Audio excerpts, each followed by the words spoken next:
We're here to find out if we follow the rules because we're actually good people, or if we're only law abiding because we wouldn't look good in an orange jumpsuit.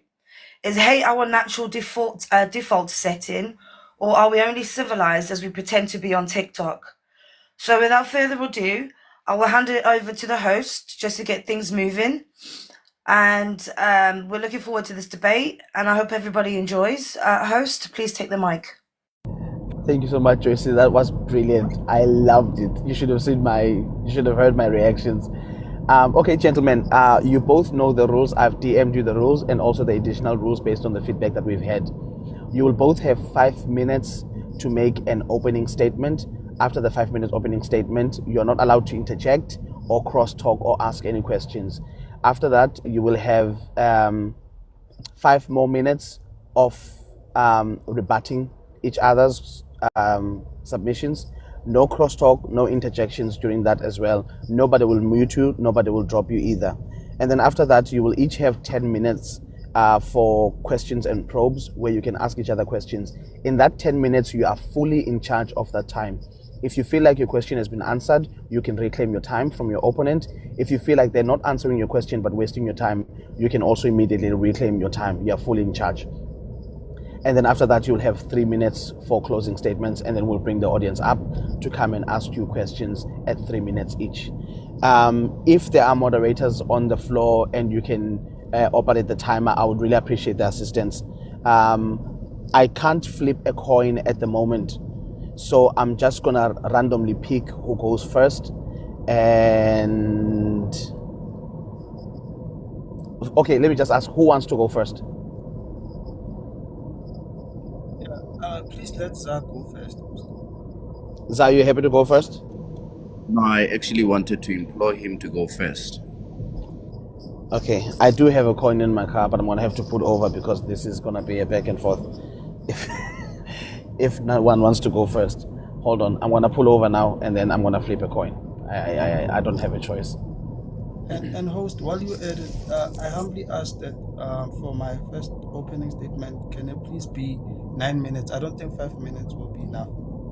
I'm happy to grant you 9 minutes if ZAR is okay with that, but also ZAR, that time will be made available as well. Okay, let me start then, King Afifi.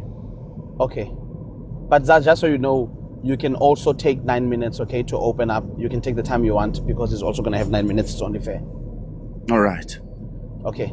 No, yeah, I don't think I'll use as much, but yeah. Okay. There you go, sir. Thank you so much. Greetings to all those that I know and those that I do not know. I'm so happy to be here. This is great infrastructure, trust me. Great debate. But this debate is not about choosing between the humanity and the rule of law.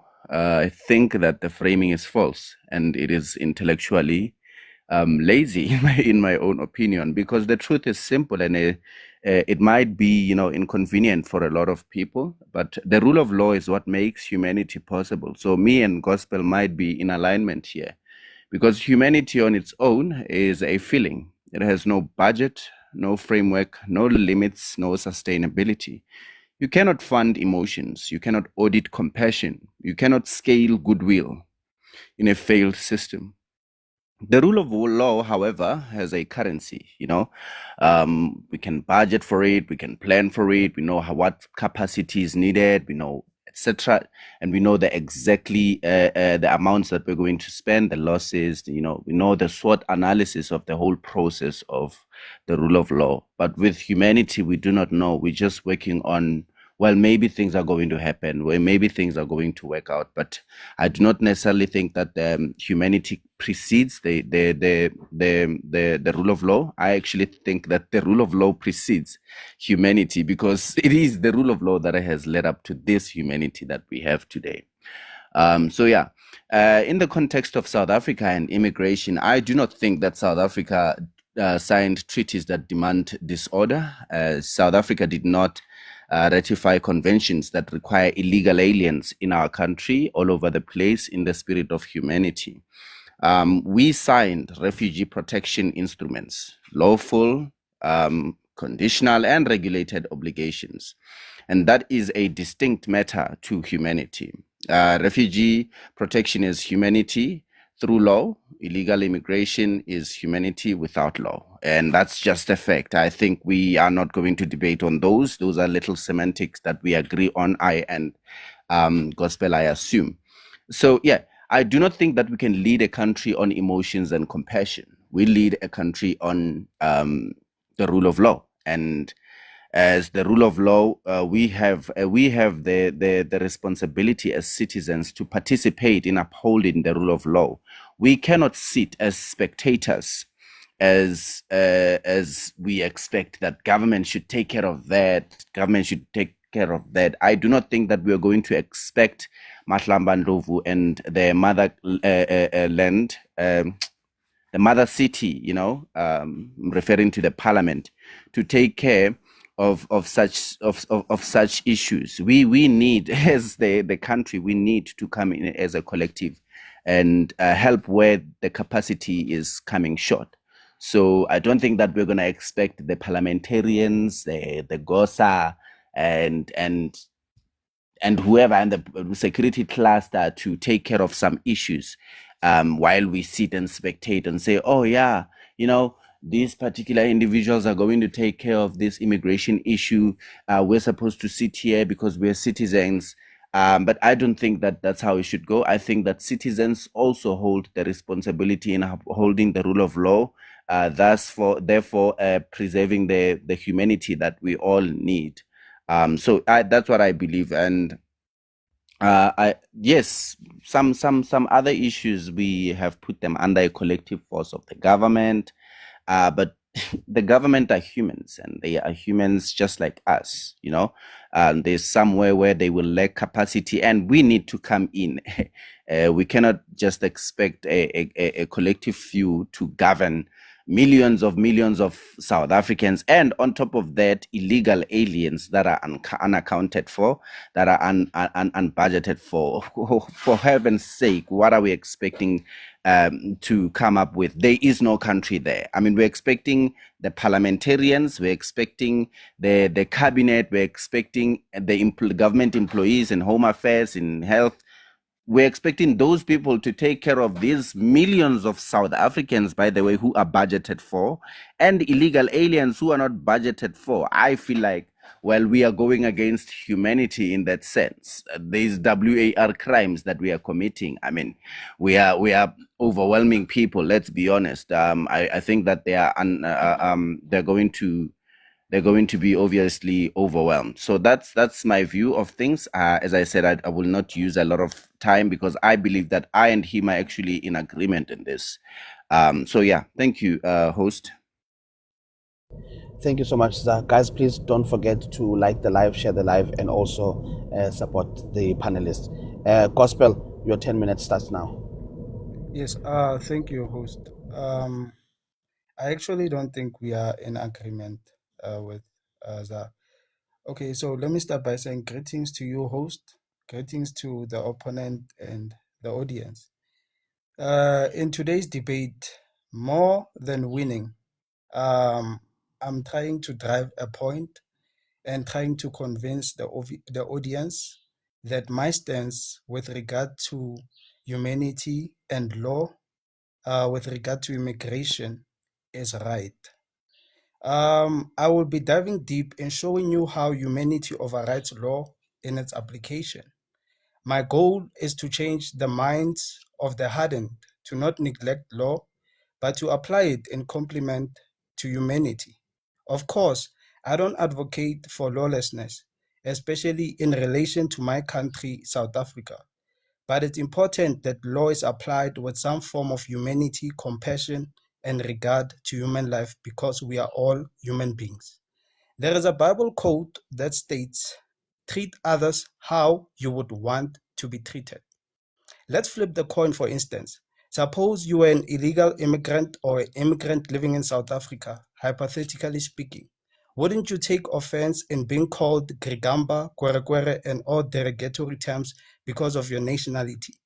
I guarantee you that you would take offense, and who knows what you would do. Remember, do to others what you would have them do to you. I am in no way advocating for illegal immigration, nor am I pardoning the atrocities that some immigrants commit in South Africa. What I am saying is that let the law take its course and let it take its course with regard to human life, because that is important. Imagine a world without humanity. Hitler would have been glorified as a hero. Apartheid would have still continued. See, it took the UN and the international community to label apartheid as a crime against humanity. And if you would ask me, it was barbaric and inhumane. I know that people like to say immigrants commit crimes in South Africa. Though that might be true, the generalization is a fallacy on the part of resentful xenophobes. Crime is not subject to a certain nationality. Is it rape? South Africans committed too. Is it unaliving? South Africans committed too. I can go on and on. Look, let those who commit crimes face the wrath of the law, irregardless of nationality. And I do support the notion that immigrants who are convicted should be deported and banned from the country. That is lawful, my friends. There's this notion that immigrants live in hijacked buildings and ruin infrastructure. While that is true, when are we also addressing our South African brothers and sisters who also play a part in these acts? And also, it is unfair to put a negative stigma or label on foreign nationals based on the bad behaviors of other foreign nationals who might happen to come from the same country as them. The hate for foreigners is unjustified in terms of the law. Of course, there is no law that states that you should love foreign nationals, but you hating foreigners is inhumane, barbaric, and evil. It's like displaying the hate our ancestors were shown by the colonizers. South Africa is a humanitarian state, and that should reflect in its citizens how embarrassing it is to be labeled as one who comes from a xenophobic country, an unwelcoming country to foreign nationals, where human where is the humanity, South Africa? Where is the humanity, you so-called patriots? Humanity does not mean neglecting the law. Not at all. It is showing Ubuntu, which is a principle that is foundational to our law and constitution. Where is your Ubuntu, South Africa? In terms of South African law, even the hardened criminals are given fair trial, addressed as human beings in court. Never will you hear a judge or a prosecutor using derogatory terms in addressing such criminals, because the principle of Ubuntu should be displayed at all times. I am in no way advocating for illegal immigration, nor am I pardoning crime. I am simply saying that as we fight for immigration control, let us have Ubuntu. Let us show humanity, because our country post-apartheid is founded on these principles, and I would expect a patriot to know that. Thank you. Thank you so much, Gospel, for that opening statement. ZAR, you have got 5 minutes to rebuttal. Thank you so much. If you put a timer on me, I literally do not agree with you. I don't know if maybe I am kind of, at a fortune. I feel I'm fortunate to find you saying that calling people gwere gwere, etc., is actually inhumane. I find it to be something that actually inspires the people that are called so, because one panelist in my life once said that actually this reminds me of the time when we used to call other people Mabwiti or etc. etc. And Kwere Kwere has not been classified by the state of South Africa to be a derogatory term, unless if you're gonna self-classify things. And I'm gonna go back to my point, Gospel. I agree with you in so many parts to say humanity is important, but humanity has to be preserved through the rule of law, and we cannot sit and spectate while we see that there is incapacity and incompetence in our state. We need to get onto it and help our government. Right now, what you are saying right now when you say that humanity, etc., Ubuntu, I searched around our budget and etc. We did not budget through the state for Ubuntu. There is nothing like that. that we have budgeted for. We have budgeted for health, we have budgeted for security, we have budgeted for, and we, by the way, are under budget. We are under budget. Our military is underfunded. So I do not think that there is anyhow within the state where we have budgeted for Ubuntu. It is literally expensive for us. So there's a buffer time if you need it the same gospel. Oh, so yeah, sorry, I'm losing my chain of thought.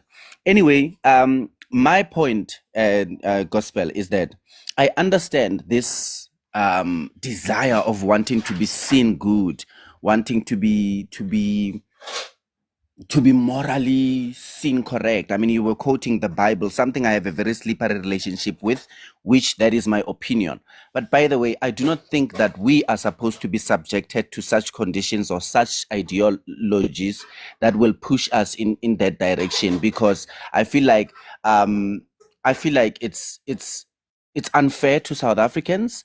It's really unfair to South Africans, in my own opinion. I find that it is unjust. It's a WAR crime, because South Africans are actually victims in this. South Africans are justified because they're not going out, booking flights, and going and calling people names in their countries.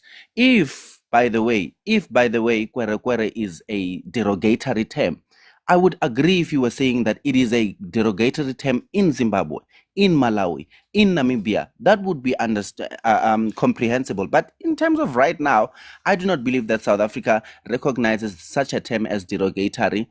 And a HIV nation also is it also a derogatory statement? 30%, is it a derogatory statement, etc., etc.? So we have been built around this whole thing that we were built through good emotions, Ubuntu, etc., etc. It has not paid off. We are a superpower that is sinking right now. We are failing to even feel the pride that we deserve. And I believe that we need to have a strong stance against these ideologies of being kind, using the Bible. We need to cleanse ourselves from such a stance. So yeah, that is my view. Thank you. Thank you so much, ZAR. Guys, don't forget to like and share, and also appreciate the panelists as well. Gospel, your 5 minutes for a rebuttal starts now. Thank you, host. ZAR, you as a vendor man, you know how Tongas and vendors have been treated by other tribes in this nation. I am baffled by your hate for other people from other nationalities, knowing very well that your tribe has faced so much tribalism in this country.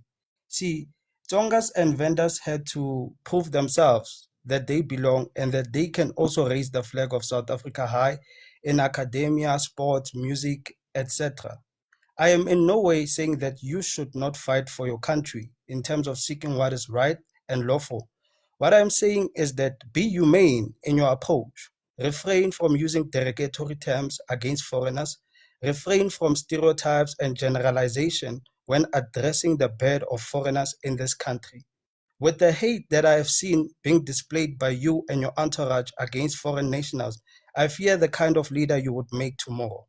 Hate has never won. Ask Hitler. Hate has never won. Ask the apartheid government.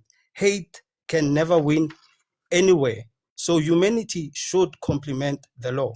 Law without humanity is barbaric and evil and should not be condoned. Our ancestors, the fathers of our democracy, the Desmond Tutus, the Steve Bikos, the Mandelas, would be ashamed of what some of you say and how you treat foreigners today. They went to Zambia to seek refuge. They went to Zimbabwe to seek refuge. They went to Nigeria to seek refuge. I'm talking about real patriots who were classified as terrorists, those who went to exile in tears of help in foreign land. I know some people say, Gospel, you love protecting Amakwerekwere. No, my friends, I am just pro-humanity, pro-respect, and pro-justice from all directions. We have the law in South Africa. Let it be enforced with regard to humanity. Let us not act like our colonizers who had no regard at all for a life of a black person. Remember, do to others what you would have them do to you. Thank you, host.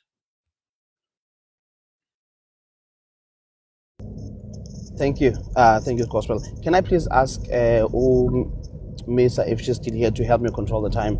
Misa, we are now going to give ZAR 10 minutes for his questions and probes. Just a reminder that during these 10 minutes, it's completely under the control of ZAR. Gospel, you're not allowed to interject or stop him. If he feels like his question has been answered, he will reclaim his time again. He's in full control. You'll also have your own 10 minutes. Go ahead, ZAR. Thank you. So, gospel, literally, I will not be subjected to conspiracies of tribal mongers. There is nothing like that that exists in South Africa. If I were to tell you, I grew up in Venda, and we used to call other people that they eat jam. We used to call other people that they talk. Somehow they colonize the conversation. If you hear what I always say, to the Zulu-speaking people in my panel, I don't know why you didn't But host, include he's not them. asking questions. He's not asking I'm questions. going to go No, there. no, It's my hold on. time. It's his own time. It's his own time, Don't Gospel. We worry, have to gospel. allow him. Yes. I don't know why you didn't add Zulu people, Zulu speaking people in that equation, because also they are victims of the Venda people, bantering sometimes, saying that they are colonizing conversations, saying that they eat meat, every day. But now my question is, many people have lost their lives due to Ubuntu, gospel. Do you have any compassion for that? The collapse of the rule of law has led to a lot of people are getting unalived. Do you have any compassion for those people, or could you say maybe your condolences for them? Do you have any proof of what you are saying? I do have proof of what I'm saying. Yes, can you please allude to the fact? 100 people lost their lives in COVID-19 due to the lack of resources in Stanza Bupape clinic in Pretoria. Those people could not be admitted in the hospitals because illegal aliens were occupying those hospitals. Communities were very angry about that. I am a witness to that. So could you maybe give us the condolences for them?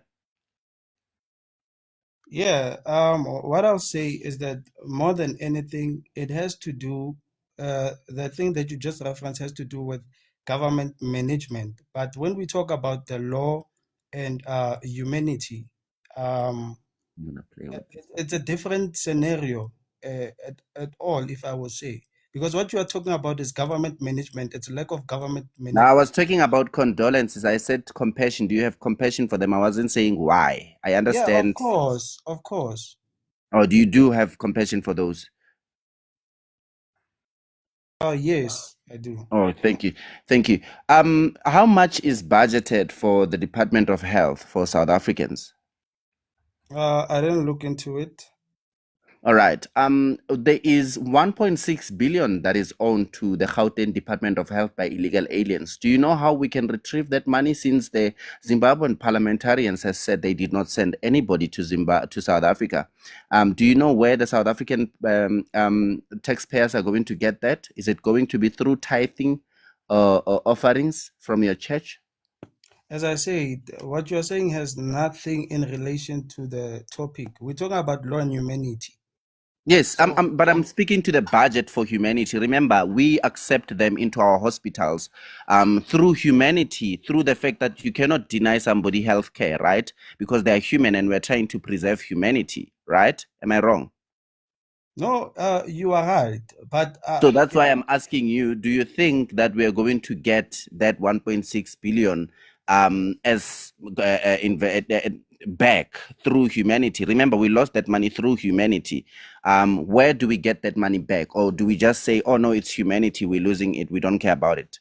okay, to answer your question, I think that South Africa has a lot of corporations and there's a number of people who are working in South Africa. What I mean, I'm referring to the tax that is being paid monthly. So I think that that amount can be recovered. And then also I'll add that the government management is the failure that has caused what you are talking about. So yeah, the government management is the one that has failed.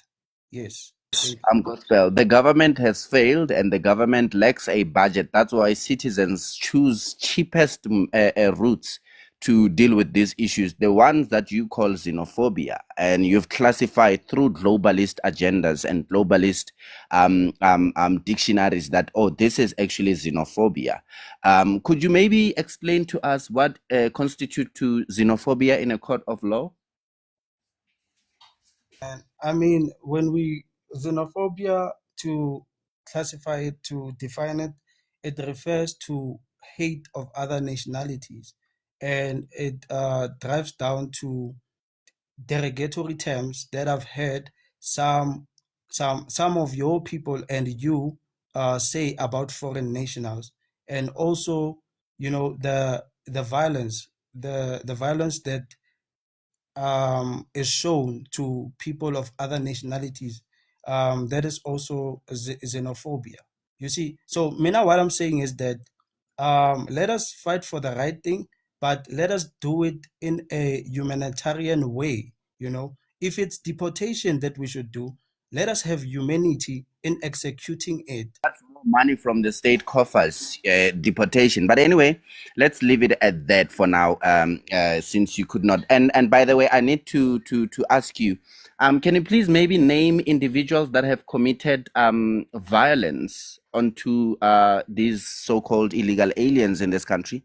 Just that, and I will be satisfied. And going to my next question, please name individuals that have been that where a court has ruled that these individuals are guilty of violence against illegal immigrants. Just individuals, Njay, or is it just a generalization statement? No, it's not a generalization statement. Court cases and dates. I can remember of the 2008 xenophobic attack. Yeah, yes, I love that. Can you maybe please tell me which court of law in South Africa has ruled that individuals within South Africa who are South Africans participated in that? Yeah, so I don't know of any court case that has addressed such attacks. But what I'll tell you, you asked me about the what constitutes xenophobia, what constitutes, No, and it's okay. It's okay. I want to yeah, delve in 2008, actually. That's where I was delving in, asking you who has been ruled out. I can say that it was actually illegal aliens unaliving each other to frame South Africans. Would you agree with me? Because there is no rule of court. There is no fact in what you're saying, and there's no fact in what I'm saying. So it's opinion versus opinion. yeah. So I wouldn't know that, as I say, Oh, yeah, I yeah, wouldn't know I that. wouldn't know what you're talking about when you say South Africans were unaliving people in 2008. No, I didn't So say me and you that. can I come. didn't say Yes, that. yes. No, I you said didn't say that. violence. You said Yeah, violence. South Africans were committing violence, right? And I'm saying that, don't you think that the violence was being caused by by illegal aliens on illegal aliens to frame South Africans? I don't think so. Hey, I don't think so. Okay, I also don't think that South Africans were being violent. It's our thoughts. No, but when we go to research about it, the xenophobic attack of 2008 in South Africa, it's there. Mhm. It shows that there was such a thing that happened. Yes, that activity happened. You are right. But is it South Africans who were committing that, or is it Zimbos who were Who, doing who that can on it be? Malawians? Who can it be? I think it can be Nigerians on Zimbabweans because maybe they were Yeah, fighting for that's your territory to sell powder. opinion. That's your Yeah. opinion. Also, that's your opinion to say South Africans were No, doing it. but when we go to research, it says that these xenophobic attacks happened in South Africa, and I Look, can guarantee you Gospel, that. my time is losing. I know for a fact that the late patriot who lost his life due to a pew-pewing, I can confidently say that he was pew-pewed by a South African because there is a South African who's standing in court for that issue. But with you are just coming with a thought to say, oh, yeah, South Africans did this in 2008. There is no South African who was in court. You see, we know, we have it in confidence today that who's that guy who bent the parliament? We know that a South African committed arson in parliament, but we because somebody went to court to that through that, whether he was No, the but accused or found guilty Zar, about that. right now, Wait, it's my time. I'm landing. Whether it was he is or he is not, but he was in court for that issue. We have never seen a South African who has been in court for the issues of 2008. And therefore, I would like to factualize by saying that let us stop this lie that South Africans were committing violence. South Africans have never committed violence. South Africans actually have been very compassionate with Africans, advocating for their return to their homes to fix their countries. And I applaud my countrymen for that. I love them so much. Thank you. Thank you so much, ZAR. Appreciate that.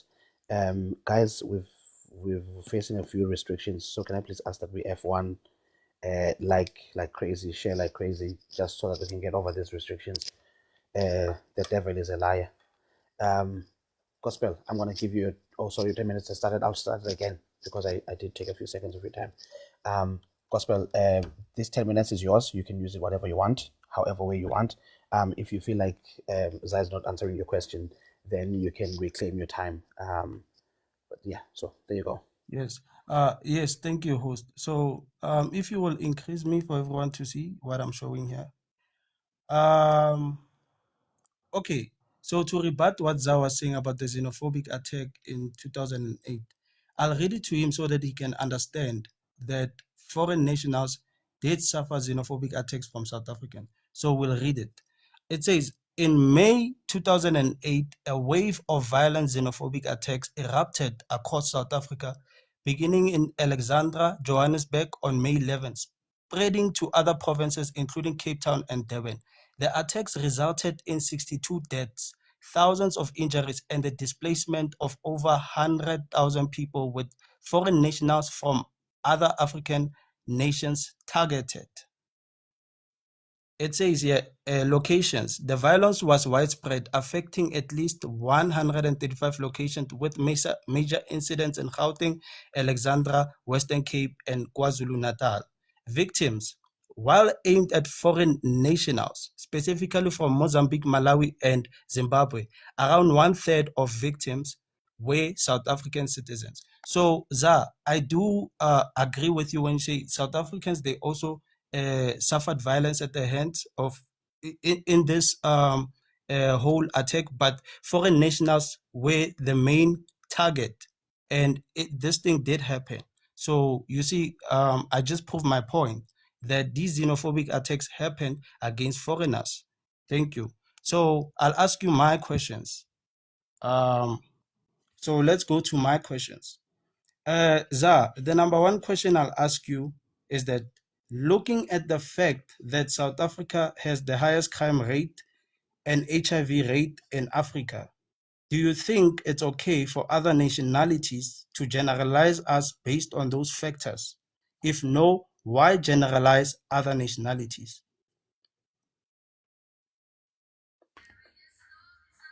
If we are in their country and such behavior starts to happen in their country, I think it's fair to generalize, because then they can justify that we imported that we exported those behaviors into their country. So I believe that yes, if they're generalizing, if we are in their country, justified. But if we are in our country and they are setting us, they are doing those aspects, they are making those accusations from their countries, I feel like it's unjustified. Yeah, but you have South Africans in Ghana, in Nigeria, in Zimbabwe, South Africans all over Africa. So do you think that it's fair for those South Africans in those countries to be generalized based on these factors that I just mentioned? I believe that if crimes that happen in South Africa starts to happen in Ghana, and it is proven that it is happening due to undocumented illegal aliens from South Africa, then yes, it's okay to generalize. Okay, let me move to my number two question. ZAR, is it necessary to show hate to foreigners in fighting illegal immigration?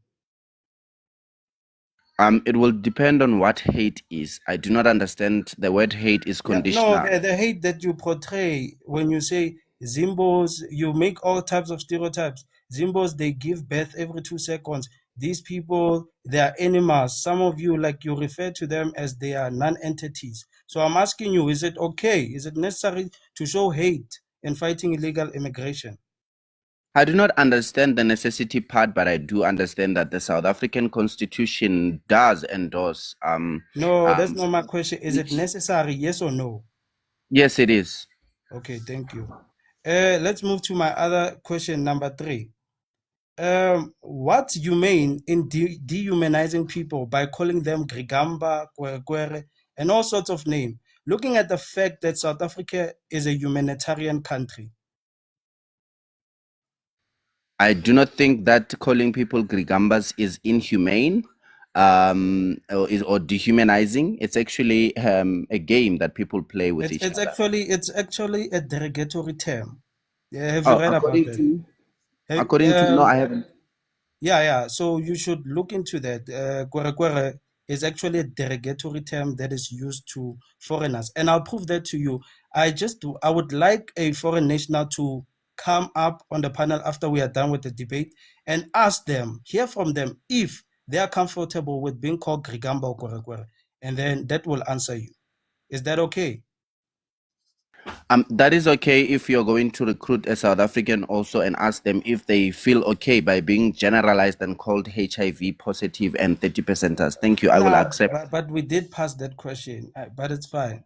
Okay, let's move to the other question. Do you think that the fathers of our democracy, your Mandelas, Desmond Tutu, Steve Bikos, would share your xenophobic sentiments about foreigners? I do not know them, so I can't judge their No, personalities. that's why I say, do you think? I cannot perpetuate a thought. I think yes. Okay, if it's about thinking, I think yes. Mandela would be very xenophobic. Yes. Wow. Okay, let me move on to my other question. Do you agree with me that in application of our law, we have to be humane in observation to the principle of Ubuntu, which is foundational to our constitution and is a binding source of our law? Please rephrase the question. Okay. Do you agree with me that in application of our law, we have to be humane in observation to the principle of Ubuntu, which is foundational to our constitution and is a binding source of law? I do not think so. I think that it's conditional. Now, host, what you think that what it is? What? I think it's conditional. Oh, sorry. Yeah, I think it's conditional.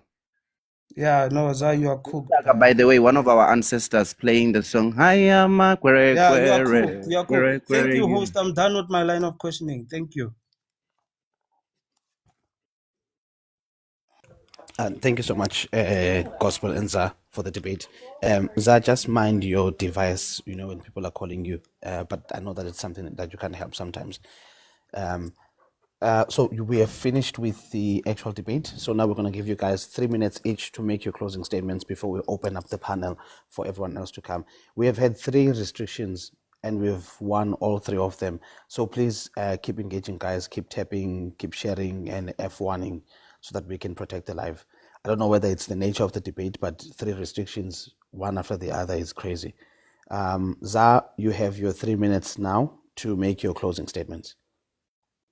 Thank you so much. I'm very much happy with this false moral argument that enforcing the law is somehow cruel and must be rejected. I find there is nothing inhumane. There is nothing inhumane that happens in South Africa. However, in regards to people that are not budgeted for in South Africa, there's nothing humane about an overburdened hospital. There's nothing humane about a collapsing asylum seekers system. There's nothing humane about the crimes. Our Ford, I just saw beautiful Ford Rangers being, manufactured there by Ford Motor Company, South Africa and Pretoria. And I'm just wondering how many of these are going to be stolen. I'm worried how many lives are going to be lost while during driving those things. I understand it's actually a HAT onto people who have. It's hate towards people who have, because people have less, and then now we have to consider the people who have the Ford cars. We have to consider and look at the poor and say, oh, it's Ubuntu.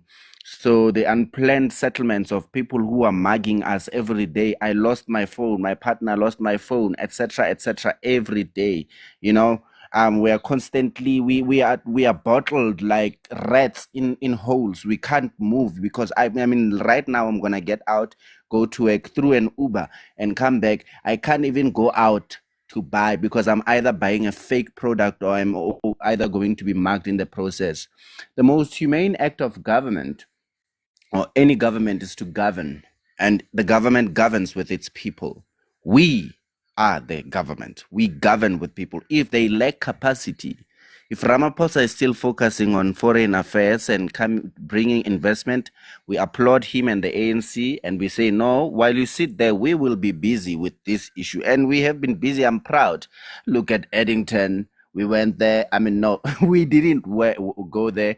Patriots went there, and they actually made their voice to be heard. And I have to congratulate people who are on the ground, actually, better than us who are online. There's people who went to Eddington and they actually made it. They went there, they actually voiced out them, and we're actually saying we love them so much. We thank their patriotic acts. We thank you for not being spectators in your country. You have governed your country, and nobody can say SHIT about it. Nobody can say anything about that.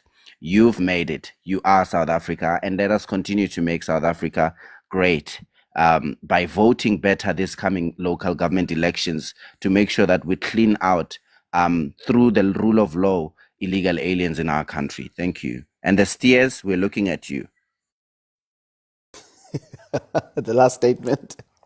Thank you so much. As Gospel, your 3 minutes to make your closing statement starts now. No, thank you, host. It's a sad thing that I couldn't convince the opponent to apply some bit of humanity in terms of applying the law. It's clear that he's gonna double down on his xenophobic rants and bashing foreign nationals. But I was able to at least show how humanity complements the law. And as South Africa is a humanitarian country, we cannot neglect humanity because our constitution is founded on humanity, you know. So we can't disregard it because you had some bad experience with a foreign national somewhere, you know. So and I also mentioned that Ubuntu is it's a binding source of law in South Africa, and it should be observed in all times, you know. I was able to show that, and I was able also to show that crime doesn't have nationality. He mentioned that foreign nationals commit crimes, and I referred to to the fact that you have South Africans committing the same crimes. So his debate about crime being committed by foreign national is a fallacy, you know, because crime has no nationality if we are speaking the truth, you know. South Africa is a humanitarian country. We should have humanity, you know. We should have humanity. It's part of our principles, part of our constitution. It should be applied even in terms of the law. I was able to show you also that even if a criminal goes to court, they are not referred to in derogatory terms. They have a fair trial and they are referred to with respect, even if they are criminals. What is so hard in applying that? You know? So,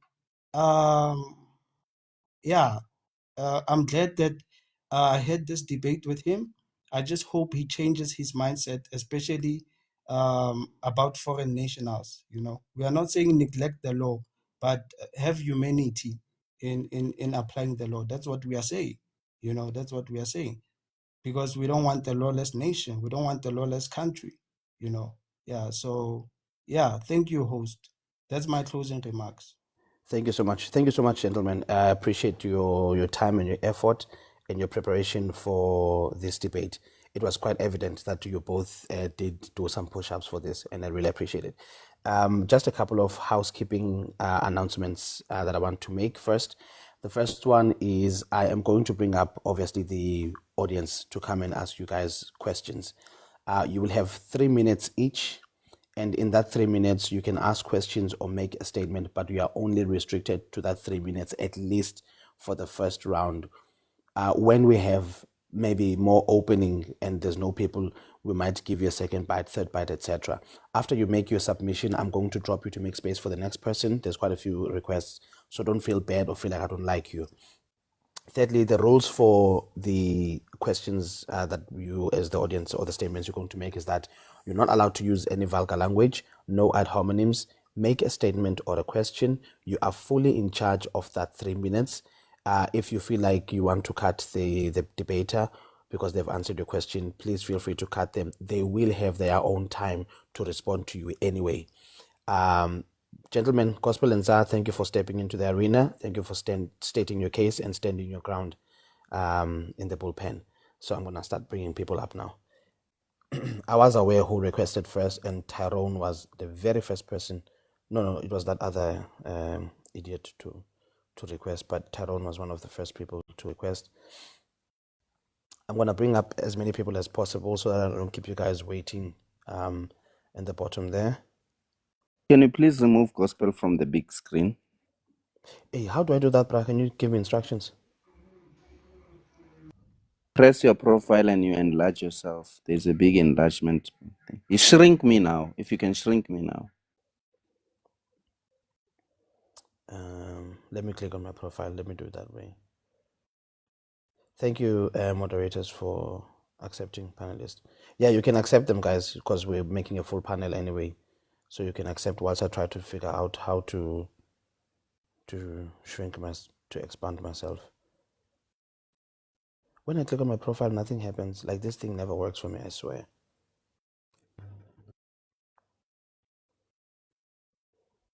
If you click on your profile, it will show you there, down there on the bottom left. Is it bottom left? You will see a box talk type of thing, and you should press it before you go to invite guests. Before, like, as you like scroll, there should be a yes.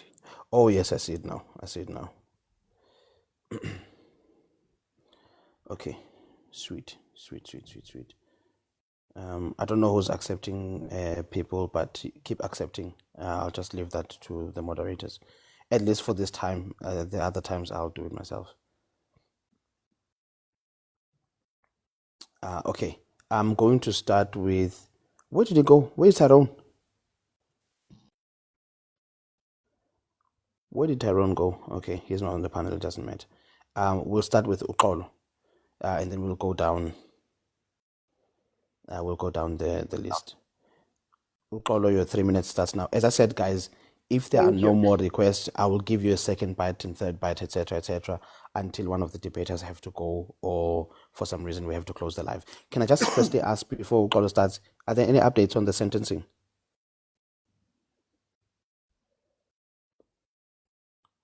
Okay, Uqolo, go ahead.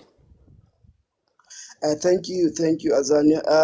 Thank you, panelists. I've heard you, but I just want to bring up inconsistencies. The gentleman gospel says that we need to be taxed more. Corporations need to be taxed more. And we all know that it's well known that South Africans in general, and corporations as well, we have one of the highest taxes, tax percentages. We are highly taxed. Now his solution to fund his Ubuntu is to tax us more. That doesn't make sense, because what taxes do, they shrink the money that is in the hands of the people, which indirectly shrinks the money circulation and shrinks, the spending, which promotes economic growth, which create jobs. So now he is asking us to afford this Ubuntu of his by what we call by removing money which from the hands of South Africans and corporations. Think about it. Investor confidence is actually it considers the tax regime of a country. And one of the issues that we have less of, foreign investments, etc., or money being sent into our system in terms of of investments into South Africa, it's the tax regime. Corporate tax South Africa is still regarded as high. Other countries are at 15%. We are at 28%. Over and above that, we have the 12% withholding tax, which is indirect tax in the form of dividends tax, etc. So already we are highly taxed. So he is proposing that we fund something we can't afford. That doesn't sit well with me. He has not applied his mind that there is affordability test to everything the country can do. South African economy, in fact, South African government programs are financed through taxes and borrowing. But taxes have a limit. So are the loans. They have limit. We can't have a situation where we have loans at 100% to our GDP because we have adopted this Ubuntu. There is a term we use when we judge people like gospel. We call them people pleasers. People pleasing is not kindness. You want us to be loved by everyone, and you even call us a humanitarian country. Which country is not a humanitarian country?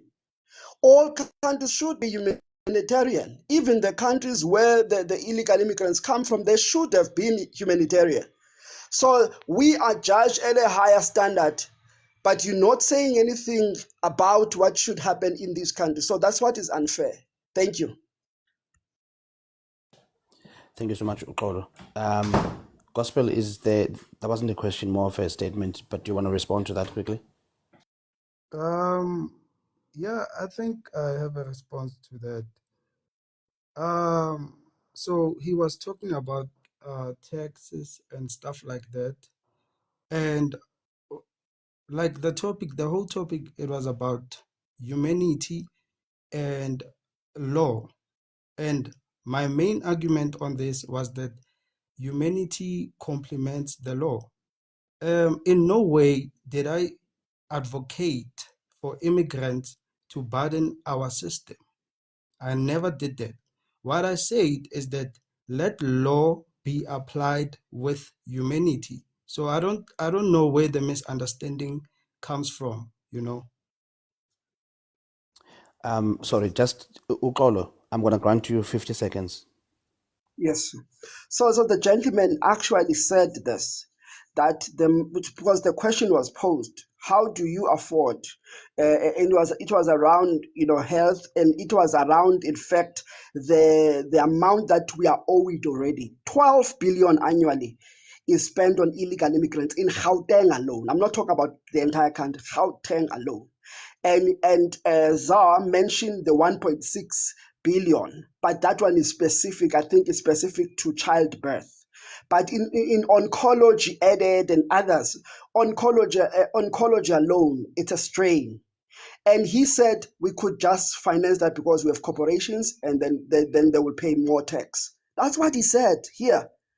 And that we also have South Africans who are working. That's what he said. And that is disconcerting for me, who understands, the system we find ourselves in as a country. It's unfair to propose that his Ubuntu must be financed by taxing South Africans. Thank you so much, Ukolo. Gospel, just hang in there 1 second. Make a note of that. Sigma, go ahead. Sorry, guys. Sorry for skipping you, Mapi. Another restriction. Guys, please continue F1ing and 440 and stuff like that. Sorry, Mapi. Sigma has to run. So Sigma, go ahead. Your 3 minutes. Yeah, thank you, commanders, and let me greet you all. ZAR, well done. That was beautiful to watch, and I'm very proud of you. Look, South Africa is not a nursery for illegal kwerekweres, okay? It is not a nursery for Africa. The entire debate was just gospel tone policing South Africa, nothing else. There's nothing more to it. It's just tone policing us, you know. And it's ridiculous if you think about it. When Rome was being invaded by the barbarians, that was an act of aggression, similarly to how these Kwerekweres are entering South Africa illegally, which is an act of aggression. Now, imagine if the Roman population at the time, because people were saying these uncivilized barbarians are marching at our gate and they're about to invade us. And then if Gospel was a Roman at the time, he would have said, yes, guys, you know, these barbarians, yes, they want to unalive our people, but let's be humane. Let's not call them names. Yes, they are here to annihilate us, but, you know, let's be kind, guys. Let's not call them uncivilized and all of it's just a joke. And also, humanity, if it is not reciprocal, then it is self-defeating. In fact, it is suicidal empathy, and that's a question that I want to pose to Gospel right now. So, Gospel, tell me, would you agree with me that entering a foreign country illegally is an act of aggression? Just yes or no, very quickly. My time is running. Not necessarily. Not necessarily. Okay. Would you agree with me that it is inhumane?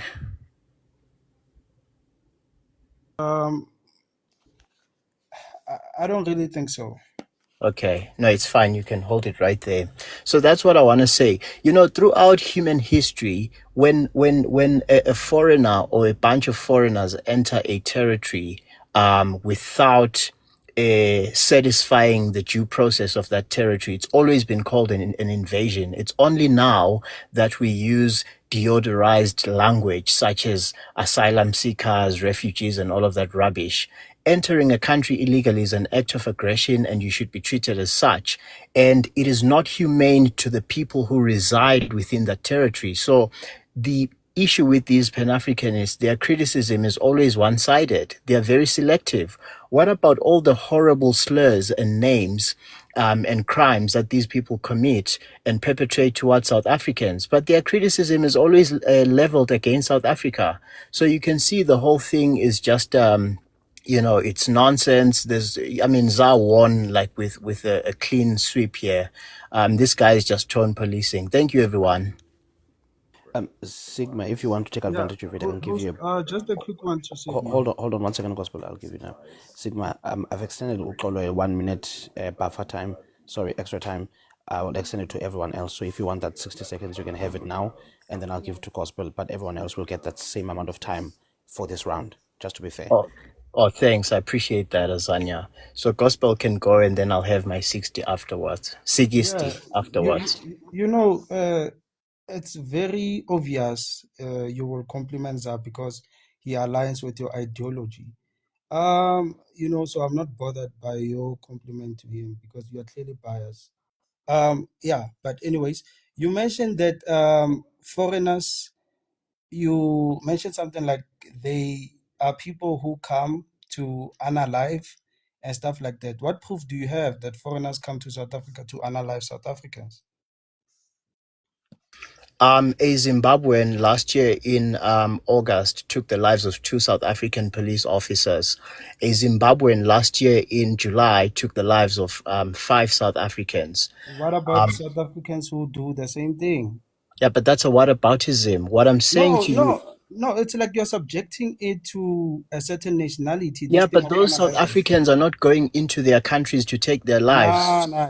What do you mean, nah? Show me one South... Okay, you asked for evidence. Show me one South African. South Africans are doing Nigeria. Wait. Sigma, wait. South Africans are doing it in South Africa. What difference does it make? Because they are not introducing an extra burden to a foreign country. No, that is not different, bro. Oh my God. Different. I'm literally answering your question. You asked me a question and I'm telling you what the difference is. Because the Department of Justice has a budget which is already overstretched, right? Many countries do. Now, South Africans are not going into foreign countries to introduce an extra... Oh my God. Sigma, you're talking about budget. Okay. Are you listening to anything I'm saying to you? Let's just bring it back. Gospel, can you make your statement or ask your question and finish so that Sigma can have his 60 seconds to... No, thank you. I just wanted to say Sigma is touching on many things at once. He's talking about budget and analyzing. Here we are talking about analyzing. And my point is that it makes no difference that you have foreign nationals who are doing the analyzing in South Africa, while South Africans are doing the same thing in South Africa. So I don't understand what difference does it make. Sigma, you can take your 60 seconds. Excellent. Thank you, Azania. First of all, this is a false equivalence because you don't have South Africans going to other countries to overwhelm their limited budgets with their criminality. If there is, I would like to see the evidence of a South African in Cameroon, in Nigeria, analyzing people and so forth, like it is happening here. So this is a false equivalent. And then secondly, he talks about hate. South Africa is so hateful, uses dehumanizing language, using derogatory terms, they're analyzing people. The ultimate question is, if South Africa is so hostile to Kwerekweres, why the hell are they not leaving? Why are they not leaving? Why are they still here? So this whole thing is just performative. This is the same logic used by NGOs to try and silence South Africans and gaslight them into accepting criminality. Why the hell are these Kwerekweres not leaving if South Africa is so hostile to them? And lastly, there's absolutely nothing wrong with hate if it is directed at criminality. We all hate criminals, and if you don't, you are part of the problem. Thank you.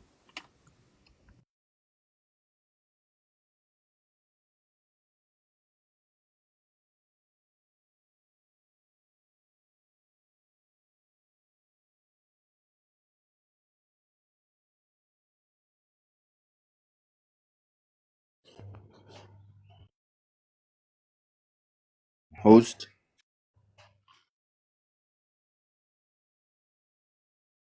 Oh, sorry. Zania, Hey, sorry. Yeah, guys, I'm speaking. I'm giving instructions. Can't I'm muted.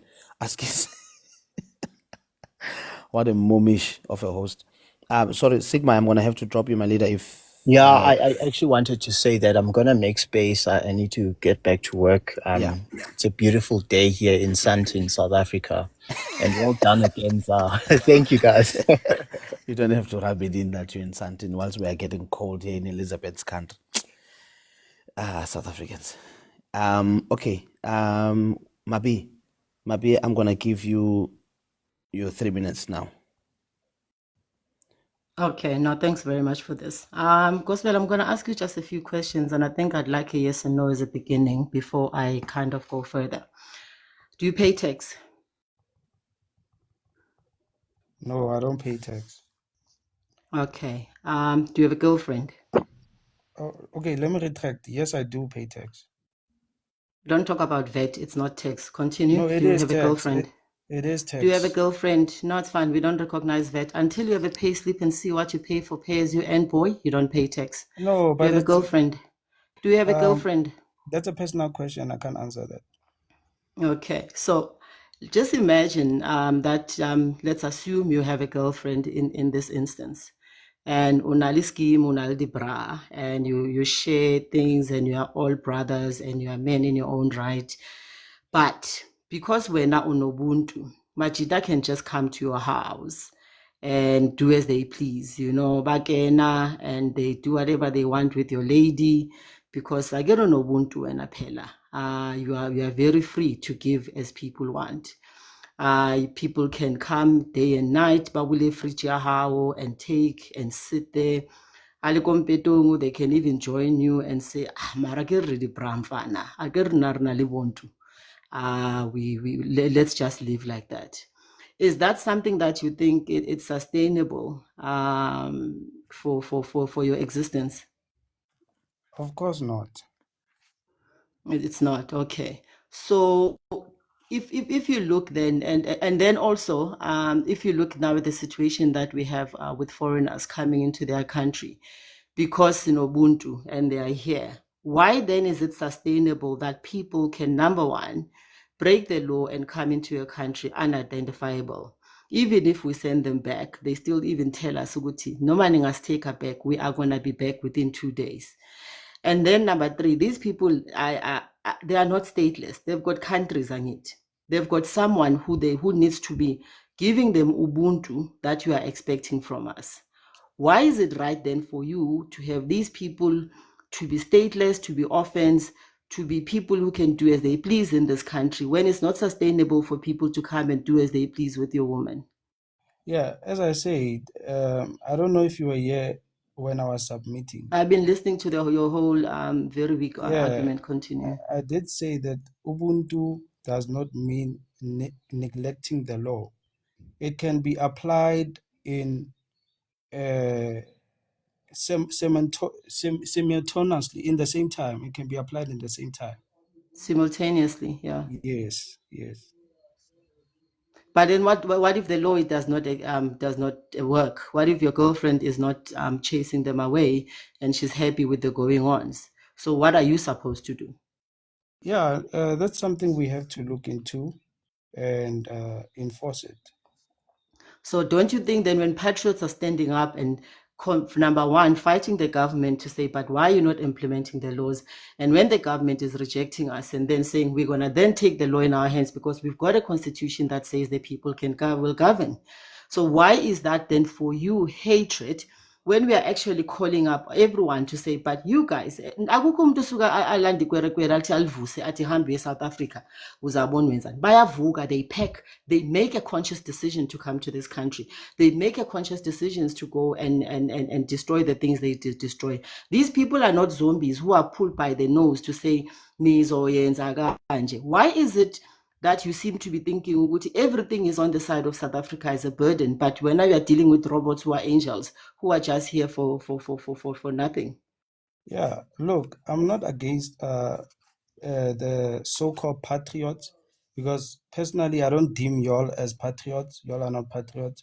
But okay, for the sake of the argument, I'm not against what y'all are doing, because you are showing out your grievances. But what I'm saying is that it should be done with humility and Ubuntu, because as I said, Ubuntu is a binding principle in South Africa. And as a patriot, I expect you to know that Ubuntu is part of who we are in South Africa. Why must it be taken out by so-called patriots? It must be One applied. question, quickly, a quick question. Do you know why there's ZEP? Mabi, sorry, my leader. The time has expired, including your 1 minute buffer time. I'm so sorry. We do have more requests, so I'll have to drop you, but I'll bring you back for a second bite. But thank you so much. ZAR, can I just take your pulse quickly? Are you still there? Do you want 1 minute to just say something, or are you okay? No, I'm still here. No, I'm good. I'm waiting for questions that will be directed to me. I'm just watching Malema's sentencing. You can give me the 1 minute then. Why?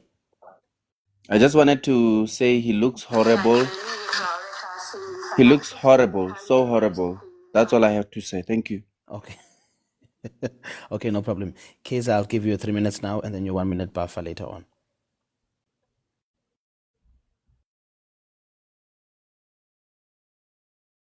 Thank you. Greetings, everyone. I'll start by playing a recording of Mandela. He was talking about whether Mandela would be xenophobic, blah, blah, blah. She says, Grandpa, why don't you have these cars next to you whistling and like Mugabe? He says even his wife, when he travels, she travels alone.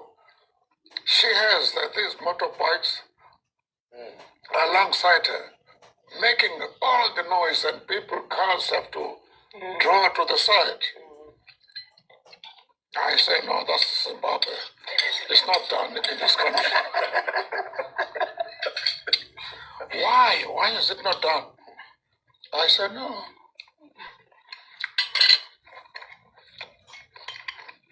We don't want noise in the street. Now, this is Mandela literally speaking about the difference in how Zimbabweans behave compared to how we behave in South Africa. You know, he said in South Africa, we don't want noise in the street. So that thing of motorcades that make noise is a Zimbabwean thing. What is wrong with us saying that Zimbabweans are unhygienic, but it's right for Mandela to say noise is only acceptable in Zimbabwe. And it's not called xenophobic. He's literally talking about behavior that is unique to Zimbabwe. Secondly, it's ironic for you to advocate for unconditional Ubuntu. Uruhaka batho ba baholo. This boy is a living proof that Ubuntu is not unconditional, because if I insult him now, he will retaliate. But somehow South Africans don't have a right to retaliate. We must remain perpetually passive. You know, respecting adults unconditionally is a cornerstone of Ubuntu. But he has disrespected adults and made a character of it. Why? Because respect is not unconditional. Also, always when these quote-unquote xenophobic attacks happen, there's always a trigger. One of them, a child was unalived by your kwerekweres. You don't call it a xenophobic attack when the kwerekweres unalive someone. Another incident, they stoned police officers and South Africans retaliated. Why do you have the right to retaliate against adults, but we don't have the right to retaliate against kwerekweres? Almost always when there's a xenophobic attack, a South African life has been lost. We must be passive and be nice. And also, you are being a vigilante by declaring the word kwere unlawful outside of the court. There's no court that has defined that word as unlawful. You are being a vigilante. Kaiser, do you want your 1 minute now, or do you want him to respond first and you can have it after? I actually don't want it. I actually need it. Because you can't talk about being lawful when you are going to arbitrarily unilateral, right? Designate a word as unlawful without the guidance of a judge. There's no court of law that has declared the word kwere unlawful. You have decided because you don't like it, then it's unlawful. That is the basic tenet of vigilantism. You are creating the law from the top of your head. Now, it's clear that firstly, he does not abide by the law. Secondly, he retaliates and forgets Ubuntu and insults people who are probably twice his age because they insulted him first. Why is he allowed to retaliate against adults, but we as a nation are not allowed to retaliate against kwerekweres? Why is he allowed to put Ubuntu aside when he wants to, but we are not allowed to put Ubuntu aside? Hey, I will shout. Thank you, Kaiser. Kaiser, I'm going to have to drop you just to make space for the next speaker, but stick around. There will be second rounds and then you'll come back up again. Gospel. Thank you, host. It's clear that his biasness has clouded his judgment because he wasn't listening to me. I never said that the term kwerekwere is illegal or unlawful. I said it's a derogatory term, and that is a fact. Thank you so much. SP, if I can just ask you now so that I can add the time. Do you want your extra 1 minute now, or do you want it after a response? After the response, if there will be any. Otherwise, I can just have it at the end. It's okay. I'll give you 3 minutes now. Thank you, Baba. All right. So first of all, well done, ZAR. I wish you had a formidable opponent because it makes our argument as patriots look weak when you debating with people who come with no facts but bring emotions because maybe the father is a foreigner, I don't know. But anyway, there's this notion that the Pan-Africanists have that the crime in South Africa is also being done by South Africans. And I want you, please, let's just remove that thing. First of all, South Africa has enough crime of its own. And number two, while we have enough crime of our own, our people and our criminals can be found when they have done crime. Those two things should be enough for South Africans to be angry and say, get out of the country, because you're exacerbating the situation of crime that we already have. We don't need extra crime. But while we're on the extra curricular activities and skill. Why are you not ashamed, Gospel, to say you can sit there and defend the crime that is similar to South Africa, but you are nowhere, including your brothers of Zimbabwe and Nigerians, you are nowhere where you are duplicating skill or actually bringing something a little bit extra than crime. Every time you're on crime, but you're nowhere on making money. There is no Zimbabwean in the past 30 years or Nigerian in the past 30 years the company from ground up in South Africa all the way to JSE, or at least to a 200 million mark revenue per year. We have not have any foreigner doing that in South Africa, and yet we have to always compete with crime. It's embarrassing. You should be embarrassed yourself to have to defend people that only exist in competition of lawlessness and all of those things. It makes no sense. You need to grow up, my brother. You're still young to be caught up in this. You can do better with that mind of yours, because you sound smart, but at the same time you are in the wrong side of life. That's number one. But the last part of the derogatory, there's nothing derogatory about Ikwerekwere. It's like if you come to KZN and you do something that is out of order, we usually call you Inzule. Yes, it's like in soccer. When udlala umpeto, we can call you inkomo. That's you can think that is derogatory. You can think that is derogatory mangabe sikubiza inkomo, but you know why we sikubiza inkomo is so that you can up your game. Mangabe sikubiza inzule wenza izinto engasile, it's because we want you to up your game. Masikubiza ikwerekwere and all of those things is because we want you to up your game. Yeah. So can I have my last minute maybe ke mangabe uqeda uphendula? Yes, go ahead. Gospel, do you want to respond? Guys, can I please just ask that you mind the comments you're making, because I've had six restrictions. All six of them have been appealed successfully, but just mind in the comment section. I have no idea why it's happening, but please mind, guys. Go ahead, Gospel. Yeah. So Sorry, I host. just I think it's actually your prompt. You know, I also sometimes get those what up until you can just rather hide the are we inhumane what rather hide it. Maybe so answer, because now I normally get those things up until I change the prompt. Yeah. yeah. Okay, yeah, So thank you. I just wanted to say again the generalization. From what I heard from SP, he was generalizing in terms of crime. You know, you can't say Nigerians, Zimbabweans, they specialize in committing crimes in South Africa. That is generalization, and that is wrong. You know, and I will emphasize on this. I'm not saying that the law should not take its course, but let the law take its course with regard to humanity, with regard to Ubuntu. That's what I'm saying. Foreigners, okay, foreigners don't have to be treated like they are non-entities because they are illegal immigrants. And that's my whole point. Thank you so much. SP, your extra 1 minute. Thank you so much. And I'm glad which you brought that point of crime. Let me just do you a favor and give you a list of crimes that did not exist in South Africa because of a black South African. It's not a human trafficking. It's not South African crime. Zamazama is not South African crime. Counterfeit goods is not South African crime. Holding a truck and stealing a tank and petrol and all of those things is not South African crime.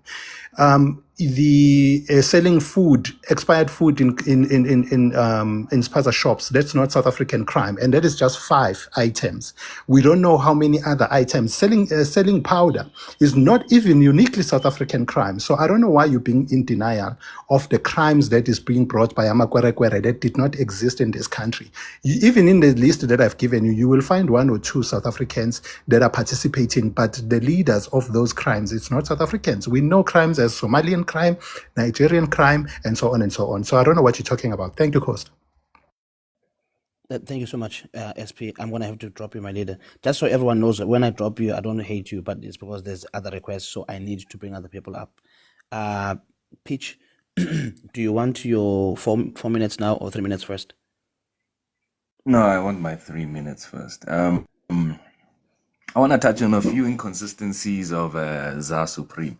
In his submission, he said that I don't know where he was getting this conspiracy from. He was saying that in the 2008 xenophobic violence against foreign nationals, he alluded to, no, he didn't even allude. He said himself that it was probably Nigerians attacking other Zimbabweans and then blaming it on South Africans, which is not true. The truth of the matter is that there was 489 cases and 128 convictions of South African nationals committing violence against foreign nationals. That is just a fact. If you don't believe me, you don't have to believe me. Just go and Google it yourself. You'll see that. So, ZAR, I want to know from your perspective, right? You also said that Mandela would be xenophobic. Obviously, Kaiser brought something, and to be fair to you, Mandela was being facetious there. Mandela himself championed and was grateful for the help of other African nations and or nations around that helped in the struggle against apartheid. ZAR, my first question to you before my time runs out, my first question to you is that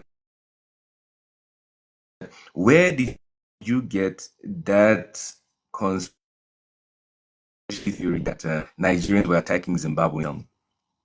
All right. I just came up with a thought, just like people came up with a thought that's not verified, that it's South Africans who were actually being xenophobic towards African nations. No, wait. No, you said no. Wait, okay. let me claim my time. I'm claiming my time. Wait. It is verified.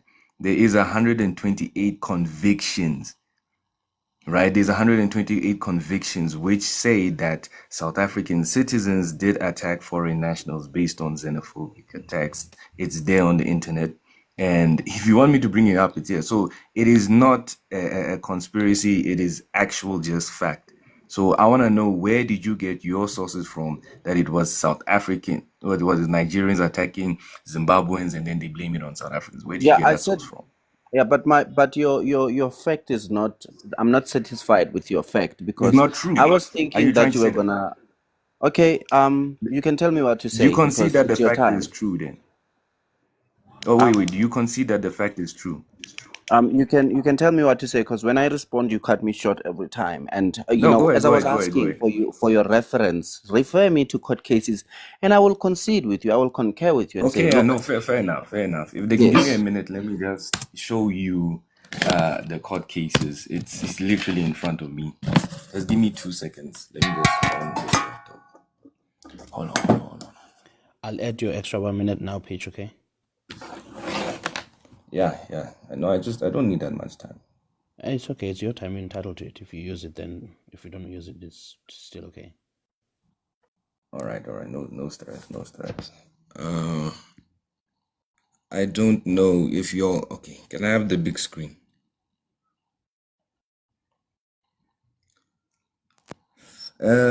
And the NPA spokesman, let me just start here. 469. This is the 2008, what I'm referring to. And this is according to the NPA response to the state of, okay, but anyway, you can find this on the internet, guys. 469 related cases placed on court rolls in May last year. A total of 128 persons thus far have been convicted. He said that 30 people have been found not guilty, and Kali could not confirm the state of the remaining alleged perpetrators of the crimes related to the xenophobic attack. So basically, he said 128 people have been convicted for the crimes and 30 haven't. So 128 of those people were South African citizens, if you read the whole thing continuously. So I don't know where where ZAR is getting. I don't know the source of that, so I can't just concede to something I'm not sure of. If it was through government, I would understand, but you're just coming up with something that you could have typed. Google is so convenient. Go on. No, his time has expired. Your time has expired, Peach. You can have a second bite again, but your time has expired for now. Thank you so much. I'm gonna give who is supposed to be next because now my screen is all muddled up. Who was I supposed to think go it's next? it's me, host. I am next. Hamilton. Yes, okay, that makes sense. Yes, go ahead, Hamilton. Thank you very much. Yeah, guys, but appeals. Can I please ask people just mind the wording that you use? I have no idea why it's Appeals. All right. Appeals. Yes, All go ahead, right. Hamilton. Thank you Hamilton, very do you want much, your host. your full 4 minutes now or 3 minutes No, first? just give me 3 minutes for now. In fact, let me close my camera. Just give me 3 minutes, host, and I'll continue. All right. Thank you very much, host, for the opportunity. Gospel, I want to ask you a question. In which section of the Constitution do we find Ubuntu? Yeah, in the beginning of Which section? which section? I can't point you Yes. to the direct section. Okay.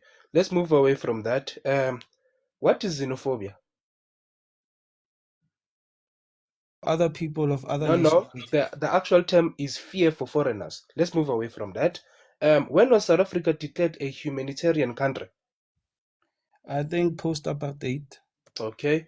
So do you practice humanity in your own house?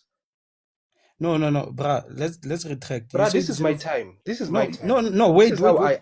You were wait, wrong about wait, xenophobia. You were wrong. wait.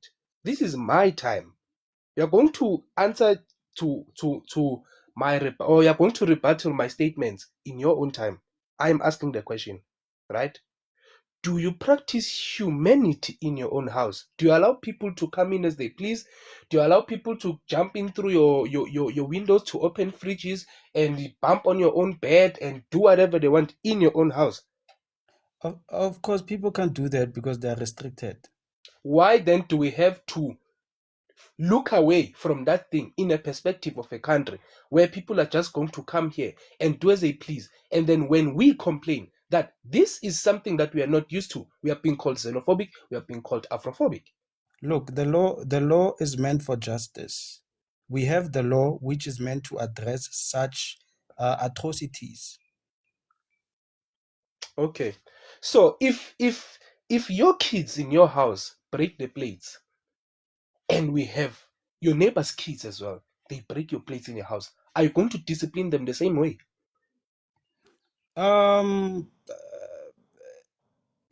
Yes, I am. Okay. No problem. Host, we can give him time to respond and then I can come in with my 1 minute. It's okay. You can respond. You can respond, Yes, Gospel. yes. No, I just wanted to say his definition of xenophobia was wrong. He said something very bogus about the terms, what xenophobia means. Kana, what did you say xenophobia means? Xenophobia is the fear of foreigners, not No, into no. foreigners. Okay, let me correct you. So xenophobia is dislike of or prejudice against people from other countries. That's the definition of xenophobia. I don't know where you get yours from. I can read it to you right now. It says that xenophobia is the fear, dislike, or distrust of people, culture, or anything perceived as foreign or strange. According So to the both our definition do count on this if that's the context. Fear and dislike. Fear and dislike. Thank you. Hamilton, I'll give you 1 minute to make your Okay. closing statement. Thank you very much, host. Can I open my camera? Let me see. Yeah. Please put me on a big screen there, host. See now the picture is gone. Please can I just find the picture and then I'll come back now, host, because now it has restarted. Yeah, I will have to. You can just continue speaking. I'll have to bring you up, bro. There's other people requesting, unfortunately. But yes, I'll bring you up again. Okay. Yeah, you can just mute me for now, host. I'll come in at just 1 minute, please. Okay, no problem.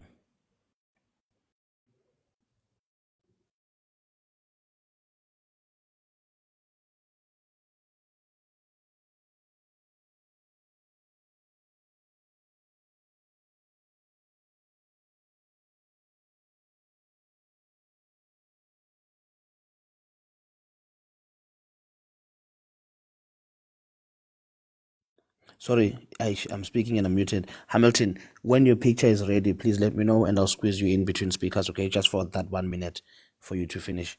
Is it ready now?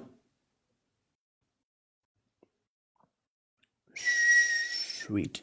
Thank you Go very ahead. much. And again, ZAR, when I gospel, phobia is a fear, if you don't know. Anyways, congratulations again, ZAR, on your points. That was very fun. That is a work.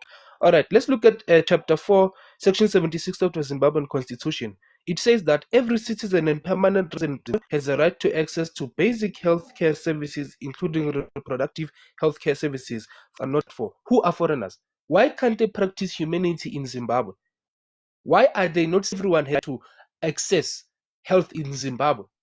This thing of humanity is a double standard because it is one-sided.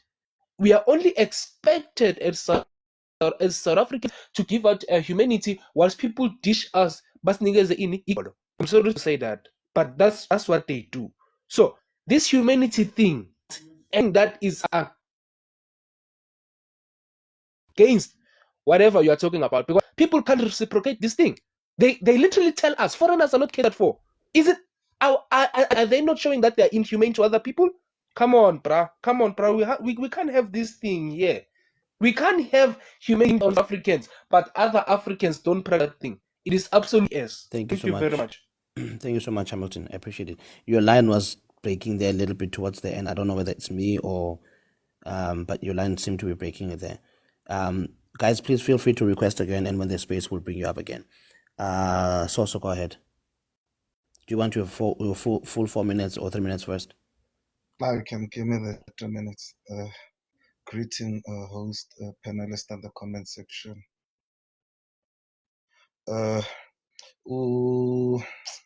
Hamilton, he was 100% correct. Ubuntu or humanity shouldn't be one-sided. You can't expect us to treat people with humanity when they themselves don't practice humanity. I mean, what's ubuntu bokuthi uze kwami ujampe ungene ngale muva. Why not come straight through the door as a human with humanity? And the notion that we must be lesibonisa ubuntu to kwarakwaras, that's nonsense. I mean, people like your Truth Gospel, they'll tell you that they are pro-humanity, but they don't do that on the ground. He literally doesn't do that on the ground.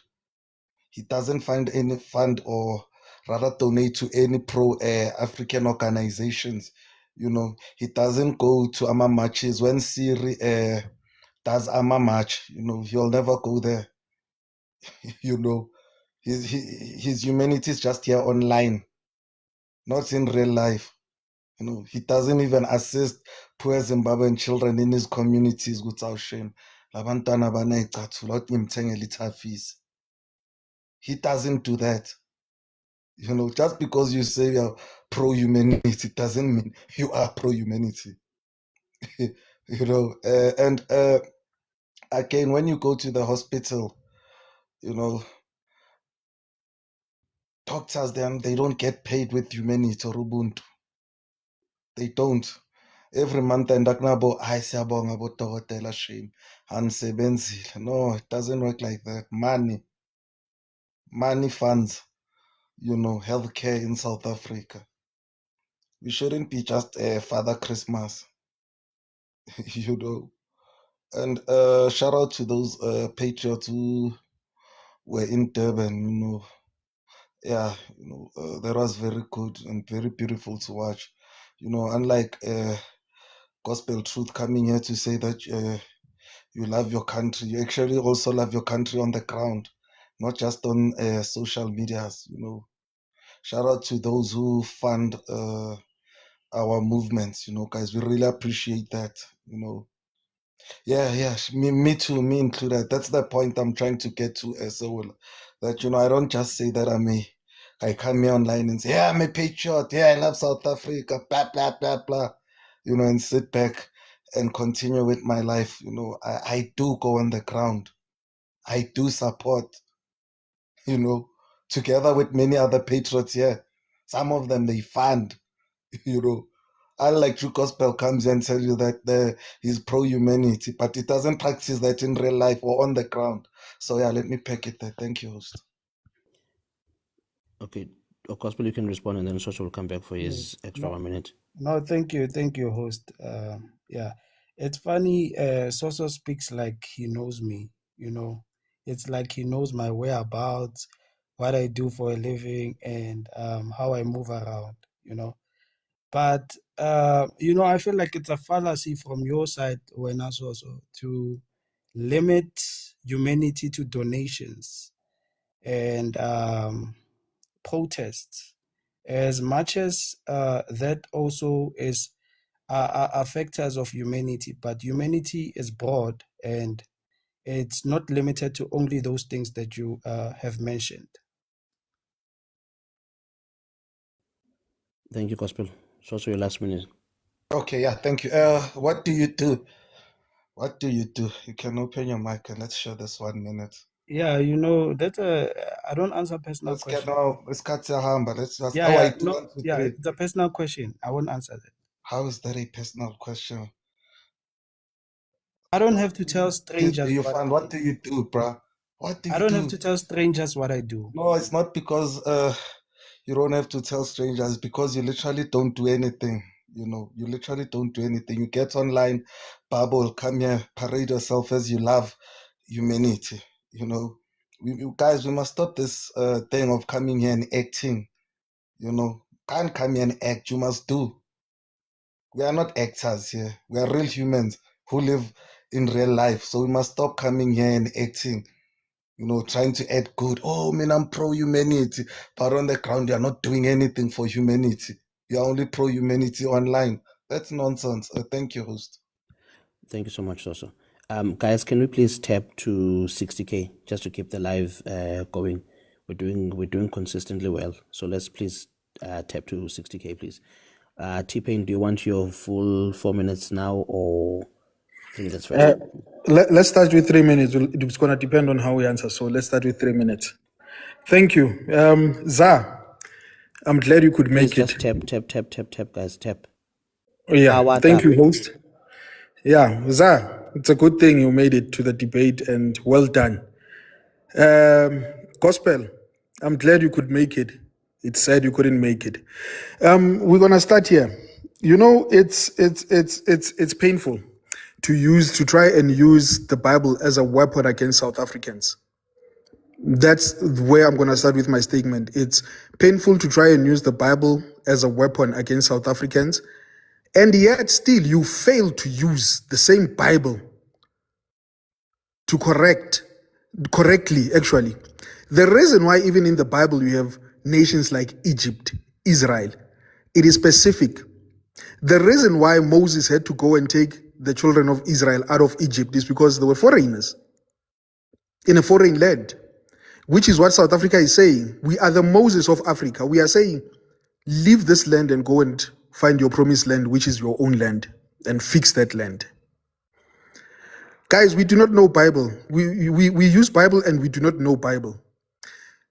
The reason why there is something called a Gentile. A Gentile is someone that does not belong to the Israelites.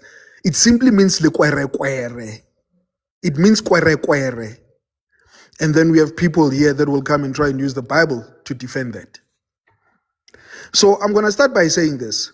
The minute we accept people here, they will go for the weakest and influence the weakest, and the country will go bad.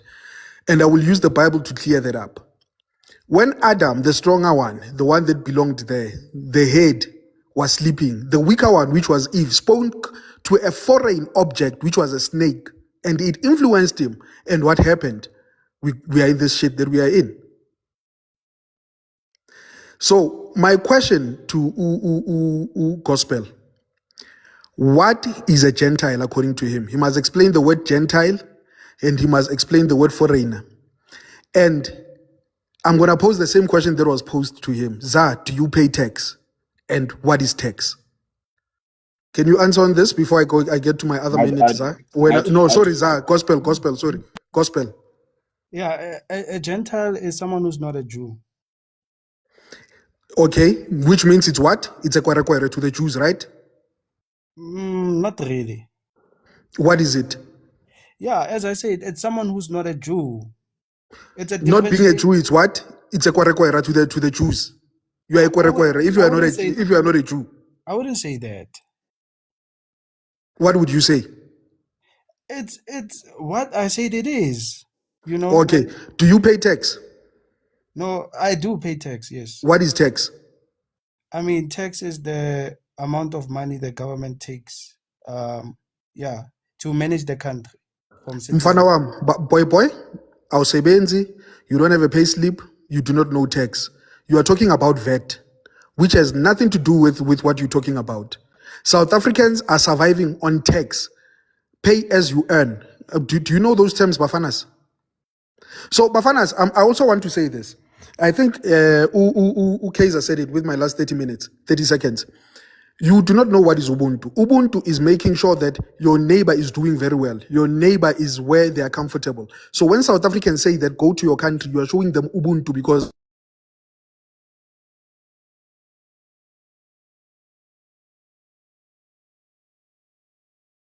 Yeah, what happened, T-Pain?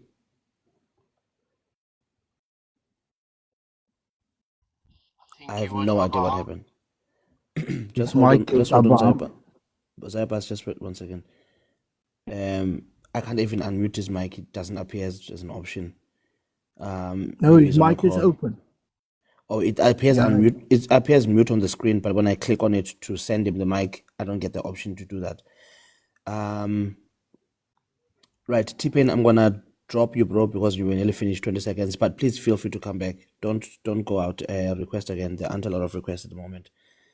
I have no idea what happened. His thing froze. Manyonyoba, you are up next after Lovely. It's you who's next on the line. Ziopas, do you want me to give you a full 3 minutes, 4 minutes now? Anything as possible. Look, I'm a person, I don't have any reason to actually give a purpose of my discussion here.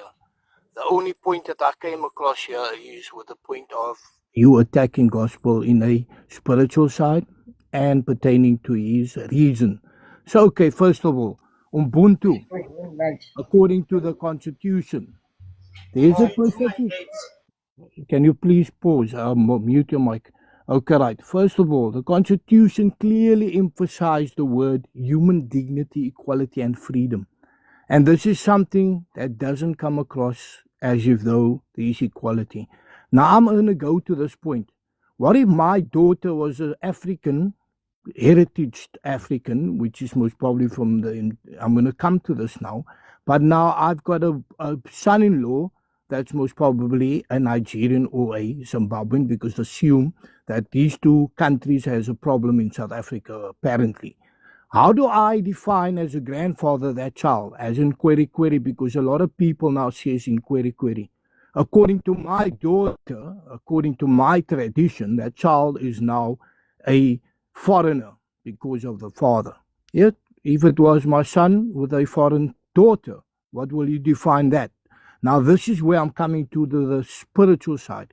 Who breaks the spirit of that child? You guys, because you come across as if though every single person is an query if he's from a foreign country. Now, I'm going to come to this as a South African.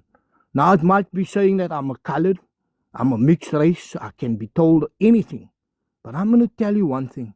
This thing about us spewing hatred across these platforms is very dangerous, because you know what? Our young little kids that is being blocked now at the schools, that you are now making them aware that they're not allowed or they're not welcome. Do you know how that children grow up? You are now energizing that child to say hatred is normal in South Africa. Can you stop that? Because I'm going to tell you, as a South African, this is not on. And now, from all you guys, it says you are a pure South African. What makes you pure? Because if I'm going to go to tribal history and I'm going to go to that origin, that particular point that I'm going now, the ancestral groups we call the Nguni tribe, they all define the word Nguni as a Central East African tribe that came down and migrated to South Africa. Now you tell me, doesn't that make you, from the DNA perspective, also a foreigner? You can't come here and tell a person where you also come from, now suddenly because you have been living here since the 15th century, or make it earlier, that now suddenly you are now indigenous to this land. That's wrong, because this is Africa. The white man divided us through borders. The white man divided us through color and creed.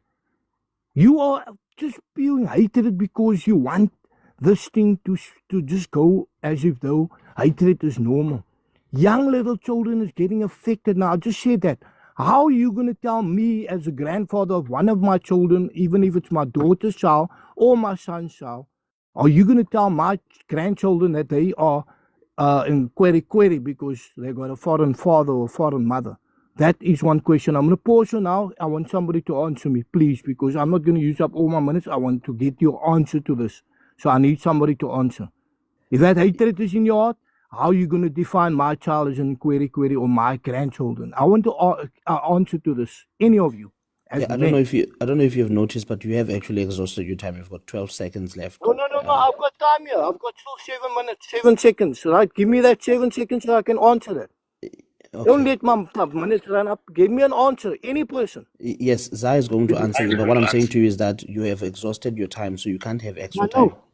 No, okay, I'm Okay, not that's going fine. to ask. I want that answer so that That's I can okay. countermeasure that answer because That's I'm okay. going to tell you You'll now. you'll have to come back to countermeasure that answer. Is what I'm saying to you. ZAR, go ahead. You'll have to come back to. First of all, you are misrepresenting that flag. There is literally nothing that you said right there other than to antagonize us by using morals, etc., etc. If you had a baby outside, that's your baby to feed. You just gotta make sure that they are certified and they come here legally if they have to come here, if there is a necessity for them to come here.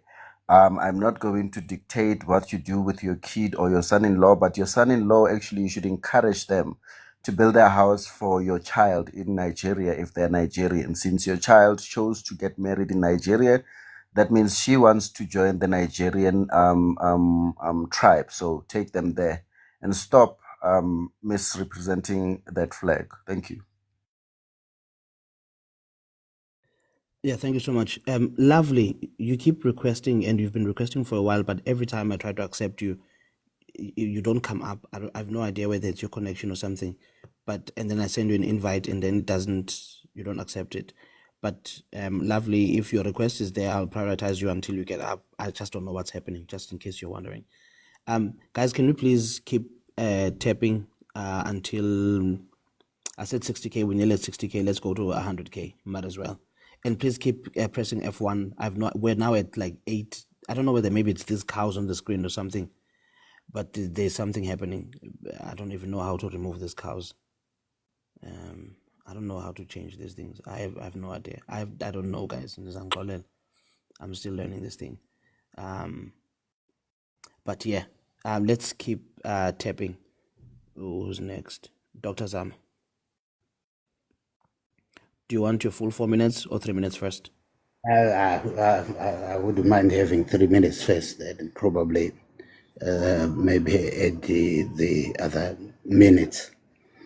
Okay, thank you very much. Let me congratulate Gospel Impact and also ZAR for this debate, which was very enlightening. You know, it is the first time that I hear these sober debates online. Most of the time, I hear people, undermining, name calling, and even using these derogatory names to the extent of saying Zimbabwean smell. By the way, I'm a Zimbabwean. So I want to congratulate the two for a sober debate. It's not normal whenever you're debating to try and crush someone by using derogatory language to him. That's not it. Put your facts across, and he puts his facts across. If you start trying to slay him, then that's not a debate at all. I think we went to school. So I'm looking at the word. I try to look at the word Gwerekwere or Kwerekwere or Gwarakwara, whatever you say. A legal name for a Zimbabwean is a Zimbabwean. A legal name for a Zimbabwean who is a Shona is a Shona. A legal name for Dr. Zama, Clement Zama, is Clement Gift Zama, not Kwerekwere. Kwerekwere is legal. The fact that people have not taken people to court does not make it legal, you know. If you call me a Kwerekwere because I'm from Zimbabwe, what would you call an Australian, illegal Australian who is in South Africa? Is he a Kwerekwere as well? If it's not derogatory. I'm looking at this argument to say Israel versus Gentiles, and the gospel answered it quite well to say a Gentile is not an Israelite, and which means a Kwerekwere, according to you, is not a South African. This according to this argument. But then to say, if we bring in an Australian and you don't call him a Kwerekwere. Dr. Zama, your time has Yes. expired. Just a quick question. I'll give you an extra minute, but I'm just trying to understand, because do you understand what the term Kwerekwere means? Like, what's the meaning of it? It links to the language. That's what I've been trying to Yes, to- but do you to understand ask. what it means in the language of the people that use it? Sorry? Do you understand what It Kwerekwere relates to means the in the language. You say Kwerekwere, like I'm speaking now. No, they I'm say asking your you, do you Kwerekwere is understand a- what Kwerekwere means in the language of the people that use it? You can assist me there if Okay, you can. it means okay. Wow. Wow. No, it's okay. Let's just leave it at that. I'll give you an extra minute to finish. Just a minute. Can't.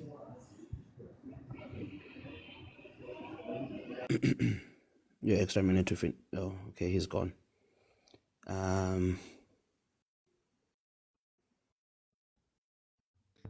So, Rose, did you say something? Yeah, now he's gone. It's okay. Of I course don't know he'll what be happened.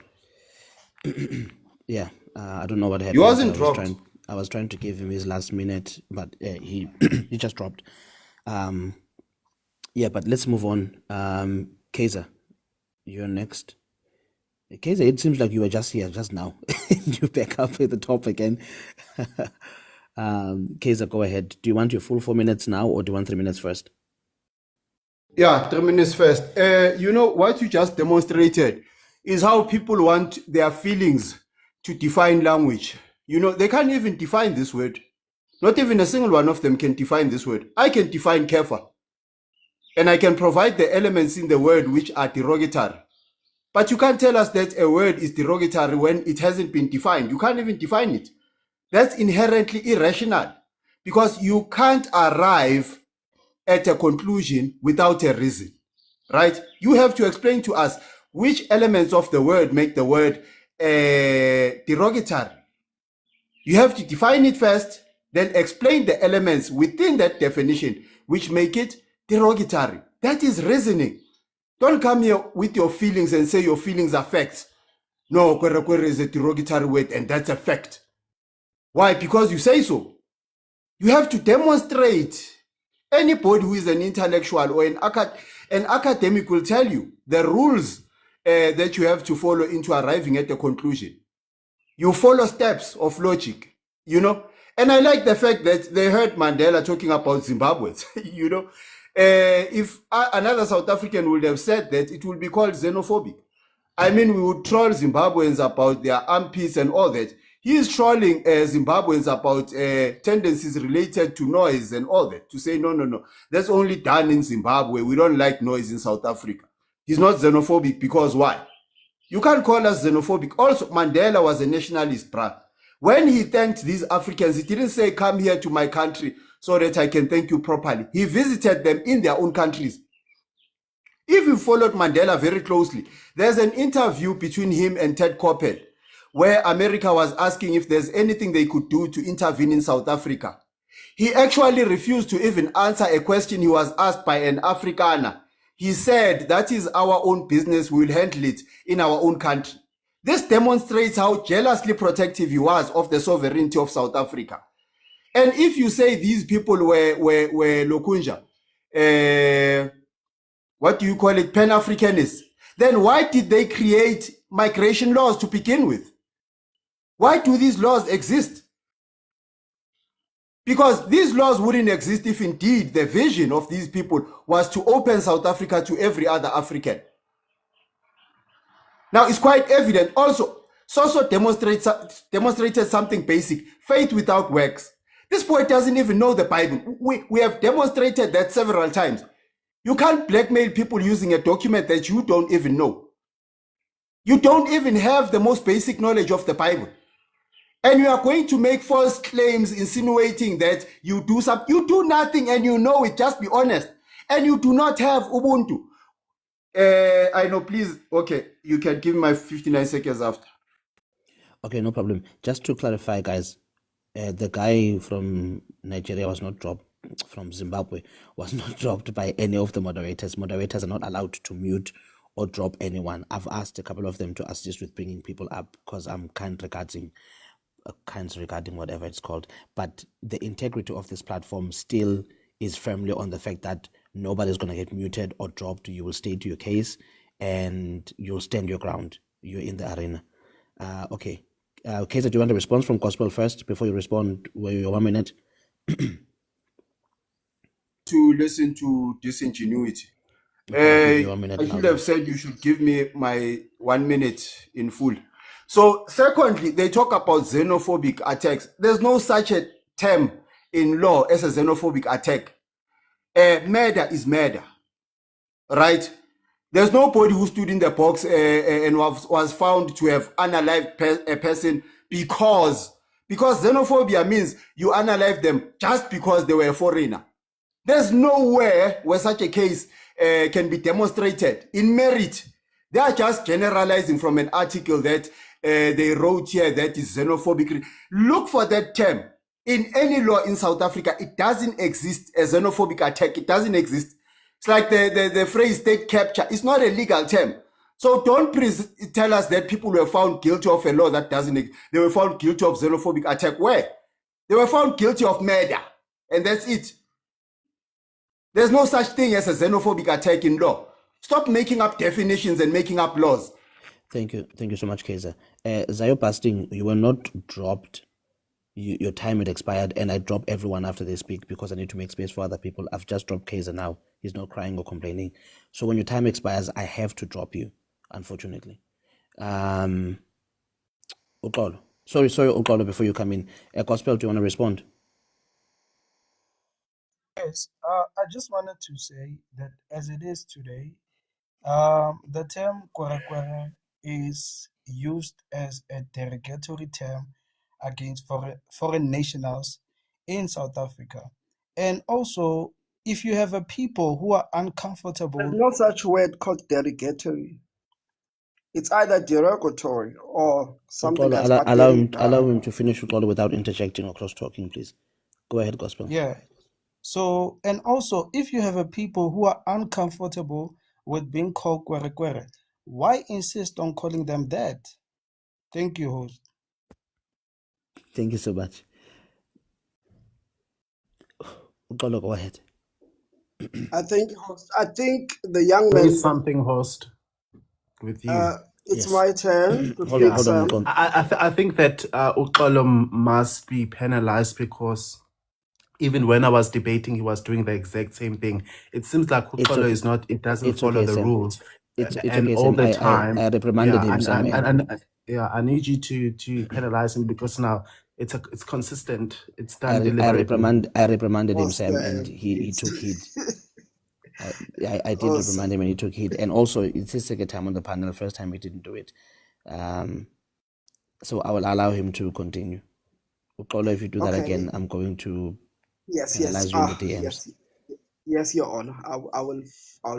I ask for forgiveness. Sorry, guys. Do you want your full I 4 minutes want now, or 3 minutes first? 3 minutes first. I want to ask questions directly to Gospel. One, Gospel, if you can unmute. Are you a vet vendor? No. So you're not registered as a vendor in the system as a VAT vendor. No. Then you are not a taxpayer. No, I am. You can't use indirect tax as a contributor to tax. Do you know what proportion of VAT contribution to the country in terms of the whole mix of what of the collection from the vet vendors is coming from consumers? I don't know of that. Exactly. You didn't even study that. So you are using fallacies to support your argument, but it's baseless. Yeah, So you but can't say you are. So let me exclude you in tax terms. You can't say you are a taxpayer if you do not either pay as a vendor, vet vendor, or you directly have a company that submits your IT-14s, or you are an individual who has a tax number. Through pay as you earn, you are your employer charges you tax and pays it over to SARS. So you can't. okay, can I respond to that real You quick? don't need to respond. You're going to give an opinion when this is a scientific fact. It's an accounting scientific fact. No, but it's not a fact. It's a fact, young man. Listen, the proportion of VAT contribution in the state from VAT vendors that is coming from goods, consumer goods, is nothing. Have you ever bought a house?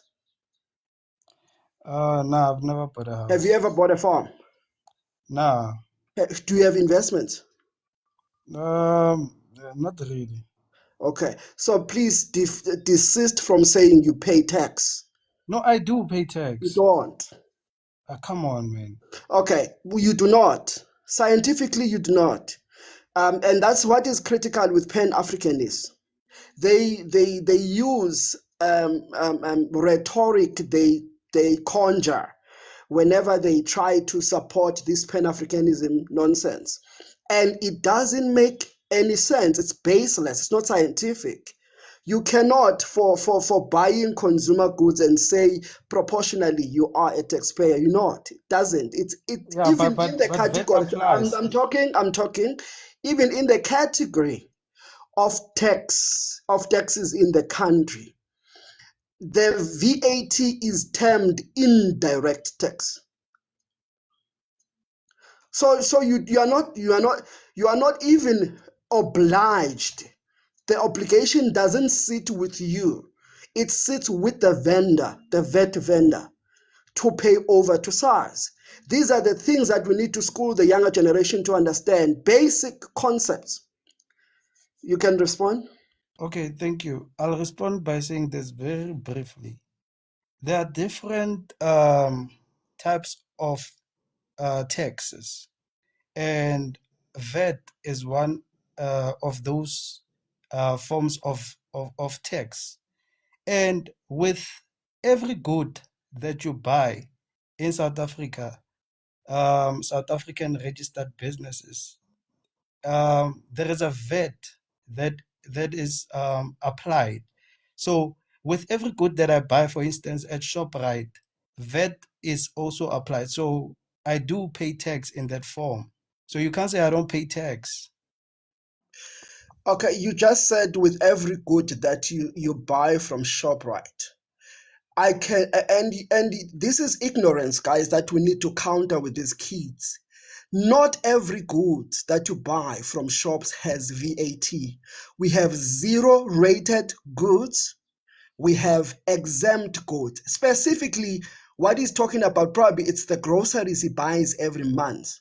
Majority of consumer goods, like your chicken, like your pap, they're zero rated. So these kids are not conversant of the tax system of the country. They just blanketly,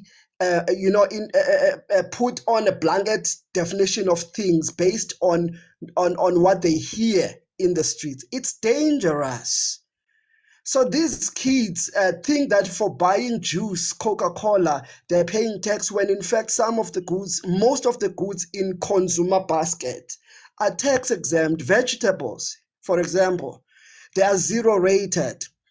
So these are the things that we need to teach these young men, and especially that I hope he's at university. I really, really hope he's at university. He's gonna go to a library. If you were at Vet University, I would suggest you go to the Commerce Library. They do take, in fact, like visitors from outside. Just go there. Just ask for books in relation to tax. You can go as well to Wharton Whaler Library and ask for books in relation to history about, how the composition of tax in the country. At least they will give you some information. These kids, they need a lot of schooling. Yeah, okay. I'm so worried. Yeah, can I respond real quick? Sorry. Yes, you'll respond, Gospel. Guys, sorry. Ukolo got a little bit more time because I was busy with something else. That's why I was away on the thing. So don't think that it's favoritism. I was literally away. That's why he got a bit more time. And when I come back, I gave him his minute. Gospel, you can go ahead. Ukolo, I'm going to need to Yes. drop you until there's more space, but feel free to come back. Yes, thank you, host. Yes, I do concede that not all goods have that VAT tag on them. Some of the goods are VAT exempt. I do concede with that. But with regards to goods that have VAT, it applies that I do pay VAT when I buy those goods that do have VAT, those goods that are not VAT exempted. So when I buy those goods that are not VAT exempted, I do pay tax in a form of VAT. Thank you. Pitch. Yeah. To be honest, I'm not gonna lie to you. I don't get it. I think gospel won this debate, but now I'll show you why. ZAR, you said that Mandela would be xenophobic when you were engaging gospel. Is that correct? He asked what I think, and my opinion was exactly that, yes. Okay. Why do you think that? I think he would think of the best for South Africa, and that's what you guys call xenophobic today. Prioritizing South Africans is apparently xenophobic. So the issue is with the definition and who chooses to use it and how they choose to use it. You know, I'm going to disagree not only with you but also with Kaiser, who played an audio of Mandela being facetious, and I'm not even gonna disagree. Mandela himself is gonna disagree with you guys and show. Hold on, let me just on my camera. Give me a few seconds. Okay. May I have the big screen? So you and Kaiser are essentially arguing with Mandela, not me. This is from the Nelson Mandela Foundation. The Nelson Mandela Foundation, right? You can go and search it on the internet, and it's actually Mandela's foundation that he started and whatnot. In 1995, right? In 1995, I think he was speaking at a rally there. In 1995, Nelson Mandela, from his own words, he says, "During the years I've lived here, the people of Alexander ignore tribal and ethnic distinctions. Instead of being Xhosas, Soto, Zulus, or Shangans, we were Alexandrians. We are one people, and we undermine the distinctions that the apartheid government tried so hard to impose." Right? It saddens and angers me to see the rising hatred of foreigners. This is Mandela talking.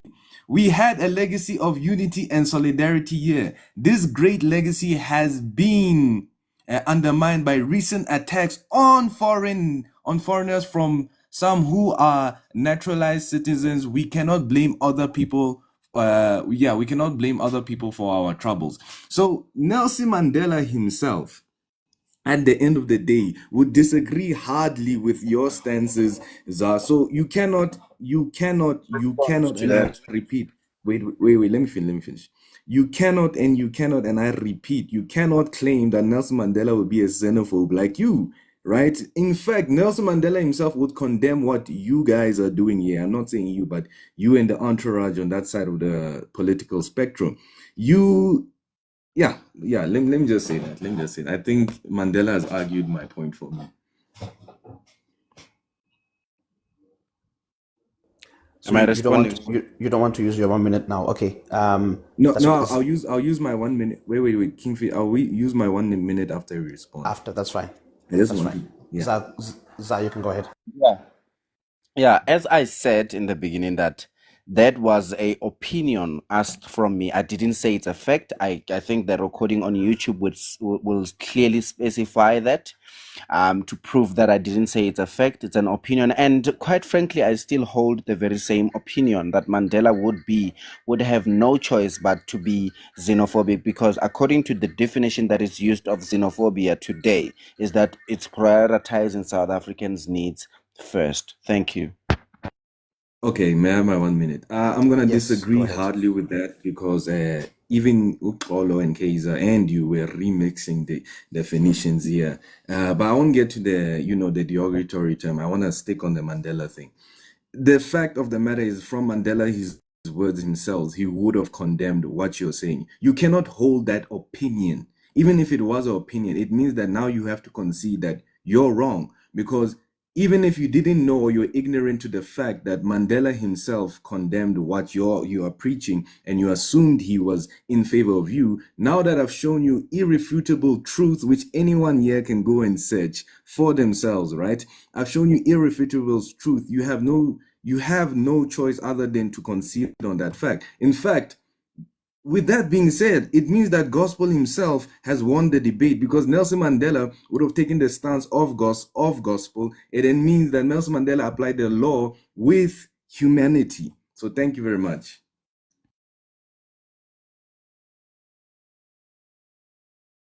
Spoken or Mel's crab? Is Laura over there? Am I Or Yes, responding now? Dolly. no? Well, Zah, yes, go ahead, Zah, and then we'll go to Manyanyoma. Yeah. Quite frankly, there is a distinction between Mandela and I. I think Mandela was a president or a statesman or whatever he was. So he was morally obligated to say such. I myself can say my opinions, and I said it's an opinion. An opinion is intentional. I mean, there's people who intentionally choose to take an opinion to say foreigners must be in here when they know that that's not a fact. They're not supposed to be here. So we're just choosing to be on our own opinions. Your opinion is yours. My opinion is mine. And Mandela was a statesman, and I'm not a statesman. And yeah, he would have to be nothing but xenophobic, because you guys refer to xenophobia as people who are wanting to prioritize South Africans' needs first. Thank you. Thank you so much. Manyanyoma. Sorry, can I just say quickly, guys? Can you keep managing the panel requests and stuff like that, because I'm still kind of cutting. But Manyanyoma, go ahead. Yeah, afternoon. Can I get my 4 minutes? Okay. Oh, it's 3 minutes. Okay. One point I want to address, Oh, you want your full 4 minutes now? yeah, I'm going to leave soon, very. Cool. Go ahead.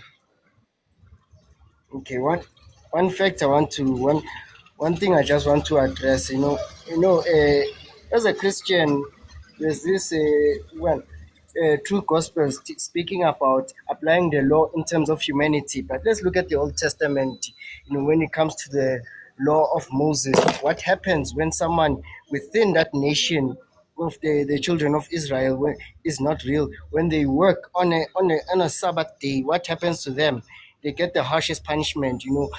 During the olden days, they used to actually punish many Hebrews and people who with stoning, with a harsh capital punishment. Do you know what happened to the non-Levite who actually held together the Ark of the Covenant before it fell?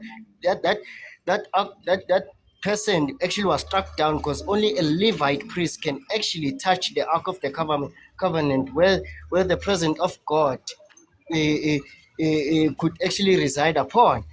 And when it comes to to to the God that you worship, he actually chose that nation through Abraham, the nation of Israel. Basically, when it comes to Sodom and Gomorrah, what did they violate? In hospitality, he actually did an airstrike on those two cities of burning sulfur. Basically, that is the Lord applying the law. He's holy, he's just, and that is him exterminating human life. He didn't apply the law within humanity in terms of in the context of your argument. Then when it comes to the Amalekites, when King Saul was still in charge, the Lord actually asked King Saul to actually exterminate men, women, and children, even the king of the Amalekites. And he did so, but the God was not happy because he did not exterminate the animals, and also he did not exterminate the king of the Amalekites. What about the Canaanites when they got to the promised land? What about those people that they found in the promised land that were occupying them? Giants. What about King David, his first unaliving? Was with Samson. Saying Samson, damn it, I'm wrong. Was with Goliath, a Nephilim, a giant, in which King David unalived and beheaded the giant, because the Hebrew Israelites and the Philistines had a rivalry, and those were two nations that were against each other. So all the conquest of the Bible within the Old Testament, it is the God of Israel unaliving and vanquishing the enemies of the Israelites, which were Gentiles, meaning that they had foreign cultures, even after the exile of the Babylonians. The men who returned to Jerusalem were requested to actually divorce their foreign wife. It's in the Bible, it's written foreign wife, because they have foreign custom, foreign cultures, foreign gods that they worshipped, and abandon their foreign children with their wives that they married of the foreign.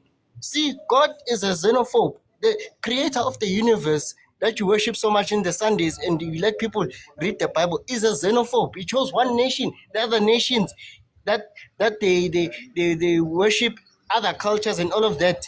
He destroyed and decimated them in their conquest, And yeah, he punished his own people when they accepted those foreign cultures, because God was a nationalist.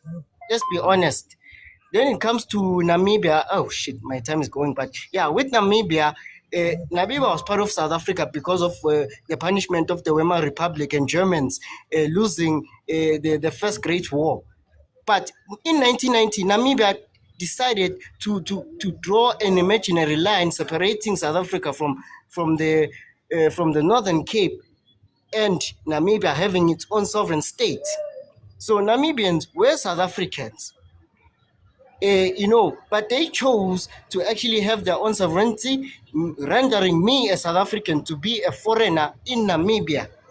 This is for Pan-Africanists that want us to unite. And if Namibia was part of South Africa today, movement of goods and people would have been better. Would have been working in collaboration with the Namibians to actually get the means of production from the Germans, from the Afrikaners and the British and whoever. But they chose their own way, their own path to be separate from South Africa. And when we say Namibians are part of South Africa, some of them would resist that and say that, no, we are not South Africans. You must go on and all of that. That is what they separated themselves from us. Thank you, Van Persie. I'm not going to give you an extra minute again. That was considered that as child grant because you are the youngest one on the panel. So that was your child grant. I'm going to have to drop you, my brother, and then make space for the next person. Sam, go Yeah, ahead. Do you want your full 4 minutes or 3 minutes first? 3 minutes first. So yeah, Go when a ahead. gospel, don't worry. These nationalists are just caught on a perpetual cycle of a cult. They come here and they convince each other on things that are very sad to hear sometimes. Things like Mandela is a xenophobic, God is a xenophobic. It's desperation, gospel. It's nothing but desperation to make a point, and then be so desperate that you use any material you find. Somehow you want to justify it and something like that. Even Kaiser came here and told us about interview of Nelson Mandela at the, what do you call this in America? I think it was at the City Hall or something like that. That desperation, he's using that interview to justify it doesn't even, it has nothing to do with immigration.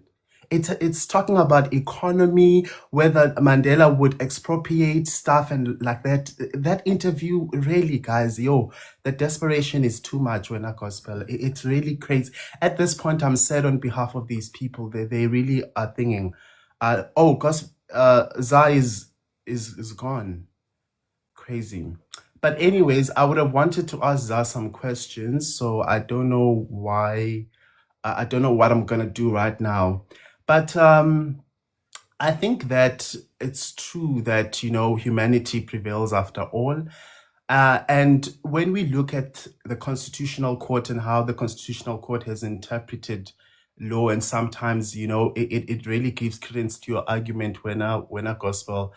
If anybody knows of the case S versus Makwanyana, and I'm sure a lot of people know this case because it dealt with death penalty. It abolished death penalty in South Africa. The Constitutional Court didn't use law to abolish death penalty in South Africa. It literally used humanity when a gospel. It used the philosophy of Ubuntu to justify why death penalty must be abolished in South Africa. So these are top judges, by the way, who have done their part in academics and stuff like that, whom at the time they needed to justify the abolishment of death penalty, they didn't reach for law because they know that, number one, there was no particular law that would thinking, but they reached for human values and humanity, as it were, to justify why death penalty, needs to be abolished. And also, I would have wanted to ask Uza if he believes that people who have settled permanently should have relative access to all the rights and, citizenship that citizens have, right? Because here's the thing, if you put a law on the ground and you say people must follow the law, you must have a moral justification why you are doing that. And it would have been interesting to hear what is ZAR's moral justification of what he proposed here today. Because you may find out that these people are morally deficit. They have no morality within them. It's just really sad sometimes. Can I have my 1 minute? Yeah, ZAR is here. So ZAR, number one, I think I need to be given extra time, host, because ZAR wasn't here. I would have asked him my questions. I'm not sure if you would thinking that. Host, I don't think you should even try because I'm not going to speak to this guy. He might ask his questions through another panelist. I'm not going to engage with him. Yeah, I put it to you that you have a moral deficit. You are morally deficit, and you need some time for yourself because you've been hanging around people who have sort of like milked the morality inside you. Basically, you are empty in terms of morals that it's concerned, and also you don't understand the laws right? You don't understand the law, my boy. I'm not sure if you even qualify to go to law school because it seems like you are so obsessed about the law. Maybe you should go study the law instead of coming here and really just serving us mediocre about what the law is. You don't understand so many things about the law, and also you don't even understand. Host, what's going on here? His time has lapsed. This guy wants okay. me so much. I know I'm hot. It's the bromance between you guys, and then you want to put me in the middle. Here. No, there is no bromance here. This okay, is just well, they used to be a bromance. Dude. Yeah. Okay, there used to be a bromance. Hopefully, you guys will work things out again in the DMs or something. But Sam, thank you so much for your submission. Please feel free to request again, Sam, and have another bite, bro. Folks, just 1 second. Can I give Lovely a chance? Because Lovely has been requesting since this morning. I think she was the second person to request, but for some reason, she was not coming up the panel. So I would like to give Lovely a bite. Lovely, do you want your 4 minutes now? Yeah, I will. The full 4 minutes, or do you want 3 minutes first? Oh, give me 3. Okay. Good morning, guys. Good morning. I just came up to talk about the derogatory names. And I will let everyone to try and find the tent dwellers, understand the tent dwellers in Europe, what are they called, and the names that they have accepted. It's only one name that they didn't accept anyway, but they are called those names. Romani, Gypsy, You name them. There are a few of them depending on where they are. Pikey, Vikings is the old names before they were calling them that.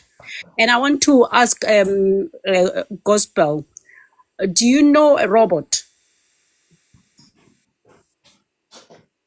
Robert, What what do is a you robot? mean? The robot. I mean, robot in terms of traffic lights or robot in terms of that machine that moves around. Thank you. That's all right. That's enough. Thank you. In South Africa, it's okay, Coastal. In South Africa, when we are driving our car, we say we are going to stop at the robots. And you go to other countries, they are talking about traffic lights. And the robot is the name that we know in South Africa what we mean when we say robot, and we can't change. Okay. And if we are calling someone a foreigner in English, what do we call them in South African language? It depends on your language, right? And Yes. So did you want us to call them in the 12 languages, in the 11 languages? I mean, Or have a national term to call them?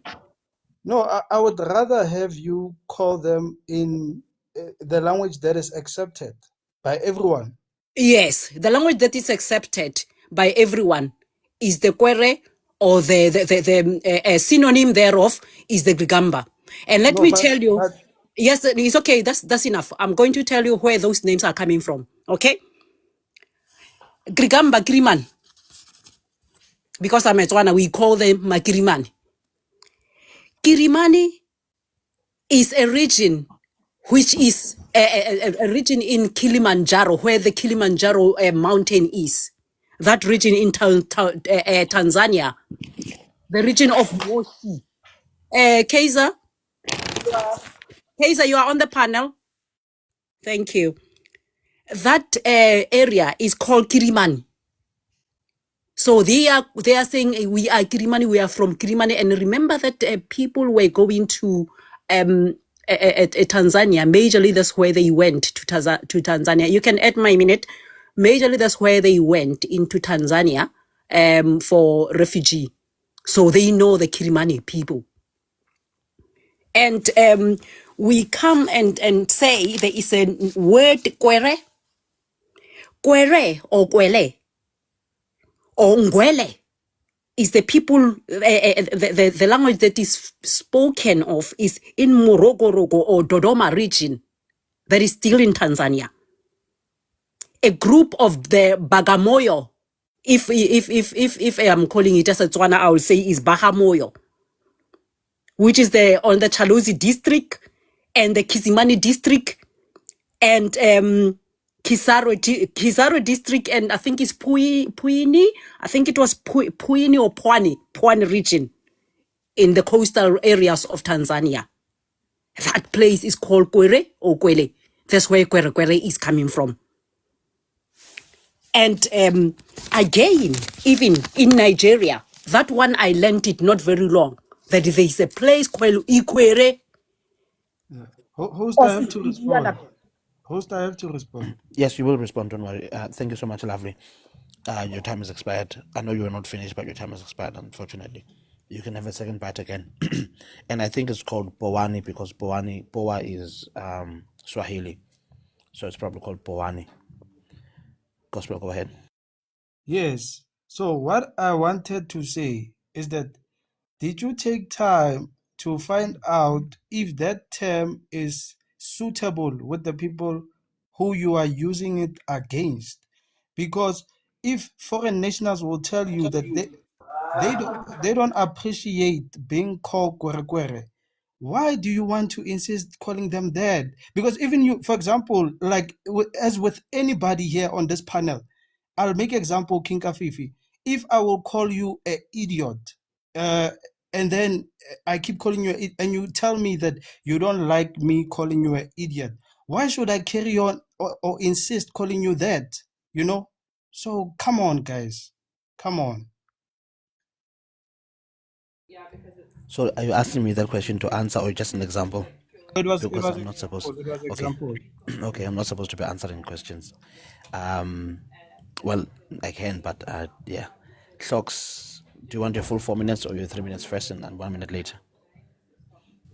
Yeah, thanks, commanders. I'll be short. Just that I'm a bit concerned. You have a No, I'm asking. Do 350. you want your full 4 minutes now, or do you want me to give you 3 minutes first? Let him respond and then give you a Yeah, 3 minute minutes after. is fine. Okay. 3 minutes is fine. Yeah, I'm just saying you have a 350 gulping Mene from the EFF on the space.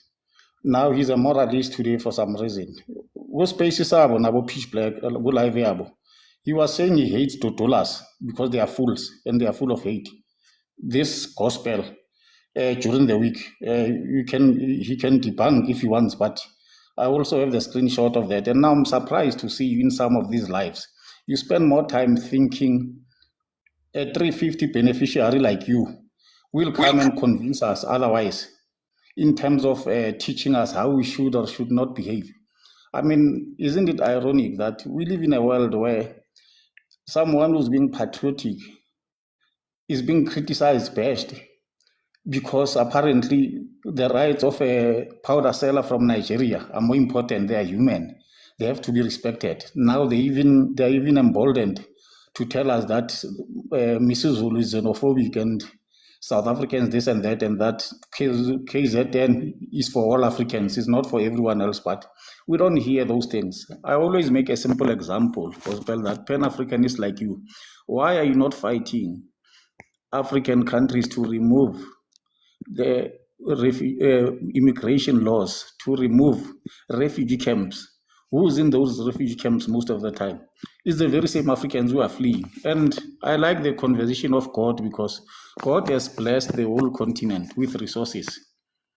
But for some reason, people seem to be allergic to resources in their own countries. They would rather come and parasite in a country that's built by whites. Those resources are there so that people can build industries, people can innovate and do what's good for humanity in their various countries. But guess what? Apparently, they're supposed to be here. Ufana so Leslie, I was just left the panel, who's saying people are morally bankrupt. You make the same emotional argument. Last time he was saying things such as, yeah, no one can say land is not important because everything revolves around land. That is not an economic argument. That's an emotional argument. Who doesn't know? We don't live in space. We obviously know that. But there are many ways that we are blessed with as humans to be able to prosper. And God was not discriminating against anyone. You look at even the Japanese, I like to make an example that Japan does not have minerals about Taiwan, but they are innovating in other ways and all that. And that's what patriots are saying. And you've heard some of us in this thing say, we love our Africans to prosper in their various countries. I want to visit Zimbabwe or Nigeria one day, not in the current state it's in. But that's something that many of you don't want to understand because you are not even taxpayers.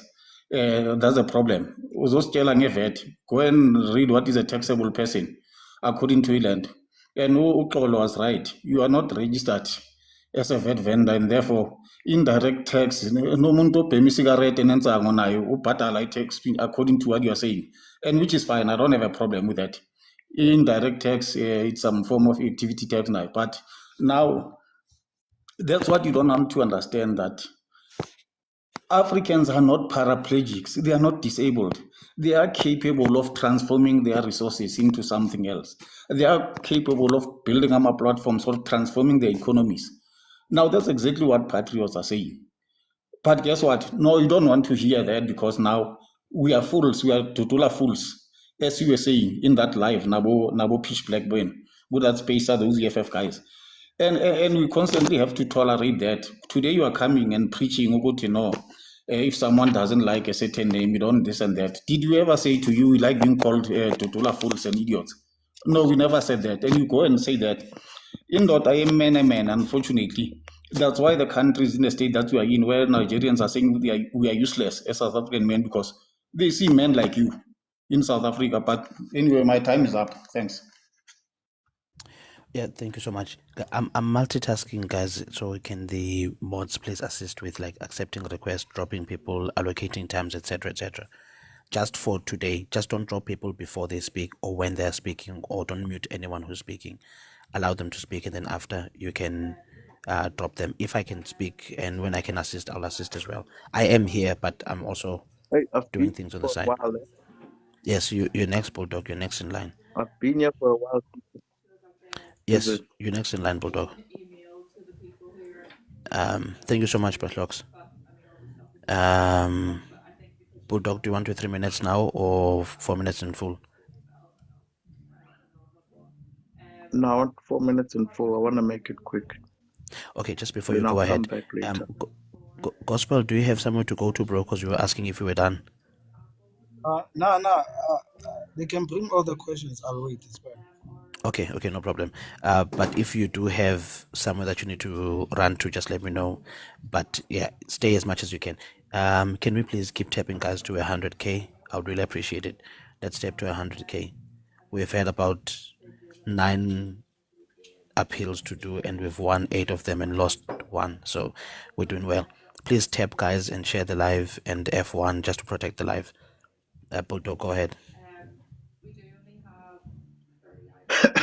Hi, guys. You know, understand why we are here, bargaining, morality, which with people who clearly don't have a morality, they don't go by any moral code. Because the first thing morality tells you is to respect the authorities that are in charge. In various places, in Romans, everywhere, it tells you respect people who are in authority. They were put there by God, whether you like them or you don't. If you have an evil leader, that's the leader you deserve. And those are the leaders in their countries. And they pretend that these people just take over. They don't just take over. They put those people in charge, the Kwerekweres. I'll even say that. So I, as a South African, will call you whatever I want and refer to you as whatever I feel suit. Because unlike you, Amazizimbane, we have something called freedom of speech in this country that you are not familiar with. Because in your own countries, you get unalived for literally just sneezing towards the president's direction. So I'm not going to be lectured by someone who doesn't even understand governance and someone who doesn't understand an organized state with actual rights for humans.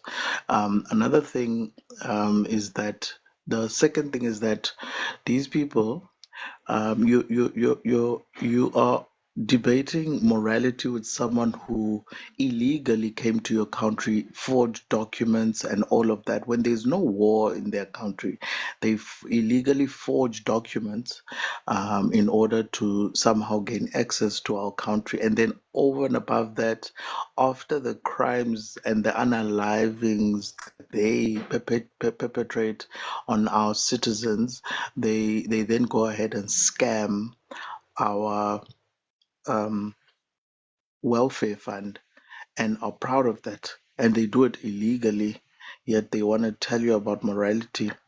In Deuteronomy 28:40 and verse 43, Deuteronomy 28, verse 43 and onwards, it shows us that, when God was instructing the Israelites how to behave and how to, follow the law and everything, he told them what the blessings will be for following the law. But on the second part of that pronouncement, he told them what the consequences of disobeying the law was. And what it was is that they will build their infrastructure, they'll build their nation, but it's not them that will enjoy it, it is foreigners. So, and the foreigner will, eat the fruit of your labor and all that, indicating that it was judgment. Whenever foreigners take over land that was allocated to a certain people by God. Whenever foreigners come in there, it is a form of judgment over that nation. I'm not referring this to South Africa, but I'm just saying that's how, if God views it as a violation of the people of a nation state, then we all probably should view it that way. So I'm not going to be lectured by someone, firstly, who didn't have the enough morality to stay in their own country and build that country into that moral country that we should all look up to. I will call you Kwere Kwere if I want as a South African. There's nothing you'll do about it. Can I have my 1 minute? and so I do believe that South Africans should exercise their full Wait, right Bulldog, I'm of pretty sure you freedom of had your 4 minutes just now. Oh, is it? The Yeah, 1 it's minute either is 3 minutes first mandatory. and then a minute left after. But you chose to have the whole 4 minutes. So No, I just in think the it's fine. Then yeah, yeah, just no, it's interest fine. of Now in I the think interest of fairness. I've covered. Yeah. T-Pain will fry them further, and ZAR, it's fine. And this guy Gospel, you stupid, my bro, you weak fool. Can I Bruh, respond? Yeah, And guys, then yeah. there's Host, say, Uncle hold on, Ruckus. ad guys, hominems, ad hold hominems. on. Hey, I'm here, Gospel. I did say no ad hominems, guys, or any, yeah. Let's just try and Sorry, keep it. host, I have a problem with that Let's judgment. try and Can keep I it please to raise my problem? Because Sam literally spent 3 minutes attacking Zaz's personal character, how immoral he is, and nobody objected. Yes, I mean, if that was my failure, it doesn't mean that I should continue failing. But yes, I take your point. I take your point, Yeah, Kesa. host, can I respond, please? Yes. Yes, thank you, host. Hey, Okay, so hold on first. Kesa actually has a point. Zah, I should have protected you there, and that was my fault. I apologize for that. But we just have to not keep it going. So But compensating I 1 take minute. I take the correction, Kesa. Compensating 1 minute, host, please. No, that will be Zah's compensation, not Bulldog's. Gospel, go ahead. yeah, so to Bulldog, look, Mr. Bulldog, our humanity, our Ubuntu is not dependent on the character of people, especially with a reference to immigrants. It is a principle in South Africa, and it is a binding source of law. So, in applying our law, Ubuntu should be observed. You should understand that as a lawful citizen, as a patriot that you say you are, you should be mindful of these things, that Ubuntu is a binding source of law in South Africa, and in applying the law, it should be observed at all times. Thank you, host. Yeah, no problem. Sorry, Ado, can you please send me a DM so I don't forget? Just send me a DM, say hi or footsec or something. So that I don't forget that I need to ask you something. Ado, please do that. T-Pain, do you want the full 4 minutes or 3 minutes first? Can I be fair? Because Reds came and then he dropped, and he came back again. Can I be fair and give Reds, and then I'll come after him? That's okay. Reds, do you want the full 4 minutes or you want 3 minutes first? Can I have 4 minutes, Mr. Host? Okay. Ahead, Mr. Host, Mr. Host, great discussion, great topic. Even though I feel like ZAR should have, done a better job at dismantling gospel, I believe in law and order, and I feel that, ZAR should have came better prepared. I think the laws of this country is not something that can be negotiated, and I'm quite disappointed. I'm quite disappointed in your submission today. It should have been a whitewash, but it seems as if you had a tough time defending the great South Africa against gospel. But it's fine. I have 3 questions. Question number 1 to gospel is, you obviously find offense to foreign nationals being called the K word, which is kwere. I hate using that word because I know that it is derogatory towards foreign nationals. But my question is, but the way you spoke, And, you know, if foreign nationals in South Africa do not appreciate being called the K word, which is a social issue, why are you using politeness as a shield to ignore the fact that they are violating the laws of South Africa? They are violating the laws of a sovereign nation. That's my first question. Go ahead. Yeah,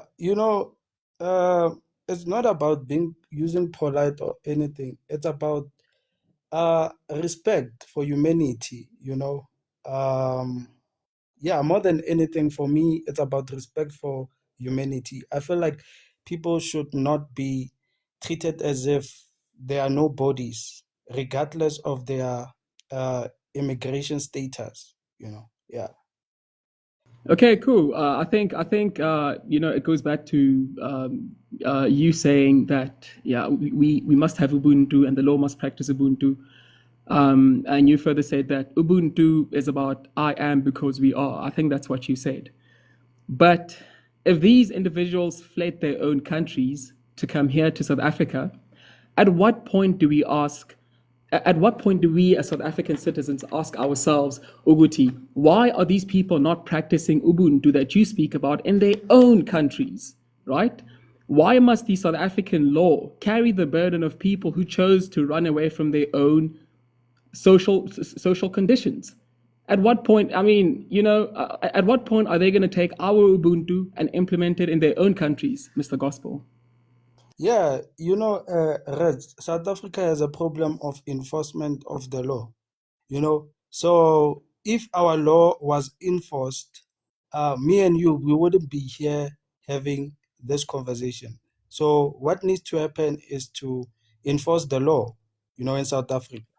No, I don't think you're understanding what I'm saying. And my time is running out, my brother. I'm saying these people that you are speaking out for, at what point are they going to practice Ubuntu in their own countries? Why should they come here for Ubuntu? When are they going to have Ubuntu in their own countries? That's my question. Okay, yeah, I feel like that's a fair question. Yeah, you're right. They should have Ubuntu in their countries, but remember, our Ubuntu is not dependent on whether they have Ubuntu or not. And I am of the belief that our Ubuntu shouldn't be taken advantage of by immigrants. That's exactly what you're doing. And in fact, I think that Ubuntu is just a smoke screen to come and violate our laws. My time is done. And before I leave, Kaiser, when are we debating next, my boy? No, we're not doing that, Reds. Reds, you already have a debate lined up. Don't be Respond so. to Reds. Yes, sir. Reds, thank you for the compliments. But actually, I believe you could have done a better job at defending Peter Groenewald. You did a horrible job. Wow. Nasty. Wow. What was I gonna say? I was actually gonna say, Reds, the way he says "quere quere," it's almost like he's also gonna say "Amandala." That it's give that tone, Amandala. T-Pain, do you want your full 4 minutes now or 3 minutes first? Yeah, let's make it all 4 minutes. One thing I will say about today's debate, I would like to congratulate both Reds and Gospel for bringing back those who failed in their own debates, thinking that today they will try and redeem themselves by trying and speaking whatever nonsense that they've been speaking, like Usam. Congratulations. Both of you were able to bring back the failed ones, the ones that failed in their own debates. Patriots, you are doing very well. I respect you. And I'm still going to repeat, ZAR, you did very well. Boy, I'm back to you. Boy, here's the thing. Before I was cut by my call, you didn't explain to me what is a Gentile. So you can answer within 10 seconds in my time. I'm going to give you that. A non-Jew, that's a Gentile. Okay. Boy, what does the term foreigner mean in Tsonga? Okay, interpret the term foreigner in Zulu and Sotho and Tsonga, if you may. Okay, I don't know Zulu. I'll speak in Tsonga. In Yeah. Tsonga, we call them Moomahande. But Matwakan Kagir? Yeah. Yes. Now, boy, when you are in a country and you are a foreigner, straight, you guys are comfortable with using the white man's language to a point whereby when it is turned into vernacular, you have a problem with it because you are so, okay, let me not go there. But boy, here's the thing. You cannot come here and tell us how to pronounce words and which words to use. The term kwere has never been a problem. We even had a song by Bomshaka that said Magwere. Speaking about these whole things, Jasid, who is a kwere himself, saying that he's a kwere in South Africa, not having a problem with being called a kwere because he knew that he was kwere. You are only having that problem now when we are giving you accountability of all the wrong things that you are doing. Whether you are illegal or illegal, you are still a kwere. It's just that there is a term illegal that we put for makwerekwere a tlileng ka molao le makwerekwere a sa tlang ka molao. Now, boy, if you do not believe in the law, throw away the Bible because the Bible itself, it is based on laws. There are 10 commandments. Those are laws, whether you like it or not. The whole of Leviticus, it speaks about laws. The verse that who's this bulldog quoted, it is actually warning the citizens, saying that foreigners will come into your land, they will even lend you money, but you cannot lend them money to a point whereby they will have power over you. It's a warning to the citizens of that place. So boy, next time when you come and speak about the Bible, do not sugarcoat, do not use it as a weapon. Read all of it to understand it. Don't read it to defend or to weaponize it. Don't do that. And we're going to go back to their air tax. Boy, you do not know the pain of tax. If VAT was tax, there wouldn't be a stat that says only 7% of South Africans are paying tax. Boy. If VAT was tax, we wouldn't be having that stats. So go and learn the nonsense that the Pan-Africanists have taught you so that you can learn the real law and study these things. Don't be like I was saying, boy. Those people, they're throwing you into the grave. And you are standing here. And the debate we should be having is between your R's and G's. That's the debate we should be having. Thank you. Thank you so much, T-Pain. Off stage, just wait 1 second. Just 1 second off stage.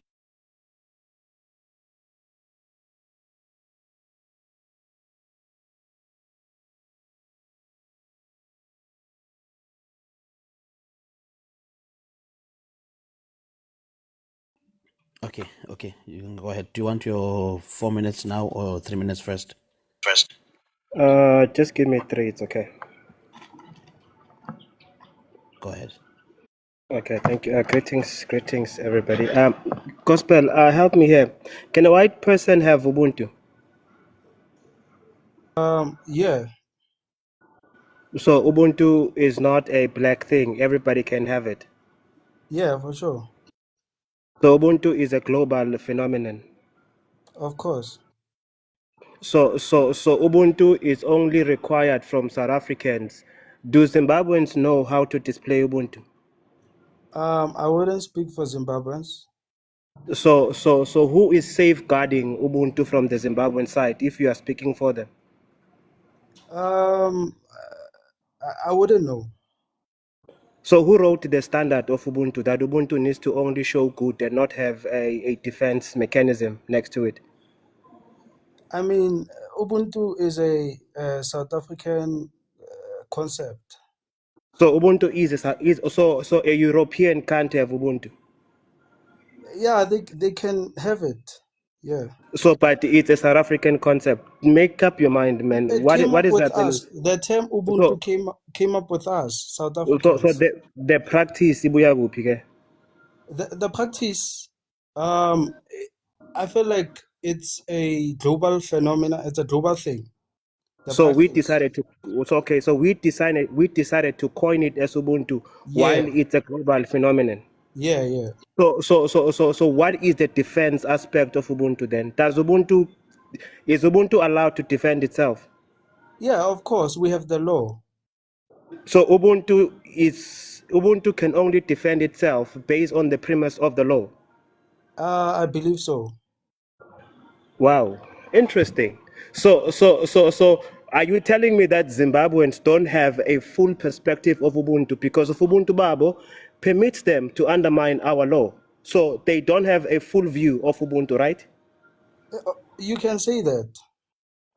So then why then are we held towards a high standard when it comes to keeping Ubuntu while you allow them not to have the full aspect of Ubuntu? Is that Yeah, balanced? but I'm not here defending Zimbabweans. I never defended. Okay. You are not here defending Zimbabweans, but you are here undermining the act of defense of South Africans. No, You are undermining the defense mechanisms of South Africans. You are trying to safeguard the defense aspect of how South Africans should defend themselves. I mean, I was referring to the way that that dehumanizing that comes Who with it. get to standardize your defense? If I come to your house, do I have a right to regulate how you respond? I mean, bro, like humanity is. Okay, no, thanks, man. Thanks, No, it's you. okay. Okay, host, can I respond? No. Can I respond, host? Wait, hold on, Gospel. He still has got an extra minutes that he can use, and then you can respond after. Okay, No, thank you. it's okay. I'm good. I'm good. Thanks, man. Yeah, Cheers. Go ahead, I Gospel.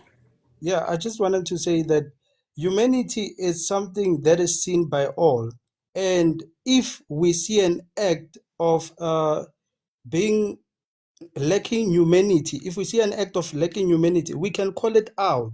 So I don't understand where Novera is coming from, because with regards to some of the things that his entourage say, it's dehumanizing. There's no humanity in what they say about foreign nationals. And I can call that out, that no, that is not Ubuntu. So I don't understand what he's talking about. Thank you so much, Gospel. Can we tap to 120k, please? 120k, guys. Since I now know what likes to a live, I'm gonna ask for them. Hamilton, you've been waiting patiently, so go ahead. Thank you very Do you much. want, I do you want want to the ask full four? again, host. Full 4 or 3? No, 3 minutes for now, host. Okay. I want to, in fact, give me the 4 minutes, host. One, I'm going to ask again. In which section do we have the Ubuntu law? Because we keep on getting back to Ubuntu, and not the actual law. It falls under human dignity, brother. Okay. Two, if we could understand what the phobia is, phobia means that there's a persistent fear of a specific object or a specific person or something like that. It doesn't talk about hate, it talks about fear. Hence why phobia is a fear.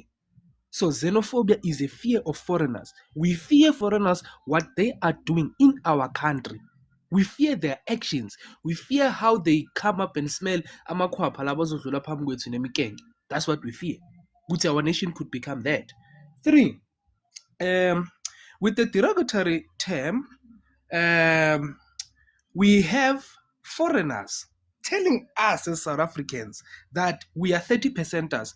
Have you ever asked them, do we feel comfortable with them being calling us the 30%ers? Have you ever asked them when they call us HIV Republic that are we feeling comfortable in that? Have you ever asked them when they call us SASCO, are we comfortable with being called that? Have you ever asked these people when they call us Crime Republic? Have you ever asked Tina, we feel comfortable being called with those words? Yeah, so what I've seen in my judgment, it's often out of retaliation in what you guys All say to right. them. Yeah. All right. Four, let's get on to the point of tax. So, if you are saying that you are paying VAT, and also an illegal foreigner can go to a shop, or any foreigner, any kwere, any kwang, any krakamba can go into a store and buy something and pay tax. It means that they also have a right to have an opinion on what the coffers of the country should be. Because if you're going to tell me that I pay VAT as someone and I don't have a tax number, then it means that even a 12-year-old is also paying tax. Do you see how illogical that thing is? It is very stupid of you to say that you are paying tax through a VAT. Everybody pays that. But there's a certain portion of the population that pays the 40% tax that goes to the coffers of the country. Let's move away from that. If I may ask, what is your tax number? Or do you have a tax number? I don't have a tax number. Okay, so you don't pay tax. Thank you very much. So I'm going to go back to this point again. Approximately 9% of the population contributes 40% of the tax, according to www.ey.com. That is the population that pays tax. Because if you're going to say that I am paying tax, if you don't have a tax number, then it means that 100% of the population is paying tax. Even it would even exceed that amount, because we have foreigners who are going to come here and pay tax. Would have about 120% of people paying tax in South Africa, which is just dumb and outright stupid, right? So the last point is that these people, they introduced a crime that is inferior to us, or something that we don't know, right? Romance scam. The latest case that came out was a Kenyan who scammed the lady, I think 400,000 rands of her retirement funds. We didn't know that thing, right? Road spiking, we didn't know those crimes. Cable theft, we didn't know those crimes. Counterfeit goods, we didn't know about those things. Powder business, we didn't know about that.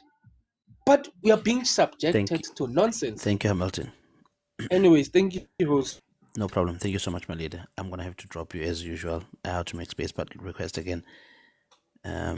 Kaiser, do you want the full 4 minutes or 3 minutes first? 4 minutes, wire. Okay, sure. Thank you. Sure, Firstly, you know what Sam did here was hilarious. You know what I find problematic with Pan-Africanists? Hosts? They think they can just wing knowledge. Like a Pan-Africanist will even debate about architecture from the top of their head.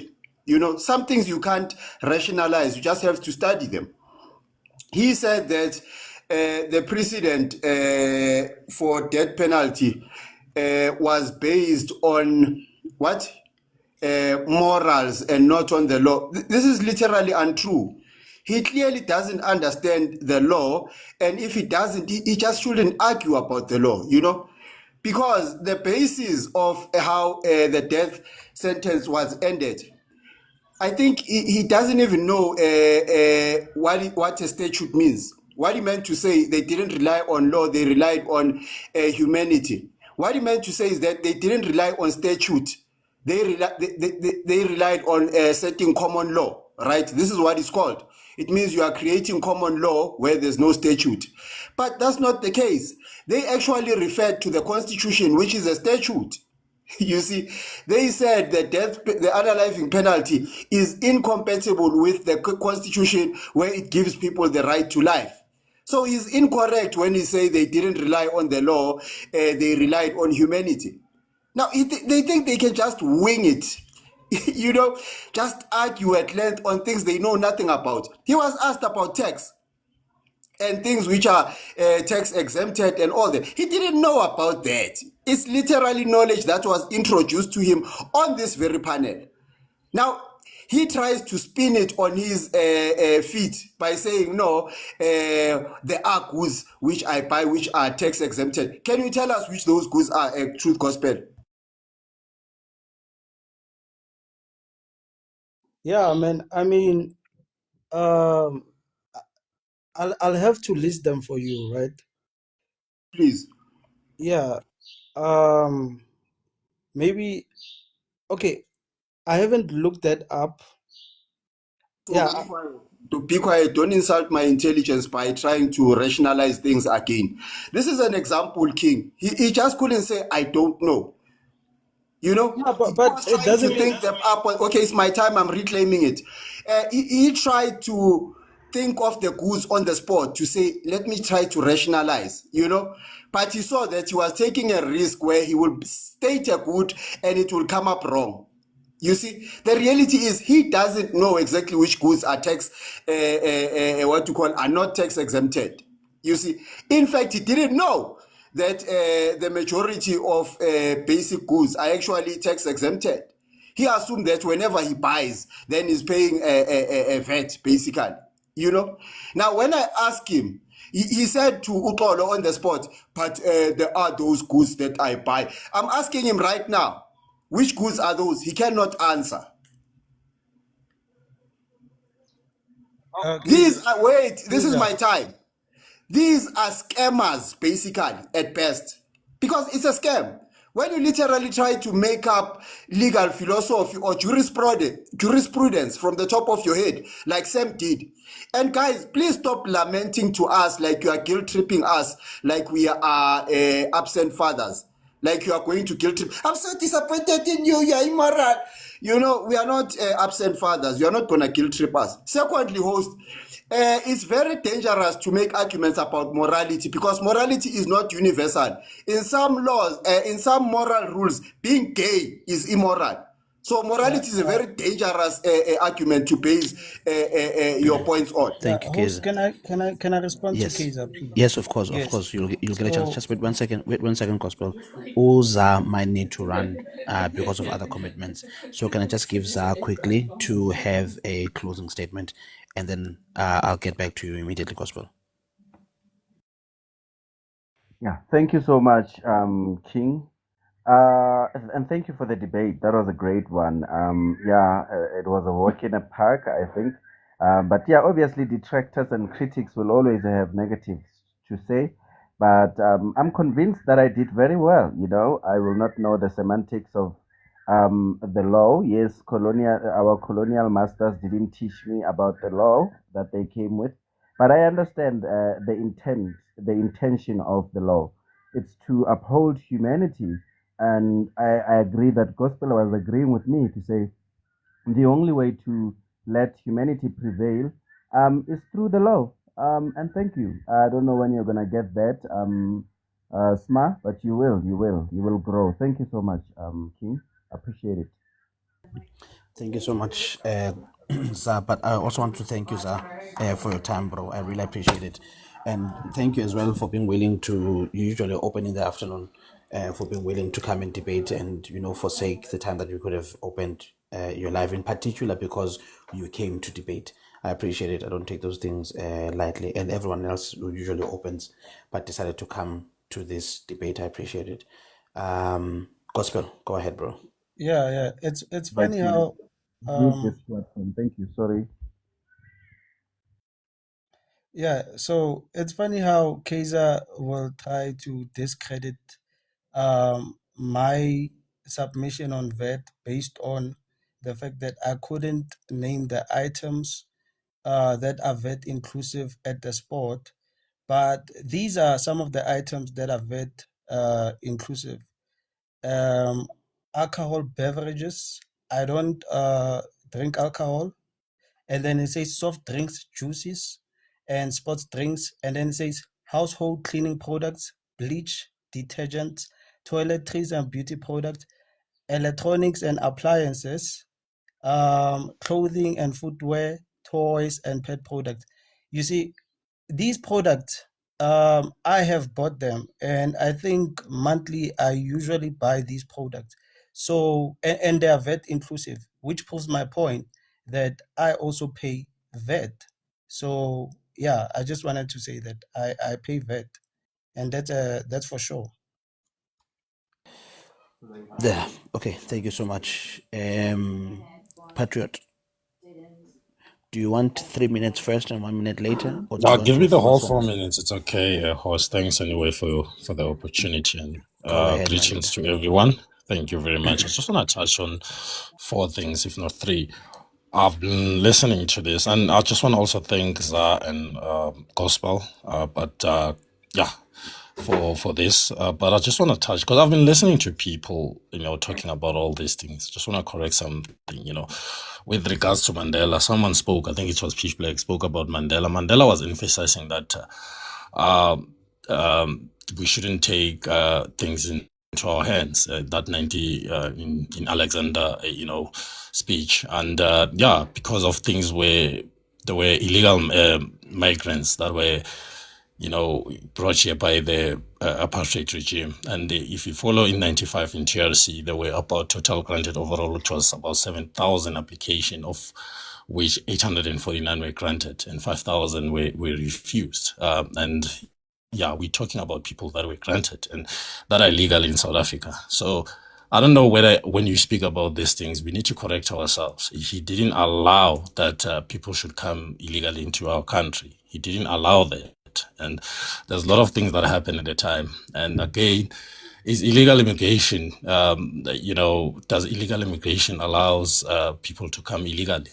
Illegal immigrants being allowed in South Africa. No, they are not. No, he spoke about people coming here legally.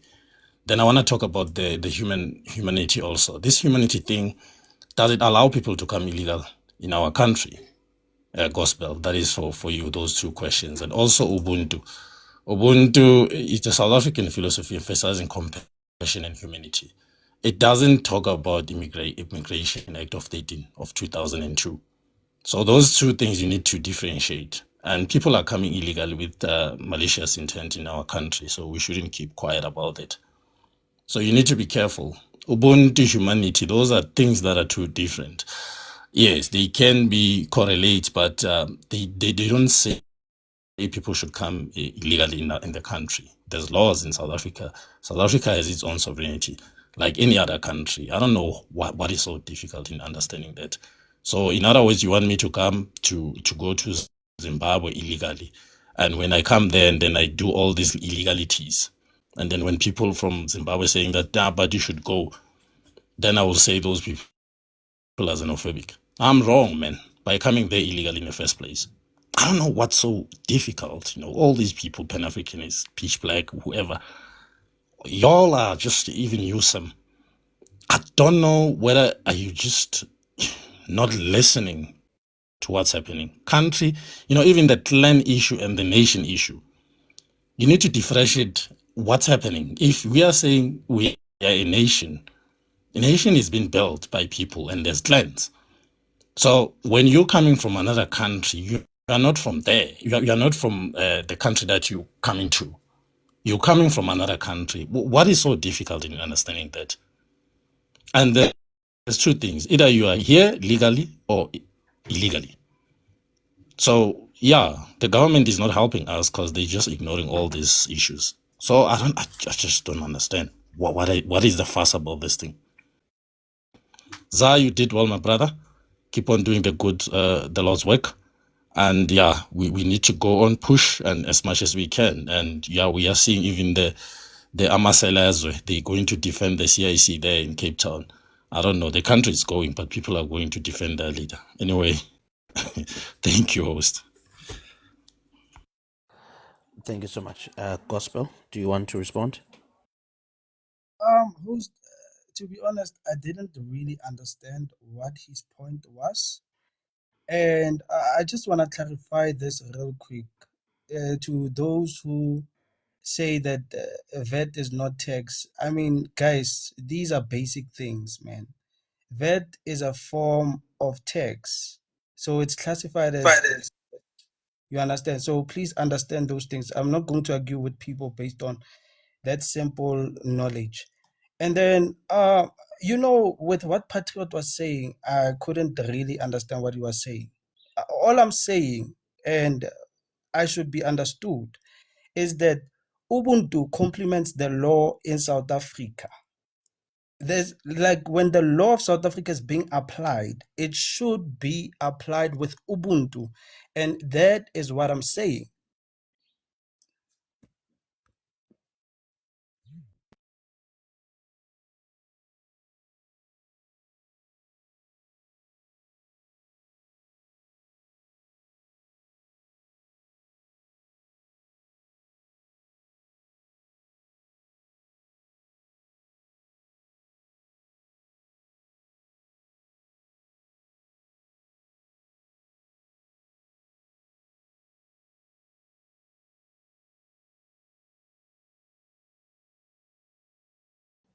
Oh, sorry. Gospel, you finished. Pardon me. Just got distracted there for a second. If Hannibal is here and Hannibal, you have capacity to come up here quickly. I think Reds wants to give you a word or two. I wanna miss. Wait, I'm what? joking. I'm joking, Reds. I'm joking. I'm joking. Host, I'm are we joking. done? Are we done? Gospel, do you need to go, bro? No, I'm ready for all their questions. I was just Okay. asking if we are done. Yeah. No. We can still keep going. We can still keep going. Oh yeah, yeah, If yeah. anyone has any update on the pre-sentencing of Malema, the pre-sentencing hearing, how it's going, please feel free to update us. So, do you want your full 3 minutes or full 4 minutes or 3 minutes rest? Host, can I have 2 minutes, and I'd like to donate my 2 minutes to Omi Sano Sigma. I don't know if you allow that. A bit unconventional, but yeah, we'll see how it goes. We'll see how it goes. Yeah, let's do that. All right. Yeah, thank you. Again, greetings, everyone. I still maintain, Pan-Africanists don't love Africans, especially South African Pan-Africanists. They love them online, not on the ground. They are actors, great actors, by the way. You'll find your Mnangagwa or ZANU PF, delegates, here in South Africa. You'll never hear Pan-Africanists, about Sam, about Gospel Food saying, hi man. Since South Africans don't have Ubuntu, how about we go there and stage a little Nyana protest, so we can make sure that they build a better environment for Zimbabweans to go back to Zimbabwe and thrive, because they are facing xenophobia, they're facing all these things. They don't do that, guys. They come here and say, and just say that, oh, we love our African brothers. No, you don't. No, you don't. Gospel Truth, I'm asking you for the last time. What have you done in your personal capacity for Africans? You can open your mic.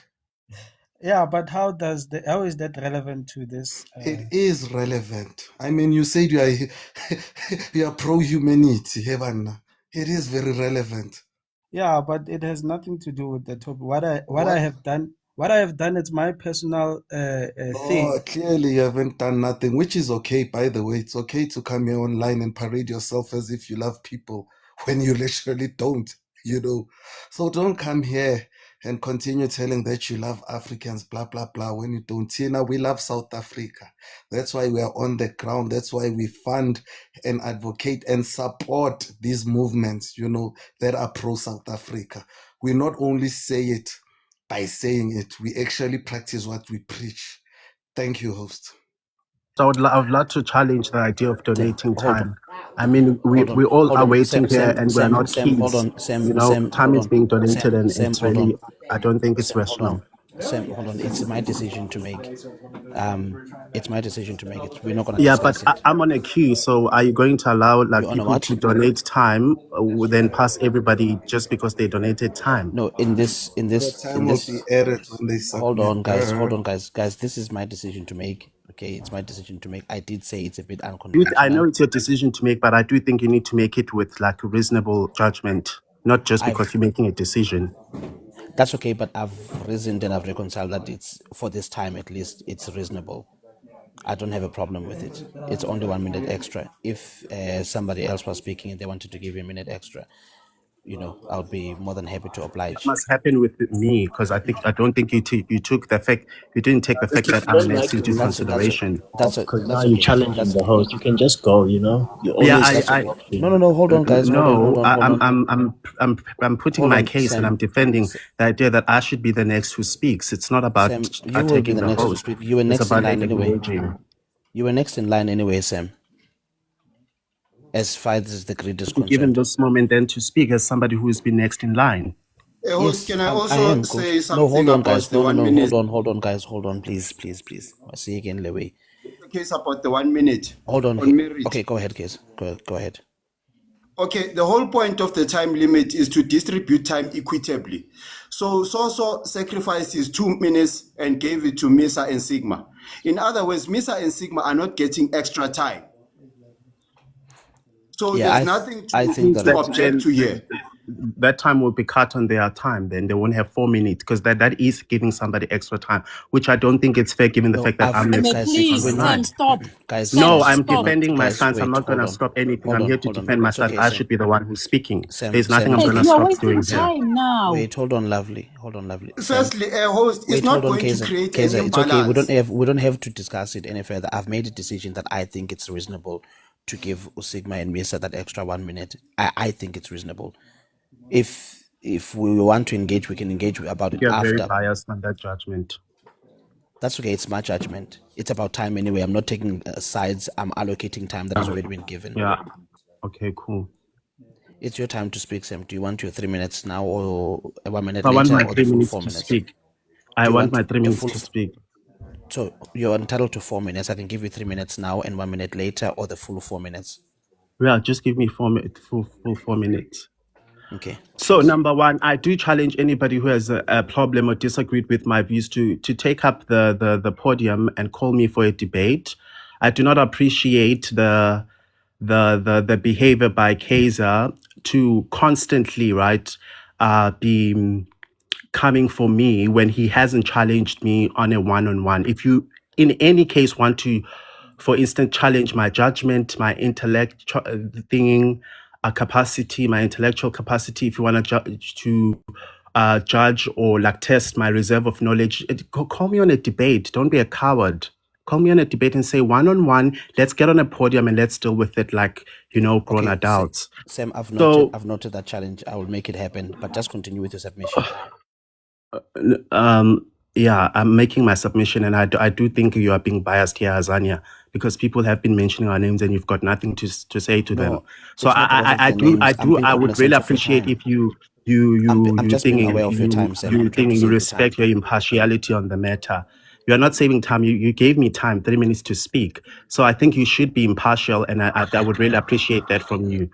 Nonetheless, and also another thing, I'm the one who brought S versus Makwanyana on this panel because I understand it, right? Ubuntu was used in that court judgment to explain why death penalty must be abolished. So for me to come and bring here and mention S versus Makwanyana and for you to come and say, I actually don't understand what I'm talking, why would I raise something I don't understand what I'm talking about? I'm not a patriot. I'm not delusional. I'm well learned.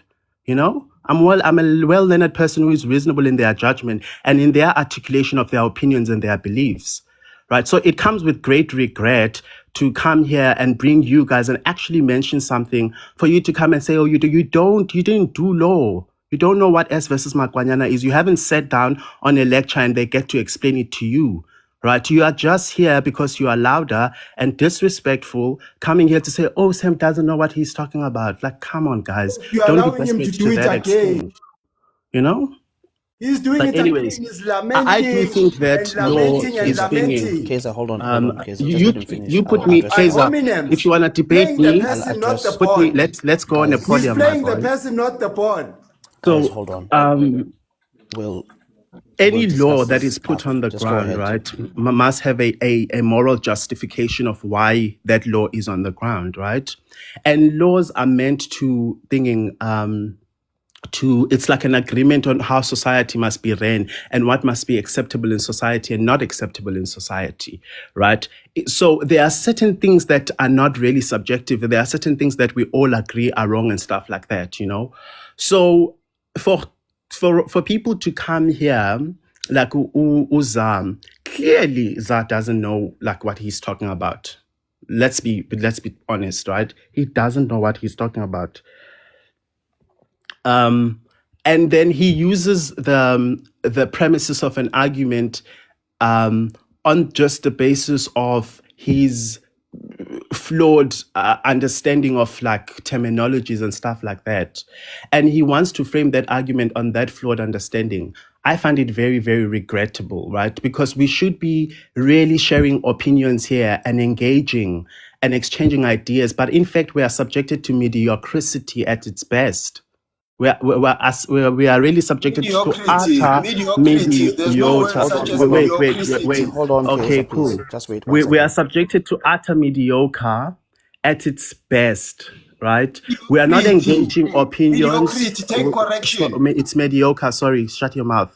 I really just Hold on. mute yourself. Just finish. So I Sam. think that instead of like engaging on a personal level, how about we engage like and exchange ideas and be innovative and being constructive in how we are doing it. But don't subject us to mediocre. Don't really. And if you guys are wanting, Mediocrity. Take the it's not correction. mediocrity. Come on, it's mediocre. What? Gosh. Okay, can I just say something quickly? Sam, From mediocrity to mediocre. Kaiser, just wait 1 second. Sam, it's okay for you to raise objections or when you have something that you don't agree with, it's fine.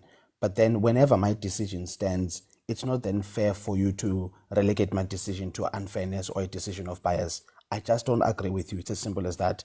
You can't then take a half and say that I'm being unfair or I'm making my decision is biased. I just don't agree with you, and I think that the request was reasonable.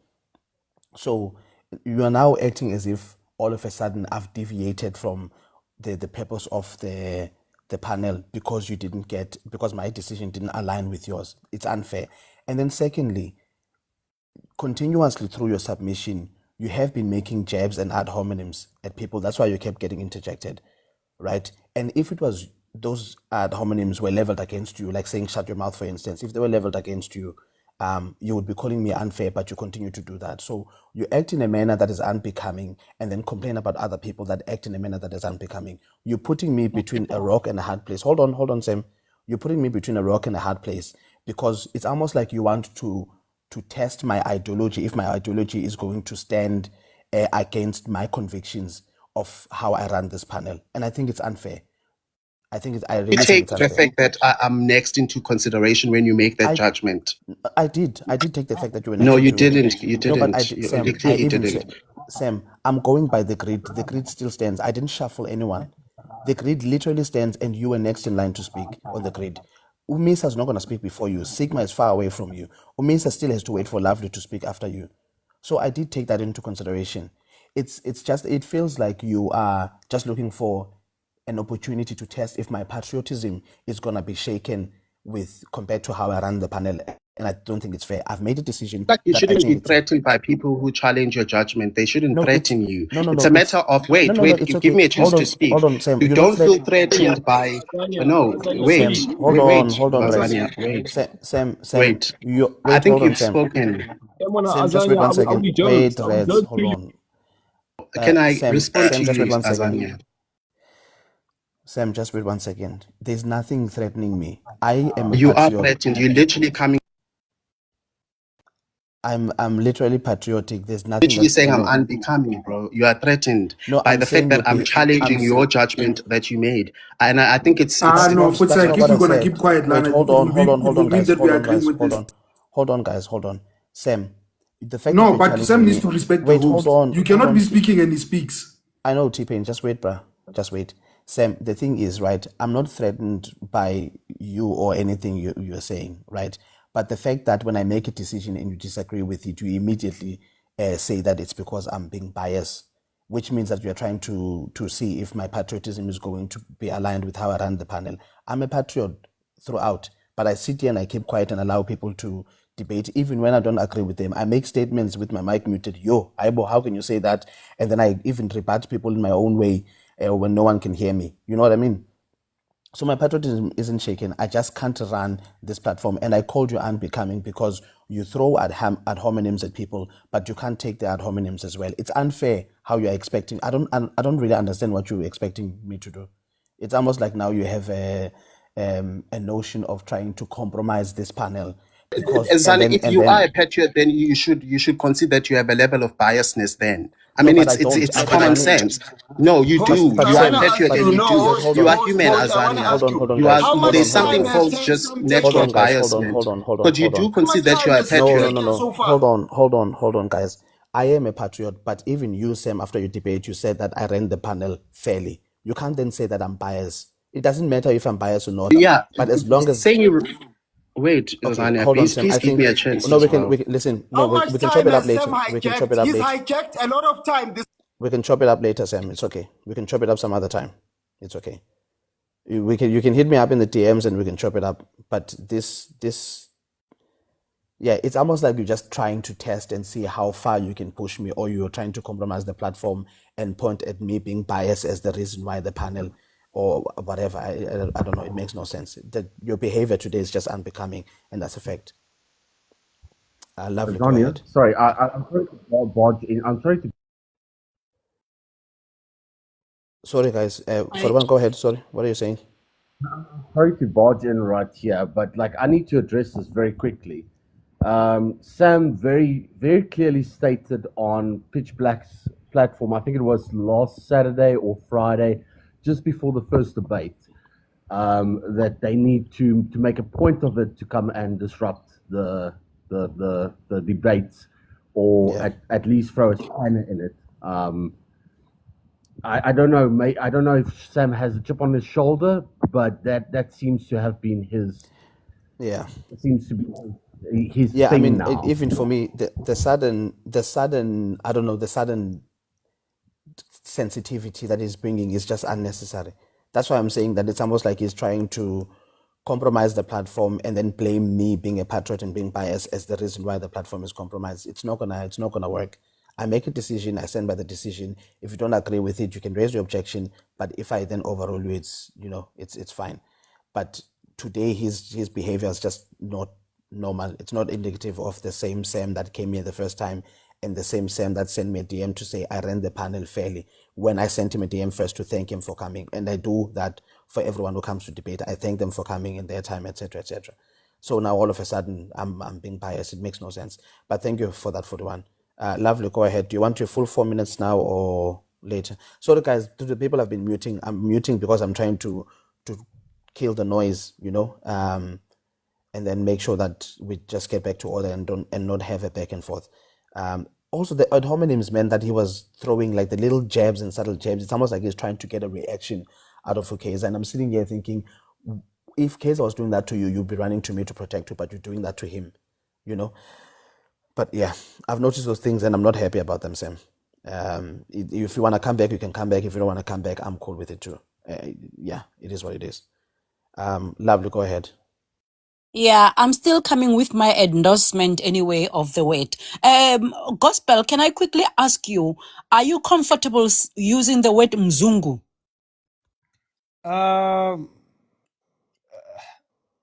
use it casually. Thanks. You are comfortable with using it. It's okay. Yeah, guys, I'm still endorsing the word Kiliman. I mean, Kwere Kwere. I told you about the places in Tanzania where our people were. And also, there is Kwekwe in Zimbabwe, which they were called Makwekwe, but it was swallowed by the Kwere. And they also went into the group of Kwere. And I was trying to tell you about the Aihuruana tribe in the river state of Nigeria, which in the Niger Delta. Yes, Niger Delta. Their language or that tribe is Ikwere. Them is with a double R. So these are where the Kwere Kwere is coming from. That is why we are using, because it was like about where the people are coming from, their places. We have a word that we use, Maplantani, is for the people who are from Blantyre, Malawi. And we have a word that is used, that's the word, because I was not used to, when I was in Mafikeng, I was like, why are you calling people like that? They were using this word Mazanzure. And that now I just learned last year, that is the Zulu type, is the Zanzure type of Zimbabwe. Those ones that are wearing all white. And we have got Bahalaka, that the Botswana called, the Botswana in Botswana, they call them Bahalaka. We call them Makalanga here. They are the Kalanga people from Zimbabwe. That, is that word. So those words are not many. That is why, like the Kwang, the Grigamba, thing is not used quite often, like the Kwera group. Did you just give me 2 minutes, my leader? I don't think it was 4.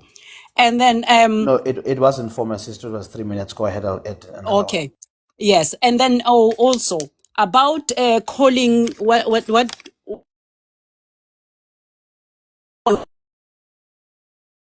saying Mzungu. If you must know, the Mzungu, that name was the word that was given to the YT people because they were wandering around. They were like all over the place when they come. So they were called Mzungu. It's now because you have gained it from other nations. You don't know how that word was first started. It was first started by calling them that they are the wanderers. So that word that means is a derogative word, but you are comfortable in using it. Host, can Sorry, did I give you your extra minute, or are you finished? No, you didn't. So, but I don't want to be. Do you want Gospel to respond? Do you want Gospel to respond, and then you No, can I don't want him to respond. I'm now. Gospel, you can I'm respond just after. submitting. I don't want him Okay, to Gospel, you respond can because respond after. yeah. Okay. Go ahead. I'll give you an extra minute. Yes. So, the Botswanas, the Sotho speaking nations, and the Ndebeles, they are using the same word that we use for calling the Mzungus. And that word is coming from them being spewed by the fish because they came from the sea, being spewed in by the fish. And we say is lekoa. They were bakwiwa. It was spewed out by the fish. And the Ndebeles, they say kiwa. And that is the word that we are using. And we are comfortable in using that word. And we are not using it as a derogative word. And the kwere word, you have to admit and you have to endorse it. Understand is the word that everyone in South Africa calls. As I said to you, like the robots, we all are using that word. Thank you, guys. Thank you so much, my leader. That was very informative. That part, that was very informative. Gospel, go ahead, my leader. Yeah, no, thank you, Azania. Azania, yeah, man, that's why you see, I don't join Dudula panels, but let me not add ad hominems. But what I'll say is this: I never knew what Mzungu meant. I just came across it here on TikTok, and I would hear people referring to white people as Mzungu, Mzungu, Mzungu. So I thought it was a way of them trying not to flag the life or something like that. But the only time maybe I casually use that word is here on TikTok. But me personally, I don't refer to white people as Mzungus. You know, I refer to them as white people. And she said that we must endorse this Kwere term. I'll never endorse that term. That is a derogatory term. And even the foreigners, they don't love to be referred to as Kwerekwers. Why should I call them that when they don't love it? Thank you. Thank you so much, Gospel. Lovely. Thank you so much, my leader, Misa. Misa, I'll give you. You've got an extra minute from Soso. So, do you want the full 4 minutes now and a minute extra, or do you just want the full 5 minutes? No, you can give me the full 4 minutes. Then you give Eziago Sigma. You can give me on this full 4 minutes. Okay, Sam, thank you. Sam, I'd like to ask, this is the debate that has been happening for ages. How do you balance the objective morality in an oppressive system? How do you become that morally upright in a system that oppresses you? Obviously, you need to retaliate in a system that oppresses you. You cannot, because that would mean that system is practicing immorality upon you. So you would need to retaliate on that basis. But I have a problem, Misa, with your questions. But you can't do that. Yeah, you can rephrase the question maybe because it's. I'm not. This is the question of Kiger. It has been there for centuries. A system is oppressive. So how do we maintain an objective morality? So do you mean that the morals are subjective? Maybe I don't understand. Yes, morals are subjective. Yes. All right. So is Ubuntu subjective also? No, Or Ubuntu is a Ubuntu? philosophy. It's Yeah, a philosophy that. I'm within the philosophy also. I mean, Mm. I'm within actually philosophy. So, is Ubuntu as a philosophical concept subjective also, or it is objective? No matter what a person does to you, you should Well, it be. depends on where it's practiced. On an African context, it's not subjective. It's a accepted philosophy, like umntu ngumntu ngabantu. I am because you are. It takes a village to raise. All of those phrases. They are adopted by, like, in particular, the Nguni people. They just live like that. No, It's not within the Nguni subjective. people, within the Nguni of which Ndingumxhosa, amongst them, we do have exception because you don't self-neglect, whereas you are trying to please people. There are Obviously. boundaries. Yes, there are boundaries. So if you are saying Ubuntu is objective, in objectivity, there is no boundary. You remember the case of King Buyele Kaya Dalindyebo, why he was arrested? So, like, the reason why I say that is because, come on, Misa. So if it's a philosophy that we have accepted as a nation, why would you say it's subjective? Because philosophical works, normally they are subjective. We don't have an objective one. But who accepted it within the Xhosa kingdom or the Zulus or the country? Where was this conference and it was accepted? Oh no, it doesn't need to be codified in a sense that, like, that. It's been just like how people live, But you claimed the summit was accepted, so which means we need to have Yeah, it does. The acceptance doesn't need to be codified. It needs to be sometimes extracted from people's behavior and daily utterances. Like, how do they behave on a daily basis, and what do they see? It doesn't have to be codified or written. By codified, I mean written somewhere that we have accepted this. But yeah. So are you saying that we appeal to assumptions that they have accepted it, even if they did not vote, they didn't have a conference, because you see how they are acting? Well, do people vote on philosophies? But if you're saying they are Do people accepted, vote so on which means they need to philosophies? vote. Yes or no? Philosophy? No, we don't have a philosophy that has been accepted by the entire, where we can claim, we are the first one to claim that this philosophical framework has been accepted by the entire country. Oh, really? Yeah, I you don't can think cite for so. me. I don't think so. Please cite. Like, Please yeah, cite for like me. I made an example of even the Constitutional Court using the philosophy of Ubuntu in S versus Makwanyana. So, like I said, Misa, like, be genuine. These philosophies, we don't need to vote for them, number one, and also they don't have to be codified somewhere. I'm just Then arguing why here did you that come? this Why is did you a. come with a positive claim that it has been accepted, whereas you are appealing to assumptions? I grew up every day. I was told it takes a village. You must respect not only your parents and other parents in the neighborhood. You must help others when they. I grew up like that, and everyone grew up like I that in also South know that the Africa. village can beat the hell out of you if you've stolen someone's cattle to a point that it analyzes you. Yeah, Within obviously, I stole, which is unacceptable. Obviously, what does Ubuntu have to do with all that, though? so Ubuntu, again, there are things that they don't accept. So it is not objective; it is subjective on how you act. What? Ubuntu is a philosophy that says I am because who you are. What has it to do with stealing? So it is saying that I am because of who you are, not you are Yes. because of me. So how did you come What? out that the yes, it says Wait, that I I'm am asking you, because what we does it are. have to do with stealing, Misa? You're saying Do the you thing understand would beat the hell out objectivity of and me. subjectivity No, I in don't, morals? Misa. But here's the question. How do you link Ubuntu to stealing, Misa? Explain to us. How did you mix that up? Mr. Azani. Wait, hold on, Reds. It's okay, bruh. It's okay. Miss, I'm happy to allow you 30 seconds so that we don't leave that question unanswered by Sam. I think it's an appropriate question. Okay, Mr. Ola. again, Usam claimed that Ubuntu, it is not about, it is a philosophy that from his brain we all subscribe to. We not vote or nothing. We subscribe to because his village taught him that. So he said it, the Bantu. So my thing, it is to say, how do we, in a system that is not good for you, of the illegal immigration, that is a criminality, how can you say that I am wrong if I am doing something that is not good, or you deem as a crime within the Constitution of South Africa? whereas I am fighting another criminal that entered the country illegally. So how can you say that I don't have Ubuntu, whereas this person crossed the line? So that was my question. That's where I was going to.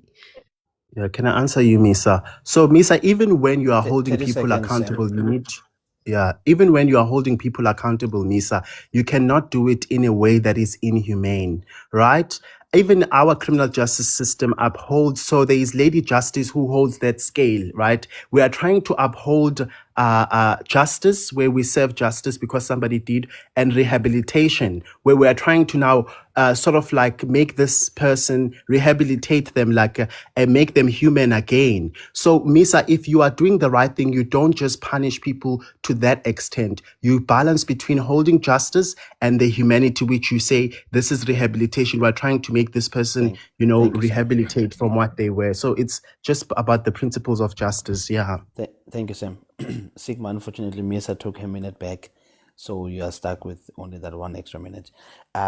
Just a quick one. Please do not just answer yes or no. Don't get into anything else. I do not have desires for management. Kaiser, Sam called you out for a debate. Are you up for it? We can do it on Monday. I don't mind. Okay. Am I No, still that's on for? Wait, am I still on for the other guy? Sunday, Roy Card, so you're going to have one after the other. No problem. Ala. Yeah, Ala. can I make my closing Can I remarks? make a correction? I didn't call him out for a debate. I said if he wants to debate with me, he should call me on a debate. I did not call anyone up for a debate. Oh, I thought you were saying that you should have a debate with him and you can meet in, the meeting of minds. If he wants a Oh, debate, then I'm on for a debate. But if do I'm you not the one accept? calling it. Do you want to debate, Sam? Are we on or are we off?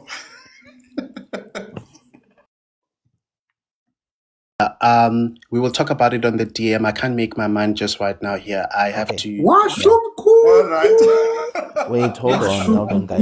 It's okay. No, that's a fair statement. That's a fair statement. He's on the spot, so think about it, Sam. We'll chop it up in the DMs, bro. No problem. Yeah, host, can I make my closing remarks and drop? I think I've exhausted my time on the panel with Dudulas. Can you just Hold wait 1 on. second? I'd Hold like on, to ask you a Reds, question, wait. You need to Just hold stop on, this thing Gospel. of calling people Wait, Dudulas when they're T-Pain. patriots or not gospel. T-Pain, hold You on. need to stop that. I'm saving you here because ZAR T-Pain, is an wait. action SA person. He's not a Tudula. Be careful. Not everyone is Tudula here. Fair point, King. Gospel, just wait 1 second. Can I just give Sigma, and then after Sigma, you can come in. It's just that he's been waiting for a while, and we wasted a lot of time with too much back and forth, etc., including myself. So let's just give Sigma Gospel, and then you can come in after. Sigma, do you want the full 5 minutes or 4 minutes first? You can give me the full 5 minutes, then I'll try and use it economically. Thank you, Azania. So, first of all, Kaiser, this was hilarious. It sounds like that kid in school who talks a lot of crap, and then when they're being challenged, like, no, me, I didn't say I want to fight you. It feels like that. And Kaiser, you were correct. The word is mediocrity, not mediocre. Those are two different things. Okay, so mediocrity is an adjective, and it basically describes something that is substandard. All right, and then mediocre would then be a noun. Okay, and these are parts of speech that we learn about in grade 4, like for anyone that went through the school system. So that was like really embarrassing to see somebody insisting on applying a word where it does not apply and using it incorrectly, and then going on to pontificate about the state versus Makwanyana as if they know anything about it. Now, with that said, I've said before, people who defend illegal immigration and they use these sorts of justifications, it's because they think it makes them good people. And I will tell you for free, you are not good people. There's nothing moral or righteous about you if you defend illegal immigration, because it is not a victimless crime. There are people who suffer the repercussions of having illegal aliens unvetted coming into our country. The example of that is what is happening at Eddington Primary School right now. Now, in society, we use language in order to approve or disavow certain behaviors. Now, if there's a prevailing trend of behavior that we deem to be socially unacceptable, we then apply social stigma in order to shame that behavior.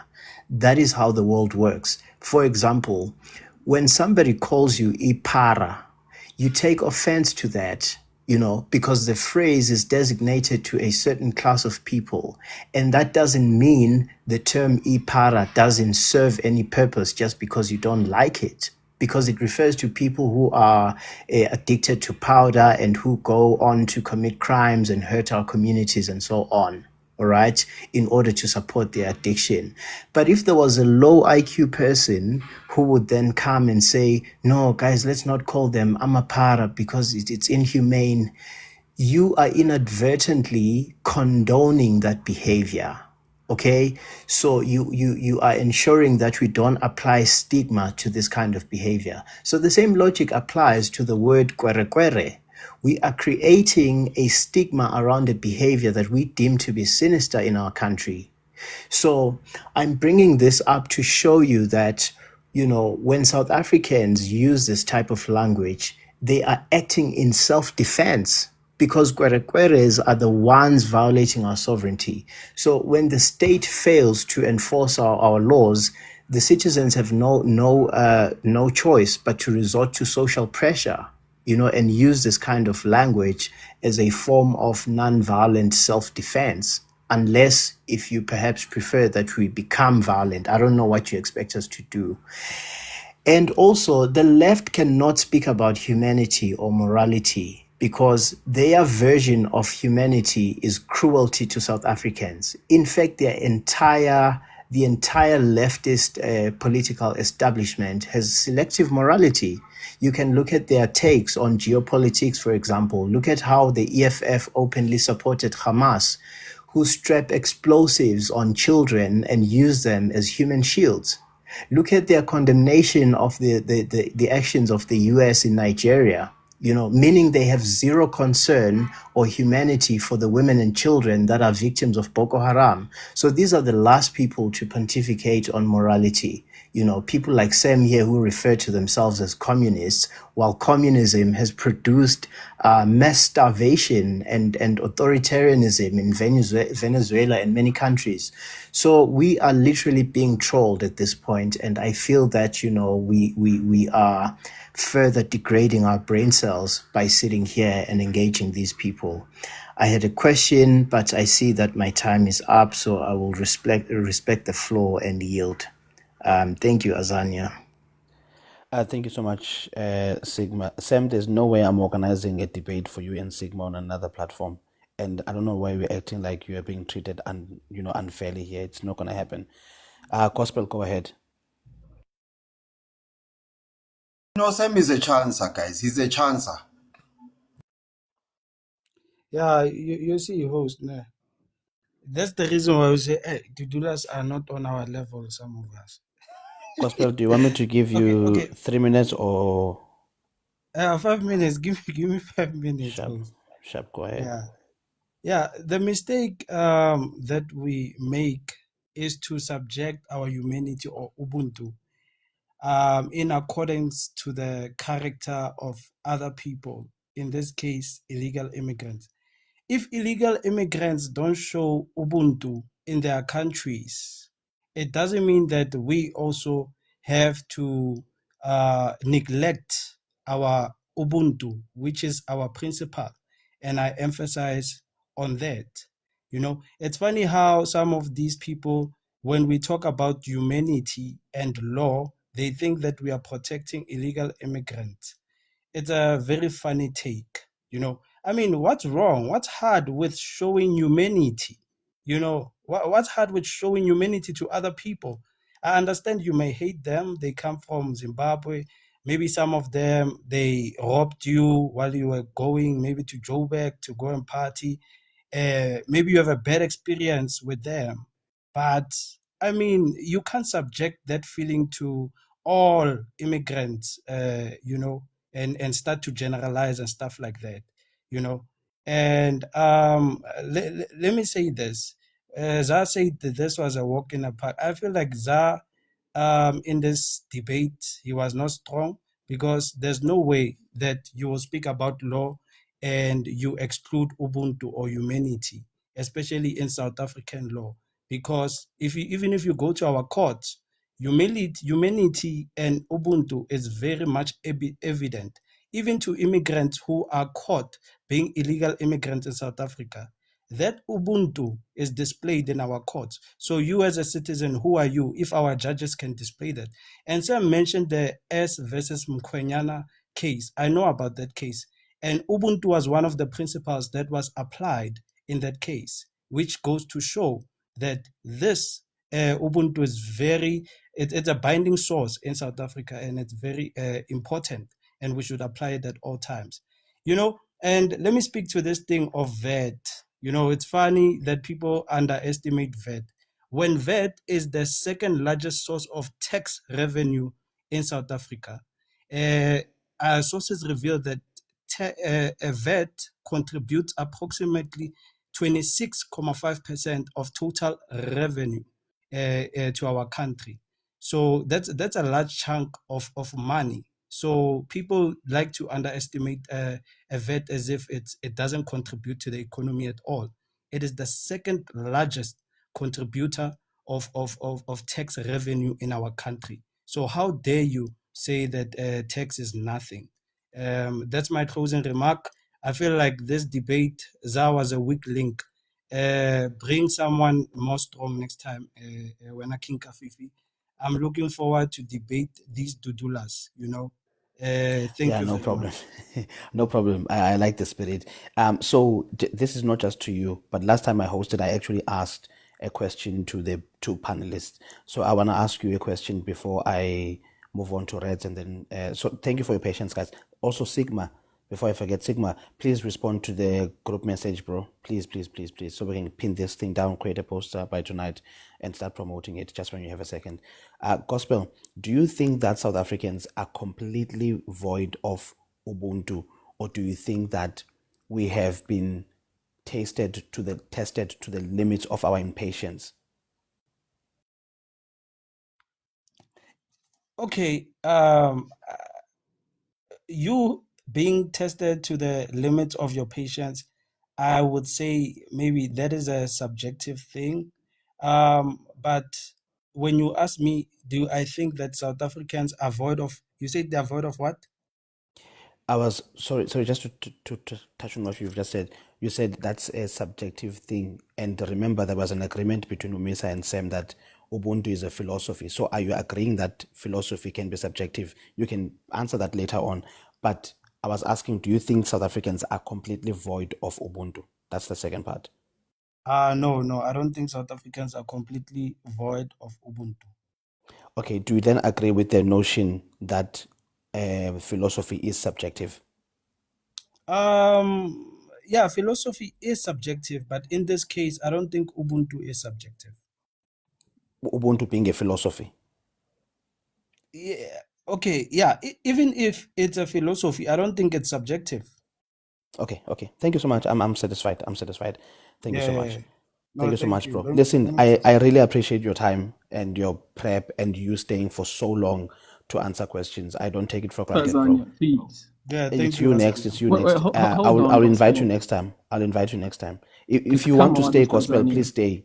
But if you Yeah, want to leave, you feel free to leave. Reds, go ahead. Ask his Reds. I'm sorry, my leader. Azania, let me make space. I'm so sorry, Red. Let me make space for others. I'm so sorry to interrupt the order. Just one quick question Oh my for. God, he left. Oh, he's gone. All right, but I'll just put the question to Sam. Sam, do you mind unmuting your mic? I just have a quick question for you. Hold on, Mr. Sigma. I think I was next. Yes, you were, but I just want to put this question real quick. I'm sorry, Reds. Sam, can you unmute and just... Are you able to unmute or...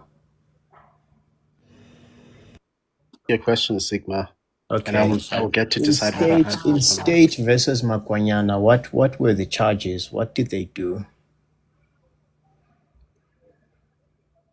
Sigma. Okay, thank you. Thanks, Azania, and thanks, everyone.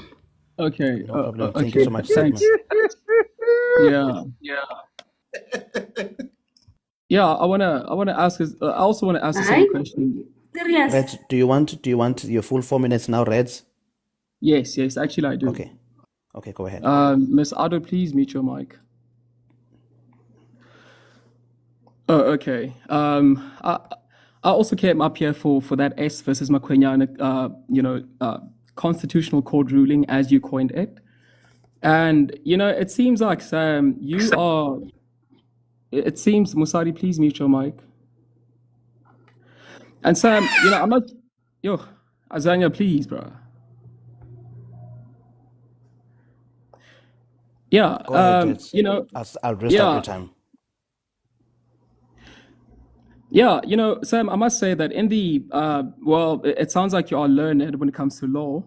I had a couple of law modules at university, but law wasn't my main focus of study. But No, that I'm doesn't... not. I don't know what I'm talking about. I'm just this guy who doesn't know what he's talking about. Okay, yeah. I think we know. I think we understand that by now. But you spoke about S versus Mkhwanyane, and then and it's true.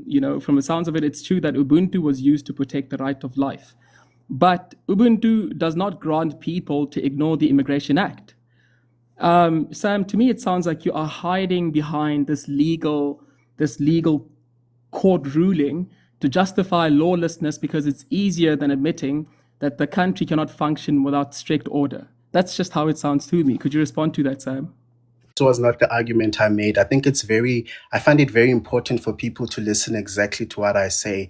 I did not make that argument. I was arguing that Ubuntu has been used as a reason in other court judgments in South Africa.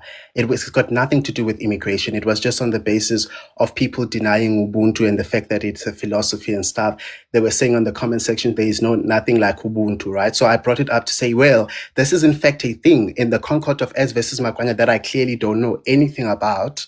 And I just brought it up because I learned it from my dreams, probably, right? I then brought it up to say, well, it's actually been used in a very famous court judgment.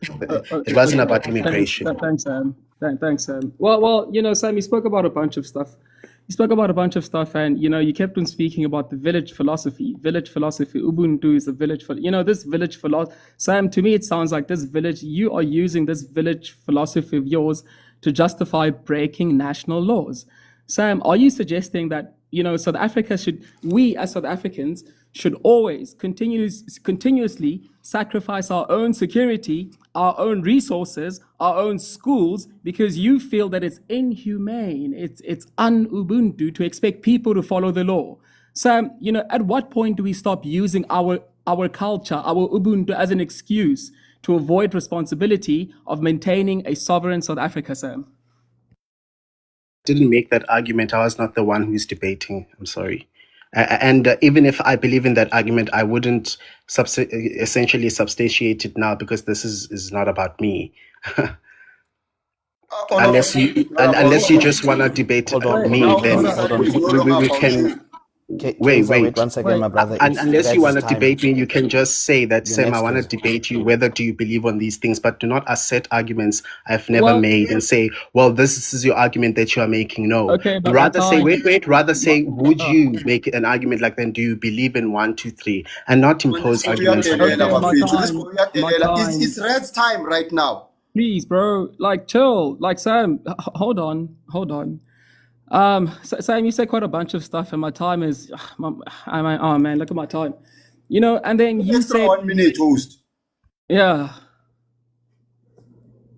Well, thanks, Kaiser. Kaiser, this is actually your first time being kind to me on Azania's platform. I really appreciate that. And then Sam, you spoke about how Ubuntu doesn't need to be codified. Ubuntu doesn't need to be codified for it to be real. Sam, if we follow your logic, right? You saying that Ubuntu doesn't need to be codified. If you follow your logic, my question is, I mean, who gets to decide which laws we keep and which ones we ignore, right? I mean, isn't it a sign of a victim mindset to believe that your personal way of seeing or your personal interpretation of humanity gives you a free pass to ignore the legal framework that protects everyone, Sam? That we have a competent body called Parliament that does laws for everybody else. They are law-making people, and part of the thinking, legal principles they apply is just rationality. They need to be rational in how they make these laws and stuff like that. To communicate with and or be in touch with what the community wants and stuff like that. I think all of those processes are enough for us to arrive at laws that respect humanity. I think those processes are put in place to ensure exactly that the public opinion is taken into account, that there is rationality in applying these laws. I think those processes will service the purposes of making Hold on. just laws. Yes, I believe in these processes. Yeah. But the way that you're arguing, it sounds like you are prioritizing humanity over law and order. Sam, aren't you essentially saying that people shouldn't be held accountable for their choices?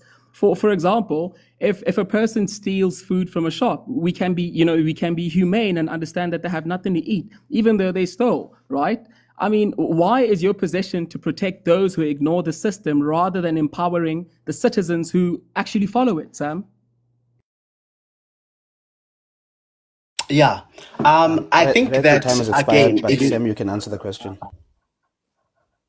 I think that again, it would be a misinterpretation of my stance to say that I support illegality, and I will not further go, because every since I came here on TikTok last year in June, I've been saying the same thing over time. It is not my stance that people who come in the country illegally are just and something like that. I think we all accept that this is not how things should be done. But I am just arguing on the basis that, number one, we shouldn't blame people for things that they are not directly responsible for, like jobs, blame people for things that they are not, spaces in schools, all of those things. We shouldn't judge them for that.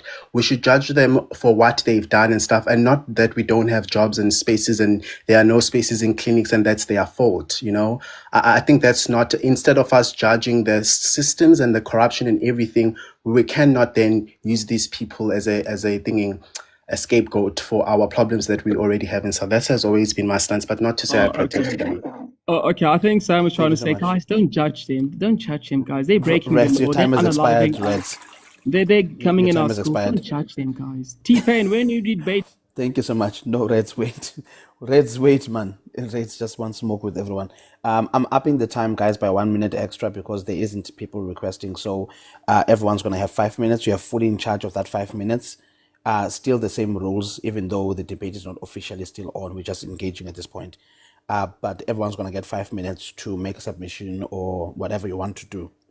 It's your 5 minutes. Kaiser, go ahead. What bothers me is how these people who are advocating for Ubuntu are not practicing it even on this panel.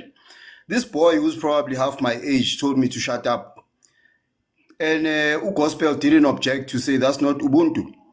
And respecting adults unconditionally is actually a cornerstone of Ubuntu. Urez experience Ubuntu more from Tudulas than the Pan-Africanists. They are weaponizing it, but they don't really practice it themselves, and they don't believe in it. Urez, King T-Pain could have taken the opportunity that King overlooked the fact that Rez arrived first.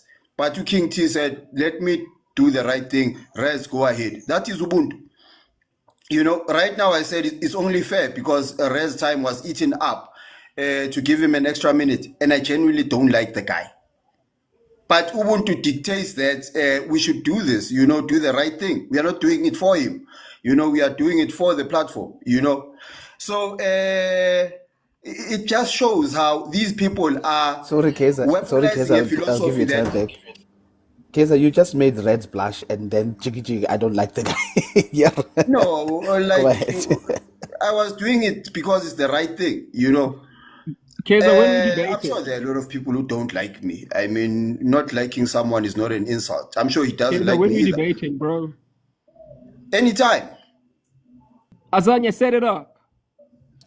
I'm setting up Kaiser and Sam and Kaiser and Roy Cut first. You focus on grad first, and then we'll talk about it. But yes. All right. I'm gonna need Kaiser, a bit I of owe my you an time extra back as minute. promised. I owe you host. an extra minute. It's okay. Go ahead. I took about No 45 problem. seconds of your time. So, secondly, it's quite evident that these people, like the foreigners, are weaponizing against us a philosophy that they don't practice themselves and don't believe in it themselves.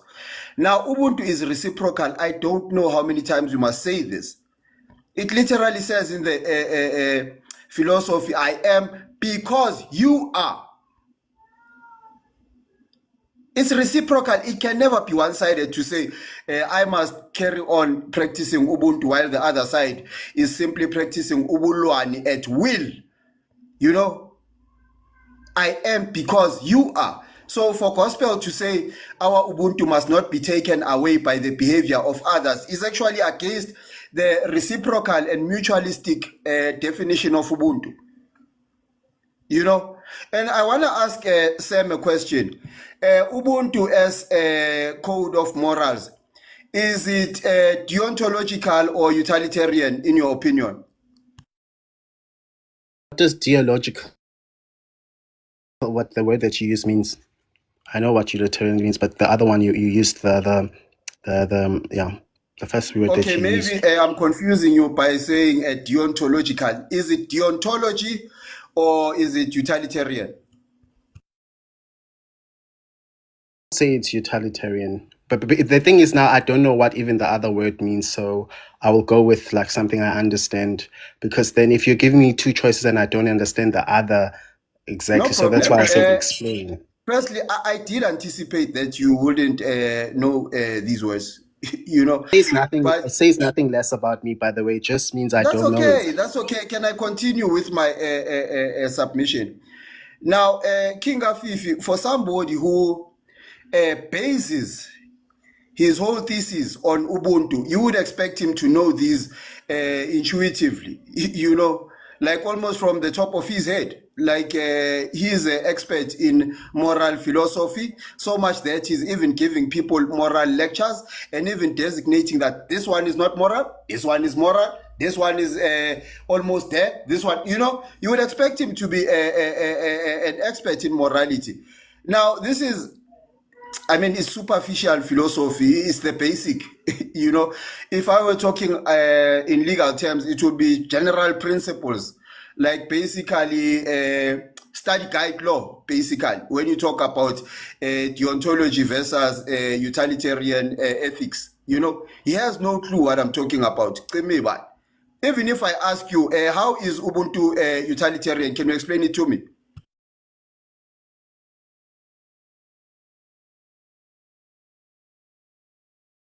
Please explain how exactly Ubuntu is utilitarian.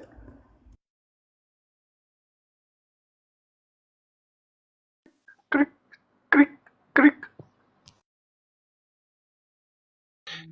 tweet, tweet, tweet. That was a bad impression of crickets. No, listen. Okay, thank you so much, guys. Kaiser, your time has expired. Thank you so much. Sam, I don't know if you want to respond since it was a question Yeah, to you. I had the question. I need to drink water. I'll give you 1 So- minute, Sam, because it's supposed to be T-Pain submitting, but just to be fair and give an answer, just I'll give you that. Okay, so I think that Ubuntu is utilitarian because it works for the best interest of everybody. It upholds it's self-explanatory, bro. Like it upholds that we should behave in a way that takes into account other people's needs and and just Please stop. I'm not going to listen to this. You clearly don't know what utilitarian Okay. means. Go and look it up and study it. Don't answer this. Okay, I know Don't answer nothing, like this. by It's the an way, insult Kaiser. to our I know intelligence. nothing. Can we move So- on I to think- another panelist? This answer is a joke. It's okay. Can Kaiser, can I just I- clarify something? Yes, I'll give you Sam. Kaiser, No, can I it's just fine, clarify man. something? Okay. Because like you asked me a question, I haven't even No, you'll finished answer. You'll answering. answer. You'll You answer. already know. You'll It's you'll fine. answer the It's okay. question. I don't Sam, know. I'm Like in telling you, any you'll case, answer the guys. question. And why would you guys debate me all the time if I know nothing? Why do you keep on Sam, I will debating me give you then? your time back. I just wanted to clarify something with Kaiser, and then you can continue. That's all I wanted to do. Kaiser, can I just clarify? By utilitarianism, do you mean the greatest amount of good for the greatest amount of people? What it means. Okay. No, I'm just that kind of. I can't be making comments because I'm trying to be hosting. But okay, I get what Kaiser was saying. Let me just put it that way. Sam, I'll give you 1 minute to respond, and then you can continue. Fine. If that's not the acceptance of a utility that we're just thinking, explain right now. If that's not how Kaiser understands it, well, that's how I understand it. And if that's a rejected definition, then that No, means I don't I think. truly know nothing. No, I'm not saying it's a rejected definition. I was asking Kaiser because if my understanding of utilitarianism means the greatest amount of good for the greatest amount of people, it means that then South Africans can practice Ubuntu in a way that is going to serve the greatest amount of people in South Africa, which it's South Africans, not It's a smart foreigners. approach. But that was a smart approach. But how does Kaiser understand it? Because I think me and you, we share the same definition. He says this is not how Is your we definition going in contrast with Kaiser's yes, definition? doing the great, yeah, doing something My for definition aligns with Kaiser's.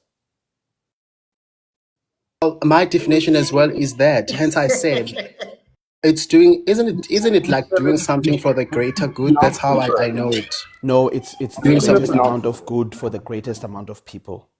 Yeah, So which is doing for the something greater good good. for the greatest amount. So for instance, so let me explain it this way, how I understand it, right? I could be wrong. Let me explain it this way.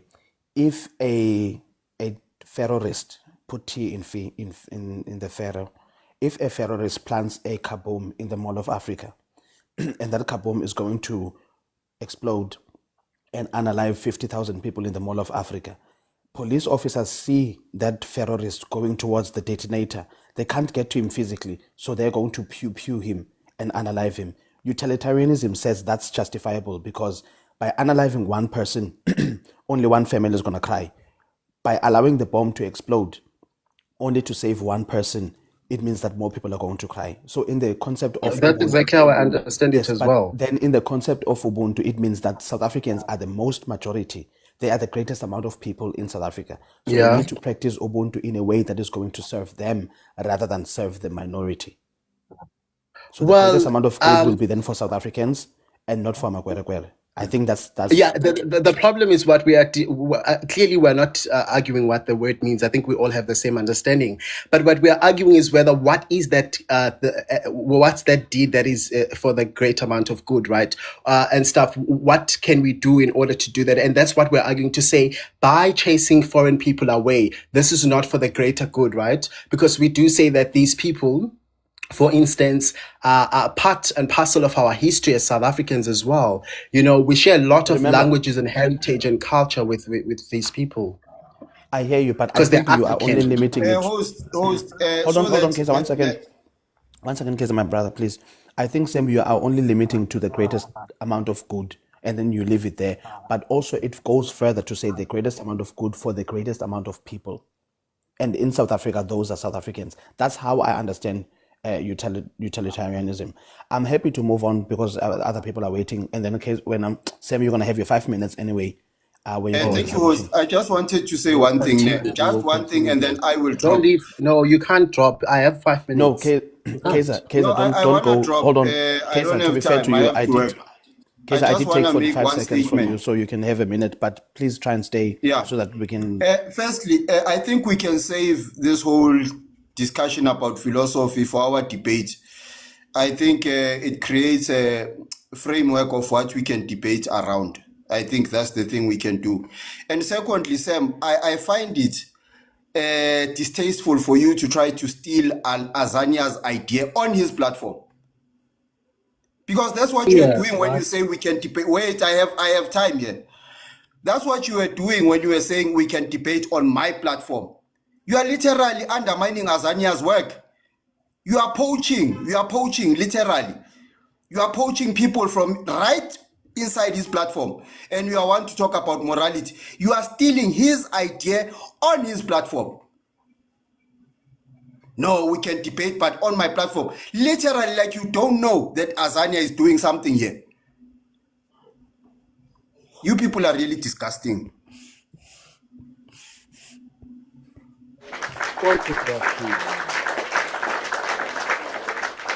Can I respond to that, right? So, guys, we are Pan-Africanists, we are patriots. We've been subjected to a lot in patriots platforms, right? So it's not stealing his idea in a sense, and obviously this is not his idea. It's not, his idea. He just executed the idea. But I think it's only fair that because guys, let's be honest, Azania is a patriot. Even in debating, we accept that people are biased naturally. Azania, you must accept even judges do it, Azania, they do it. You must accept that you will be biased. And we, in as much as we say we will run the panel fairly, but I still do feel that you are not that, neutral, but you are running and you are doing your best, which we do appreciate that much. We therefore say, because of that, we feel that we need to also host the debates on our platforms as well, because we come here, guys, and we literally participate in good faith. It's only fair that you do the same to us as well when we are telling you guys that second rounds, let them be hosted on our platforms. There's nothing wrong with that. Unless No, you want to but be a god and say, I'm not no, biased but and what do you all of mean it's not this. his idea? What do you mean It's it's not his idea? No, And then his it's idea not. is One-on-one debates are not Azania's idea. He executed it. That's what I mean.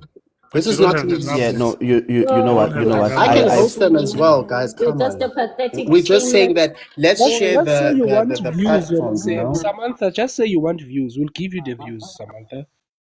no. To be honest, with you guys, I actually agree with Kaiser.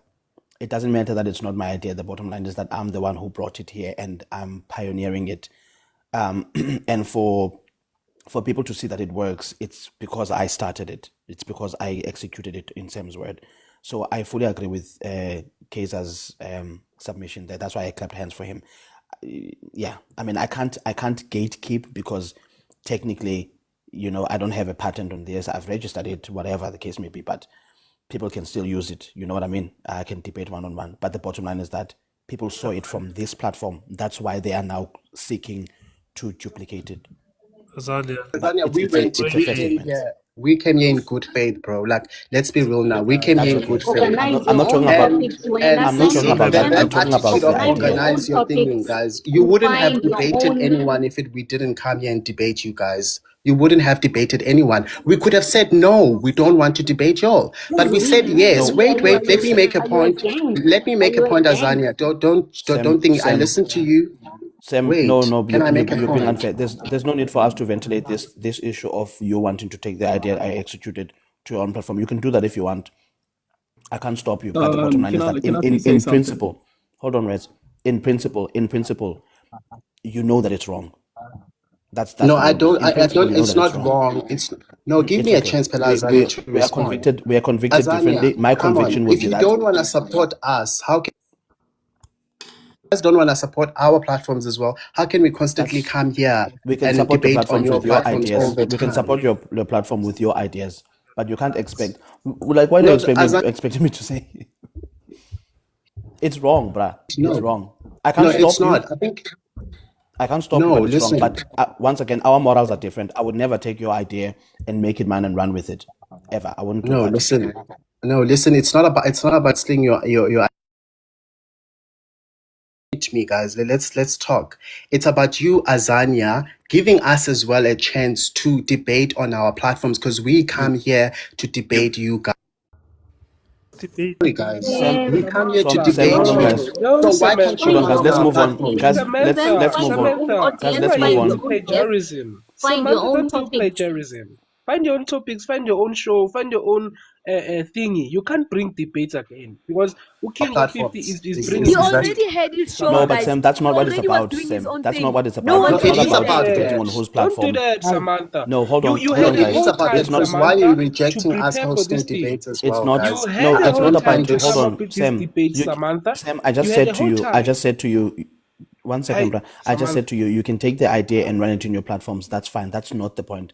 The point is for me Yeah, to but we need execute you this, guys for there. people to We see need you that it guys works. there on our platforms as well. No, kaloku, You but can table you can a organize decent, wherever you want table to. a decent Exactly. So you guys proposal. don't want to come to our platform. Sam, That's table why a decent that's not the Exactly. point, proposal. Okay, Sam. fine. Okay, Don't that's Sam, say cool. it that's as not a the form Please point. of drop them. protest. It's okay, Let's Don't guys. say it as a let form Ado. of protest.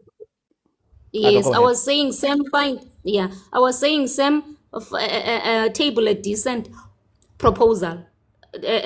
Don't bring it up in a form of protest. Don't bring it up in a form of protest. Don't throw tantrums when you are bringing it up. Cela kakuhle, cela nicely. Okanye find your own audience, find your own guests, find your own topics, find your own format. Please. You are such a peacock and you can't help it. May I say Ado, he something already before? had his own thing, right? People were joining and supporting him on his own idea. So why all of a sudden, when it's other people coming up with things that must be done in his panel, as being honest, guys. No, man, guys, as Katela Wuye, man. He's acting Guys, here like a woman. I mean, more than Simply, I us, appreciate you, my sister. guys. Hold on. Can we give Umisa quickly, and then we can move on with the panel. If you want to say something on this, you can say it in your own time. But I just wanted to say this, right? Everyone has their. This is my brain baby. You know, it's the same thing when I started the patriotic curriculum. That was my brainchild. I won't take that now from the platform it started and bring it on my platform, because for me it comes across as vindictive. It comes across as jealousy. It comes across as I don't want good things for other people, even though it was my brainchild. So for you to say that you are willing to poach my brainchild in order to get views for yourself and you expect me to just take it, it's mind-boggling to me. This is my intellectual property in a sense, and you want me to be okay with you taking it to your own platform. It's fine. I can't stop you. This is not my bread and butter. I can't stop you. But you can't just expect me to just accept it and be okay with you saying, I'm going to take your intellectual property because you can't patent You it. gave Ganda a chance to host. Like, let's be That was real. my prerogative. Exactly. So why can't you give Pan Africanist? Sam, can I explain? Sorry, Azania. But also, Azania, can I explain I this workshopped. when it One comes to second, King Ganda Tipain. Ganda? Can I explain that, please? One second, King Tipain. I workshopped this idea with Ganda Ganda. I was going to him and saying, I'm thinking of this. Should I curate it like this? Should I run it like this? And we had Yeah, an but agreement. what is wrong, But you Azania, had with no, giving but you us had no as well a wait, chance to Sam, host? you had no Sam and input, Sam. Ganda That's what I'm Ganda. saying. Ganda Ganda had an input on this. You had no And input can on I this. add on that, Azania? The first time it was mentioned on Ganda Ganda's platform, I was the one that mentioned it. And the reason being because they are sister channels. Sam, we do not have a problem with you wanting to debate, but we are saying do not come here and try and steal the idea. Number two, you propose, you do not come and say that no, we are supporting patriots. This is not about patriots. Let's start there. Oh, If it well, was it about is. Come patriots, on. Sam, can I A finish? child can see that. Samantha, Samantha, I'm please Nah, keep speaking. Sam, quiet. Sam, this is a bit distasteful, to be honest with you. It's very Samantha, I'm unbecoming. speaking. No, obviously it would be It's distasteful to you. distasteful. Come on. No, I don't it's just expect you to the thing you is, know. I would never take someone Look, else's idea or intellectual property and use it for No, my we are own not gain. taking your idea. We're saying, guys, let's also debate on our platforms. We need you there on our But you platforms could as have well. done It's that not by taking your yourself, and you can idea. still you could have done it by yourself. You can still do it by yourself. I can't stop you, but you can't expect me to be okay with it. That's what I'm trying Obviously, to you are say. not going to be okay with it. I was well aware that you're And not I'm going not to be okay. okay And with it I'm because not you are okay not with willing it. to debate on our platforms I'm when not we okay came to with your it. I'm not platforms to okay with it. debate. I'm Sam, not what okay with it difference would it because you're make if stealing we my go to your idea. platform? That's why I'm not No, okay What? with it. it will It's not just about give debating, us Sam. no. I can Listen, debate you anytime, anywhere. You know that. I can also I don't. debate anytime, anywhere, That's any like. fine. But here's the thing: Exactly let's my not point. It's not degenerate about the. debating. Then it's Wait, about the Azania. idea. Let's. No, it's about. Wait, Azania. Can we give Mesa some time and then we'll go to Tippin with his 5 minutes. Azania, can you please also add on? There is a book that is written by another guy from Jamaica on Ubuntu. His name is Black Void. Is saying Ubuntu buti umuntu ngumuntu ngabantu. And the Western philosophers, they came and say, put yourself first, because if we are united, we're going to progress, Sam. So what you're doing right now is saying, when I say, and I find it very disheartening that you are subscribing to Ubuntu philosophy and then you are deciding to choose yourself. And let us split the viewership because you guys can't come. Ilenda that Usoso was talking about, that people will quote ideology and philosophy that they like until they have to practice it. You are saying that humans are biased. I will take it. Humans are biased. But you will be biased also. So you are saying, okay, Misa, come to my platform so that I'll be biased in my platform. You cannot say we need to leave the Azania's platform. We need in my life, in my platform, because Azania is biased. And there is no human that is infallible in that biasness. But you will be biased also. So you are not doing this from indoor of neutrality or objective reasoning where you won't be biased, because you'll be biased also. Now you are preaching individualism. I'm not even a Dudula member. I'm not an Action SA. I do go on Big Man's Live. I do debate or pitch black there. Sigma used to go on Big Man's Live and debate or pitch black there. For you guys to claim, now I normally go on your live, even though I don't, because normally they will get these guys from US. I would see you with your barret there, having a camera on. So to say that we don't come to your lives and what, whereas Big Man opened. But you can just say, I like the viewership, Azania, and how you have structured and you have advertised your live and how it is appealing to the public. And I want to tap in. Easy like that. I want to tap in this glory. Not to say that, no, because you are biased. You will be biased also. Viewership, Pitch Black is live right now. And you are here. You can go there and support him. We will go there also, that. So, this is not Ubuntu, Sam. This is individualism from the Western philosophers. You put yourself first, not another person. Thank you. Wait, the thing of bias came in, guys. Come on, let's not misinterpret someone's argument. The Sam, thing I of just want bias to give. came Hold on, came Sam. in. Just 1 Wait, second. you see. I'll give you. I'll give. No, I'm not going to stop you. I'll give you. But I just want to say, I'll give everyone 1 minute to have a bite at this thing, and then we're going to move on from it and continue with our submissions. So 1 minute each, just to have a bite on this, so we can move on with All our right. lives. I think then if I have 1 minute, I will leave the thing of bias. But here's the thing, guys. No, Even do soccer you is want to? hosted on. Yeah, 1 minute, Sam, you please. will have 5 minutes to make a submission after T-Pain, but the 1 minute is just for this thing. Oh, all right, cool. So I was saying that even soccer, guys, is hosted in different stadiums and different. It doesn't mean that just because somebody wants to host FIFA World Cup is stealing an idea of FIFA World Cup. It doesn't work like that. So Mina, I don't see what's wrong with the request that I made here. That sometime the second round of debates some of them should be hosted by us as Pan Africans, right? Because like the reason why I said that is because, guys, we are on our platforms. You are bashing us in the comment sections. It really is biased after all, right? But we understand and we come here in good faith to engage with you guys, even when you know in the comment sections you're not going to be genuine and stuff like that, and you have the thingy. So we are saying, can we also host the thing so that we also get a chance to host, right? And we are saying we cannot obviously do this if you guys don't come there. We come here, right? We tap the screen, we share the live, we debate, we gift, we do everything, right? And we think and this is not something I poached up by myself. I think it's something that we all agree as Pan-Africanists, that it would be cool that we also host some of the debates. Like we even saw Ganda was hosting a debate. Why can't the thing sometimes when King Gafifi is not there, why can't he say, oh Sam or oh Peach, host a live? Well, why does it always have to be somebody that is patriotic, you know? So that's just the whole point of where we come from. But yeah. Host, can I ask a question? No, hold on, Hamilton. I'll give you 1 minute to make a statement, my brother. Yeah, I'm sorry. Mr. Zania. Yes, 1 minute, Reds. I just wanted to go to Reds. 1 minute, and then we're gonna go down. Yeah.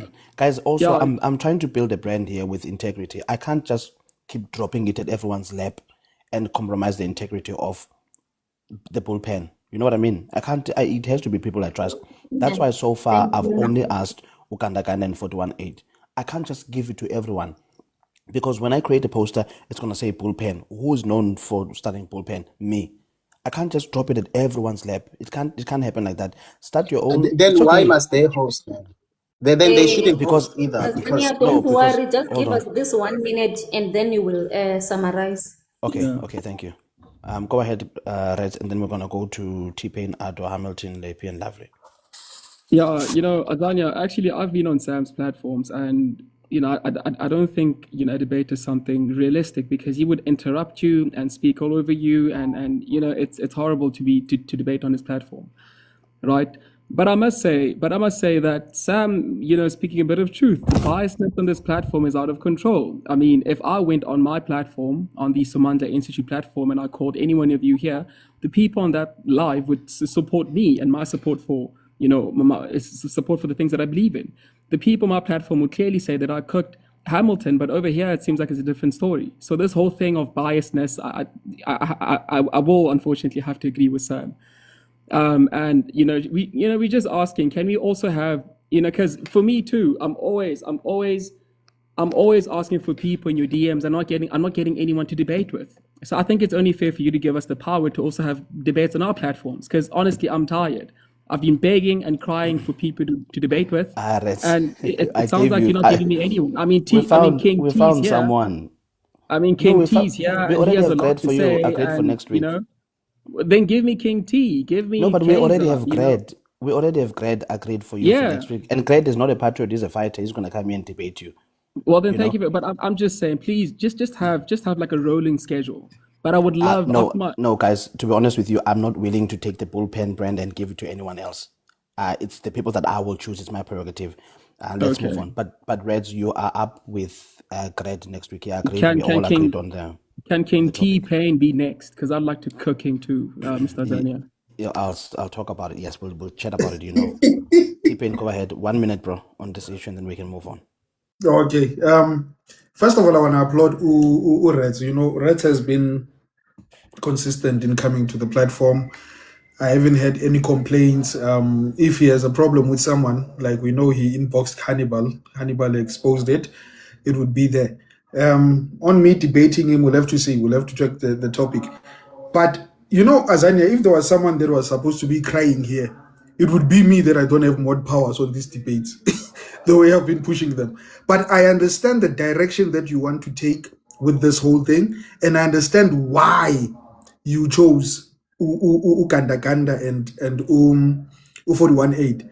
Missy has been on the platform where I'm co-hosting with Ganda. And I think he understands why you gave it to Ganda.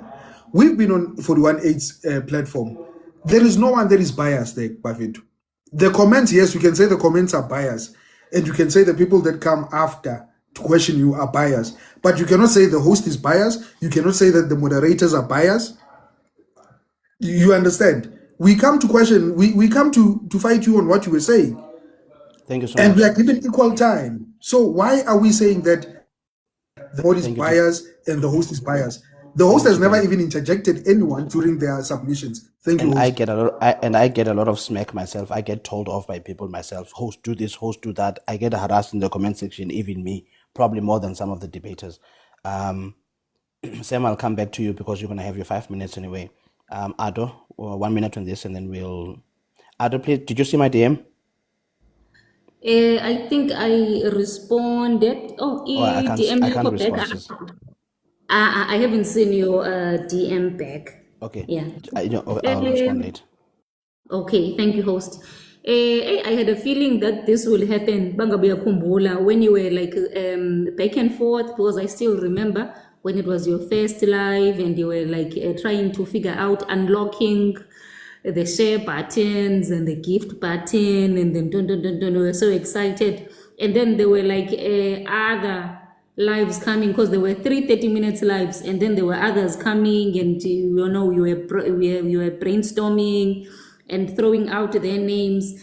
After a while, I was like, okay, let's start already. So it's a trial and error, because it was sharing too much, because in the Ayaziba, there are these, monitoring spirits, Zingo Sam. But I didn't think it's going to kick in. I'll be brave enough to air out whatever grievance this early. And I think Sam has nothing to offer but grievances anyway. He has nothing to offer but grievances. Even if you were open to sharing it with other people, spreading the love beyond 418 and Ganda, I don't think he's a good person to just share it.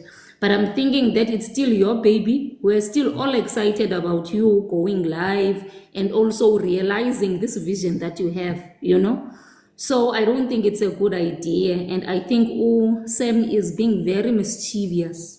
Is being very mischievous today. I don't appreciate it.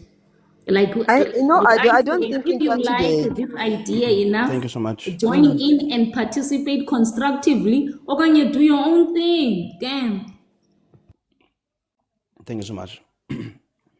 Hamilton, go ahead, bro. Thank you, host. And, Thank and you. and Hamilton, thank you for being patient and sorry for cutting you, bro. No problem, host.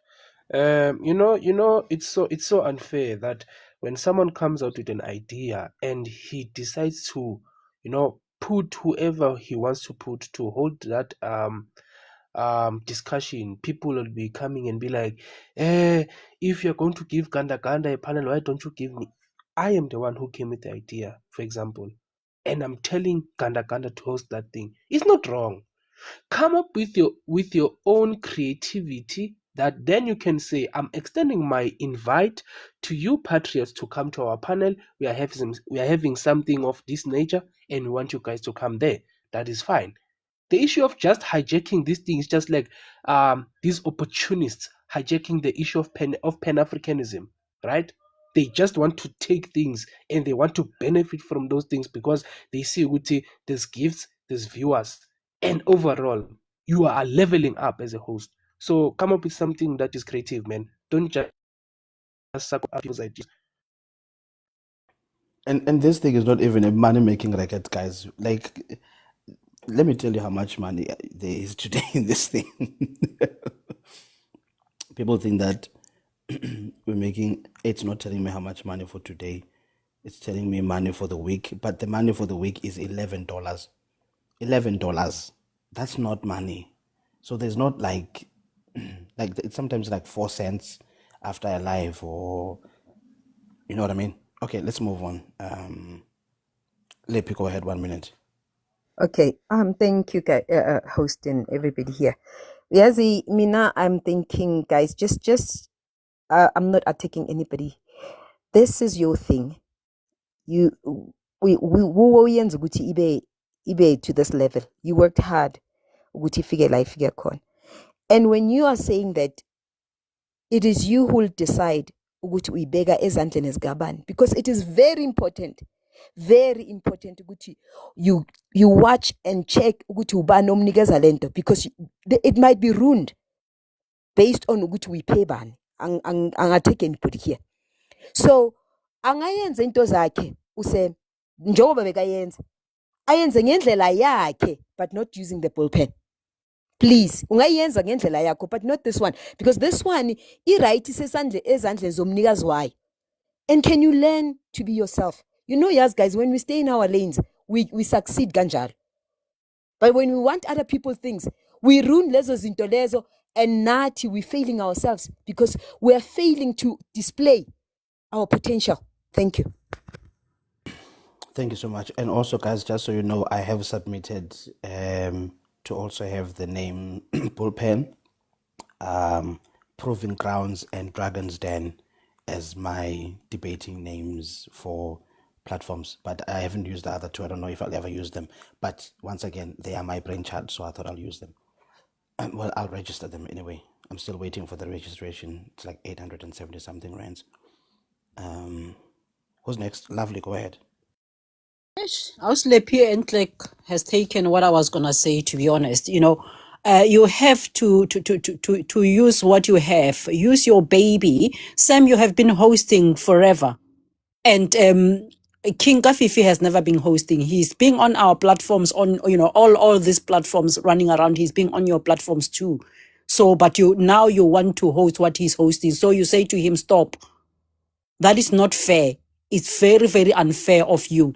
And I know the reason why he gave others to host is when he is not available.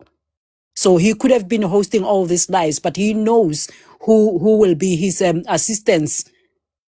And he can't just say everybody has to host these lives. And Raz is telling the truth.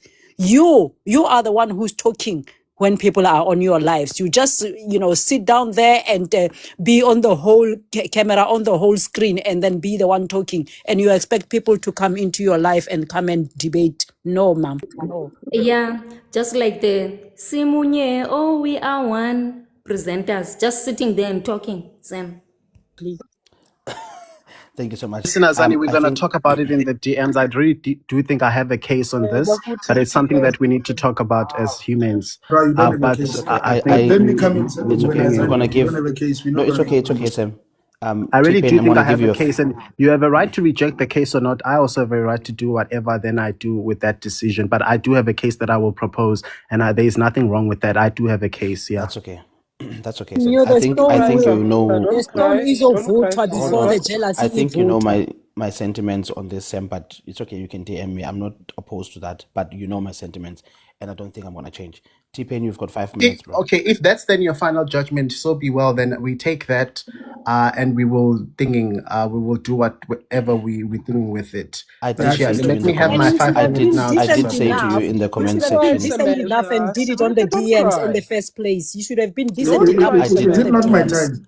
I did Guys, say. listen, guys, listen. Hold on. I'm Sam, you're not gonna have even your 5 begging. minutes. You know, Sam, you're gonna have I your have 5 had. minutes. Sam, you're gonna Yeah. have your 5 minutes after T-Pain, bro. I did say in the comment section you can do whatever you want to do. It's okay. But yeah, just don't use my names that I'm building a brand on. T-Pain, go ahead. You got 5 minutes. Yeah, no. Some things can just make you angry. I'm gonna make an example here. You know, Azania, few years back in the early 2000s, I mean, sorry. We start I almost said we. Yeah. There was a man by the name of Chicken, DJ Chicken, and a guy by the name of Black Jesus and T-Clap. They started something called Black Sunday. Black Sunday was a hip hop show that parents were actually supporting it. You know, parents would come and see this art that we're talking about, this culture that we are always speaking about. Yenza ukuthi abantwana sebakhuluma English and whatever. We used to have break dancing and all that, and there was no cursing. And someone like Sam came and said, "Yeah, man, but you do it you do it only once a month. Let us do it also, maybe give us one Sunday or one Saturday." And the same thing you are saying, Azania, Black Jesus and T-Clap, they said, we do not agree with what you're saying. You can do what you want to do, but not in our name. And from that, Slach Hayes was born by Enzo and all of them. And what happened when Slach Hayes was born? Parents did not want their kids to join this culture called hip hop, because on Slach Hayes, they would swear at the mothers, they would be unruly, there would be alcohol involved, there'll be that. So I'm saying this to say that we came after Slach Hayes, we started Splash Jam because Black Sunday was dying and trying to fix what Slach Hayes had done, but the damage was already done. So you chose the people that you chose because you knew that you have same ideologies, you knew that you had same mental state when it comes to these things, the same discipline. For someone to try and come and take this idea, and we have seen their platforms. That's number one. Let's start there. We have been to Big Man's platform. I've been to Sam's platform, but I never requested, because I'm not going to be on a platform where when you are speaking, the host keeps on jumping in. The mods are useless. They are all useless. They bow to the host, which is something that is different with Kanda. When Kanda is talking and I see that Kanda is getting out of order, I would say no, Kanda, but Missy was still speaking and he would keep quiet, even though it's his platform, practicing fairness. This thing, I saw it coming from Sam. The fact that Sam still has a problem that ZAR has more numbers than him.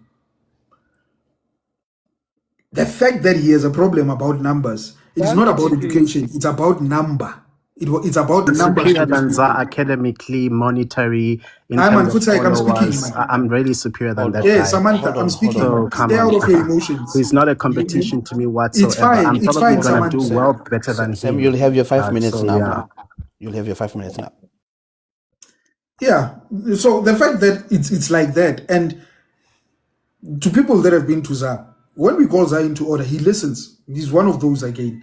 When we see that there is biasness, whether it's to the patriots or to the Pan-Africanists, whenever we call him into order, he listens. This was my suggestion. If Sam was doing this with good faith, he was not going to come and protest here. He would have went into your inboxes. That's number one. He would have went to your inboxes and said, Azania, this is what I'm thinking. We are seeing how good this is doing, and we feel that there might be some biasness. Would it work if we take it to my platform? In your inbox, not coming here and causing this nonsense riot that he tried to cause here, and unfortunately it backfired on him. That's how he was supposed to do it. And say, okay, Azania, I have this idea. It can be a baby, whatever, to this one. Can you help us with it? That's it. He's seeing numbers and coins, and let us tell you something, bro. These coins don't do anything. You can't even buy bread with these coins. I think you have to wait a month or whatever for them to be at the level whereby you can buy something with substance. You should have went to the inbox, spoke to Azania, and said, okay, Azania, 1, 2, 3, 4. I'm sure you would have listened, but it was not going to be bullpen. He would have told you this is how you can do your own thing, 1, 2, 3, 4, 5. Instead of coming here and protesting, you are just being a crybaby. And to close it off, Missy, I want my mod powers. Azania is going to take those mod powers from you and give them to me. I'm protesting, Namila. I want my mod powers. I cannot be here not having mod powers. I thank you. I heard you. I need to speak to the co-owner of this platform, Sam. I'm joking, Fifi. I heard you, T-Pain. Sam, go ahead, 5 minutes. Yeah, no, this is not protesting or anything like that. And I do think that if people are going to engage in this, like in a way that seeks to portray me as somebody who is jealous, it's really not going to work, because it's going to take it. We're going to go far with this, right? I do think that I need to recall you guys to come, to like a middle ground, because we have engaged with Azania in good faith, and we continue, like for 41.8 to come here and say, number one, I said we are going to come here and cause chaos. That was standing very low, 41. Like, you're lying, because the whole thing we're discussing about is supporting one another as patriots. Then I said we also need to comment, guys, as not as patriots, as Pan-Africanists. I said we also need to comment, guys, on the comment section. Patriots do, right? It was that for you to come here and lie, to try and portray me like somebody who's jealous of Azania or who's trying to harm Azania's idea is a lie. It's a fallacy, but you can feed yourself that, but I trust me, it's not going to end well, and it's going to go very, very far, because my proposal was simply that we host as well, and it was from a genuine perspective. Guys, I don't need money on TikTok. I'm not ZAR. Don't impose me. You got ZAR there who wants money on TikTok. Guys, I don't need the money. Okay, I'm not even trying to brag. I don't need the money. I do TikTok because I genuinely feel like thinking should share what I think and my opinions, and this is what people around me have been telling me to do. Create a TikTok account, because I always talk about these things, let your views be known. So Azania, I'm not engaging you here, or I'm not doing this request because I want to steal your idea. If I wanted to steal your idea, I would have literally went on thinking and screenshotted this. The next thing you would have seen me hosting a live with your thinking. But because I respect, and I was just asking that you consider that, and you said you're not going to do that, that's completely fine. But I find it to be very, very, very unfortunate, because you gave Ganda Ganda and 41.8 a platform as well to host. I didn't expect that, but you did it. So now when we as I'm saying we should post as Pan-African, you say no. It's because you are finding all of these justifications, right? I just think everybody who has a proper judgment can see that this is not about Sam being jealous. This is just about you not wanting to give patriots a chance to also host. Then you the people are gonna say here, I'm jealous of Azania. But I accept that, hey? Absolutely. I'm not going to host one-on-one debate, Azania. I think that you're an adult. I think that your judgment is whatever your judgment is. And I think that you can take whether what I proposed as jealousy or something like that, that's completely up to you. But for me, it was coming from a genuine side. And if, when Azania, you're not going to allow us to host, then me, personally, I will not be coming here to debate people anymore, right? Because I feel that I come here to debate people on a genuine Ah, sense, Futsek, you right? can There's no go. Can need you are to blackmailing announce here? your Ah, you Wait, can departure. wait, go. That's it. Futsek. Just go guys. quietly and peacefully. There's no need Wait, to announce your wait, departure. Just let him wait. finish. So I I don't feel want to like I listen to him come as well, here. but let him finish, please. Yeah. So I come here, or we come here to debate before all of these people, by the way, and stop saying Reds is a Pan-Africanist and Ungweb. I don't know what all of these people that have agreed to debate in here, we have had to talk about it, whether do you guys are we gonna go there and something like that, right? We said And we we can have constantly wait, can I finish my time? We have constantly done this in good faith. Okay, so if Azania, that is your stance on this matter, I think you need to reconsider it, and I'm persuading you to reconsider your stance because we feel, and personally, I'm speak this, and I'm confident to Who is speak we? Who is about this this we? Pan-Africanists, right, on our TikTok community. The Pan-Africanists in our TikTok community feel like we should also sometimes be given a chance to host. It cannot be that all debates, even every So time they're you going to be idiots wait for hosted. someone to come up with Wait. an idea and then you want to steal it. Wait, You want no, it to it's come not to your about that. platforms. No, listen. We feel that, right? And we persuade you to change your stance on this and give us also a host to host sometimes. And we are not going to change that stance. We are willing to persuade you and engage you on the matter. But yeah. Yeah, can I One's just idea. can I just Nyana beta, respond? Hold on, nyasanya. guys. Hold on, guys. Futsek, Zabanik, You want maybe I'm being too it's said, maybe I'm being but too you patient. still Can I say Maybe this, host? just 1 second. If I can just respond to that, Hamilton. All right. Reds, I didn't Reds, bro. I didn't. And also, I'm looking at the screen. No one removed you. There's no Azania, notification that said. I can drop for Reds because I see there are new people. I've already spoken. I can No, drop for Reds whenever there is space. I can come back. it's if you want to, bro. You're not compelled to. But I just wanted to clarify to Reds that I didn't drop him, and I'm looking at the screen. My leader, Nah, let it's me just to go be down. fair, as I'm a, gonna no because he was dropped. T-Pain, And, I'll go yeah. down. I'll Oh, go okay. down to T-Pain, son. Okay. Can I just say this, Red? When I'm Sam, I did not open this live because I wanted to attack anyone. I didn't want to attack Pan-Africanist. I didn't want to be biased. I didn't open this live to forge any divisions. I didn't open this live as a quid pro quo. We are nigga and nigga. This is not a Boom Shaka song. I didn't open this live for any of those things.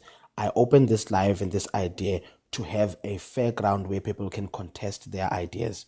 That's why I keep quiet in the background. Even if I sigh, I'm sighing in the background when nobody can hear me. Right? And I do have opinions. I do want to object when people speak.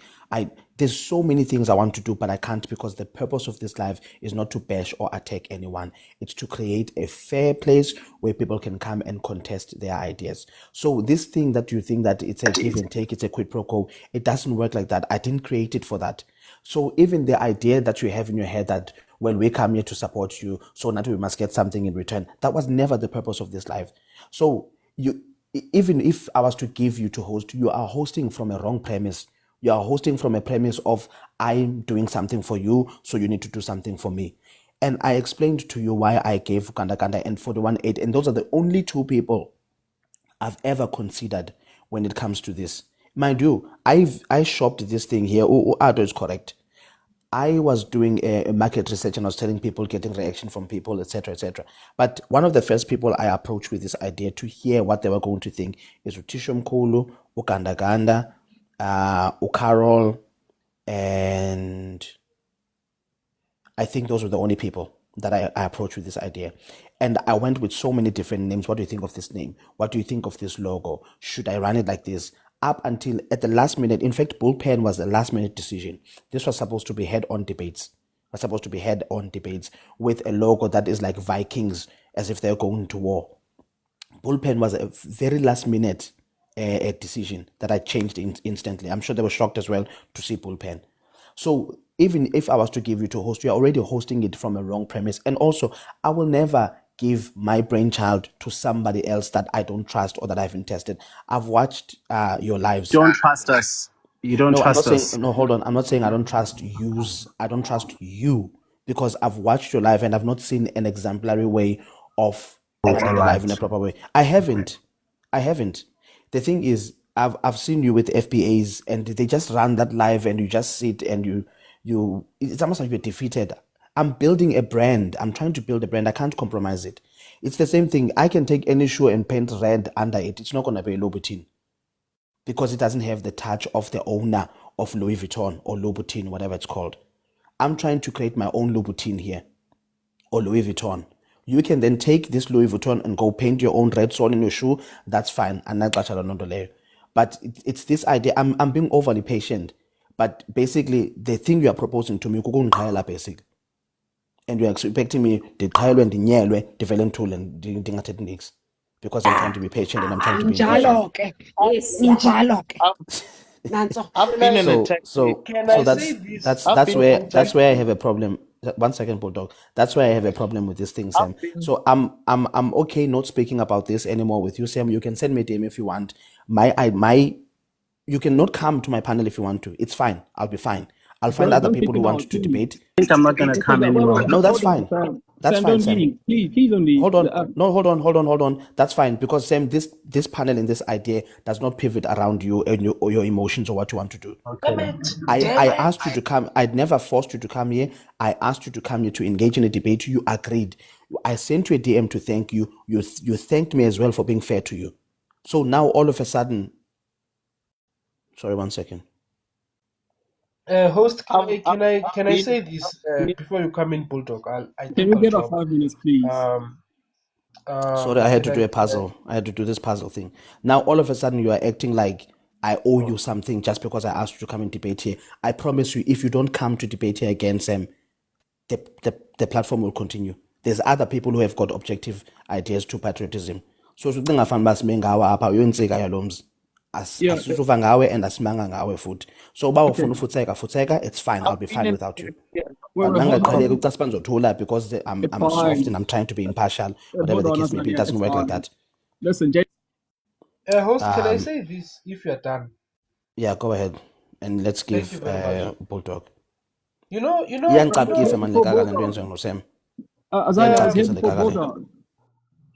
Sam is gone. Oh, wow. Yeah, it's fine. You know, host. I don't know where the sense of entitlement comes from. Because you came up with this idea, and I remember. I think it was during a platform Yaga Nove, if I'm not mistaken, or Yaga Hannibal. You also raised that thing as well. Yoguti, you want to have some sort of like a debate where people come from both sides, right? And why, if we are patriots here, why are we not expecting to host this debate? Because I can also host a live, Sosa can also host a live, Hannibal can also host a live, who else? Nove can host a live. Why are you specifically choosing these two people? It is because that is how you want that thing to run. And it is like when you have a business and then you decide, which I'm going to appoint this one because I feel like this one understands the role of this company when it comes to 1, 2, 3, 4. So he can't just come here and be like, no, I demand that you take this thing to our live. Yeah, because it's all about fairness. If you don't want to come to my party, it's fine. You can footeg. The party will not stop because you're not there. And I am not forcing you to come to my live. And as you said, host, you're not forcing him to come to your live. If he feels like he's not welcomed, he can go. Because this tendency of Pan-Africans is like they like or they enjoy being abused, right? Wherever there's abuse, that is where they'll come. And then they'll also come up and say, you guys are abusing us. Why don't you go if you're feeling abused in a certain environment? It doesn't make sense that you're going to tolerate being abused and then you come to report that thing on a panel that is not for you. And then at the same time, you're complimenting the host that the host has been fair to you. But when you come to this side, you're saying that the host is not fair. The host is biased. So if you don't know what you want, footeg. That is it. What can we do? Because it's not your thing. Come up with your own creativity. Come up with your own thing. Show us that you can also be unique And then you can be like, okay, guys, I'm doing something of this nature. I want to invite you guys to my territory or to our territory so that you guys can also, experience being on another territory rather than being in your comfort zone. I would accept that kind of a thing. But if this person then now says, I want to take your idea and go with it to my platform, he wants views, he wants a monetization, he wants numbers, he wants everything that you have. Basically, he wants to be you. Finish and clear. Sorry, not A to true defend Reds again. mentality. Sorry, Ado. Our Reds, they have their debates, Lapaya. Yes, they Tipen, may when you not be finish, our same. we still have a bull talk now when you finish. I don't belong Yeah, to it's this. not even gonna be a minute. Sorry, man. I've Actually, seen Ado will Ama. go after you. Ladies first, bull talk, Skispra. If you're not Yeah, our finishing. bulldog is a gentleman, man. I've been to Angas Guti, that thing, baby's that page, Leabo Reds. The I've been Institute. there. What is it called, Reds? The Mandla Institute. Exactly. When you go there, you'll never hear them talking nonsense about other patriots and all that. Nansi shugo They're shugo. hosting this and Shugo whatever. Hey, shugo, it's hello. Bambi Shugo Shugo, man. Yeah, Bambi shugo shugo. Ado briefly, and then we go to Bulldog. Bulldog Skispra. Thank you for being patient. I have nothing to say other than when you said Sunqela, it healed something within me. Nam This khandikwazi live uyivala imayiki ndithi hayi mani ikhona le nto isifikayo ndinowari ado ndithi idyani ngathi izaziqhelisa hayi bo shu amen Guys, iBhayibhile ithetha ngani xa isithi uthanduzeka kade umsindo. Like, it takes me a while to get annoyed, but when I get there, I get there. But you see what Sam has done now? For me, like, he has rung the bell of saying, I don't respect you, I have no regard for you. And he can't unring that bell. So from now on, any interaction I have with him, even if I'm being cordial, I have it in the back of my mind that this guy has no regard or respect for me. So that's where I am now. And it takes me a long time to get there. But eventually ndifikile. Andizonyela makhwenkwe alo. Sikutheni? Go ahead, Bulldog. How's it, guys? I like the men that I encounter in especially this live. Whenever there's T-Pain and there's few others, but no King Kafif, it's always gonna be orderly. There's gonna be true, what do you call it? True masculinity, no nonsense. But anyway, I just came from town to do some deliveries, and I'm just looking around downtown. I don't know what the topic has shifted to, but I think it's where I left it, because thinking, yeah. So, is it plausible for me to say that to be frustrated with South Africans as well, Guti? Yes, we have all the other periphery problems, like on the legislative side, on the on every other front, but the economic one is one where South Africans can vote literally and deport these people with our rand, and we are funding the crisis. People are leaving shops with bakkies full of nonsense we South Africans can sell, things that don't need to be imported, things that can be easily produced in our country. Now, there's a phenomenon where these Pakistani shops are selling lobola stuff. Like, I was just like, are you kidding me? Lobola stuff. How does someone from Bangladesh, Pakistan, Somalia, with their blockheads, come to South Africa? Even South Africans cannot identify what Zulus need in general for lobola things, but it's being sold by a lama kwang. Kanjani, guys? How are we letting this happen? A simple spaza shop. When I came back, I see at a distance by the tuck shop iPakistani lilele lapha phansi kwesihlahla lilinde abantu abazothenga, because it's still midday, people are not back yet. Lilele nje kahle, he's resting, and just so umuntu uzofika, South African will come and buy bread and mazimba, things that he stocks at a wholesaler in town. Guys, it's ridiculous. It's not even a secret anymore. Yoguti, how do they get their stock? They don't even have their own secretive wholesalers anymore. They stock from town, from a known wholesaler. How are we then going and funding the crisis? Is it so hard to empower at least one person in your street who's South African? Doesn't matter if they're white or black or Indian or whatever, but a spaza shop, convenience tuck shop. Those things we underestimate, but these guys are making 3,000, 4,000. Yes, small margins, but they're making 3,000, 4,000 rand turnover a day, one day.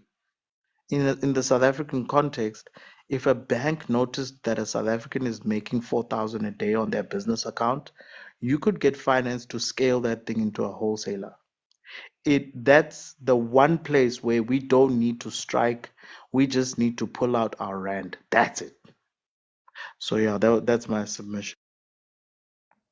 Solid food, bro. Solid food.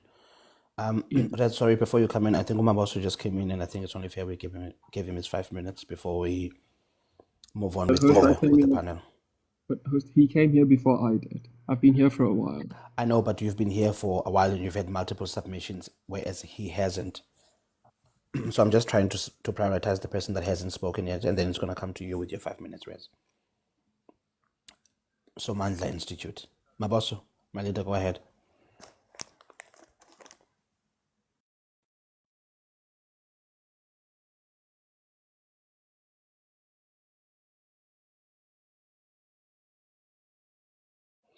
Maboso Mbozeni.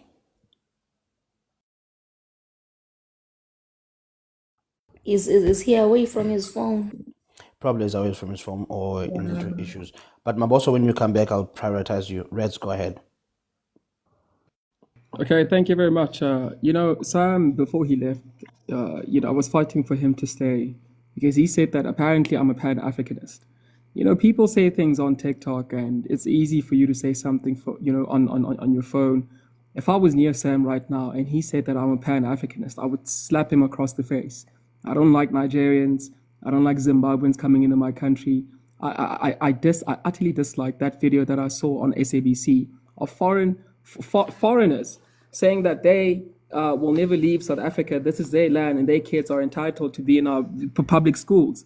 I mean, who allows that? And nobody did anything.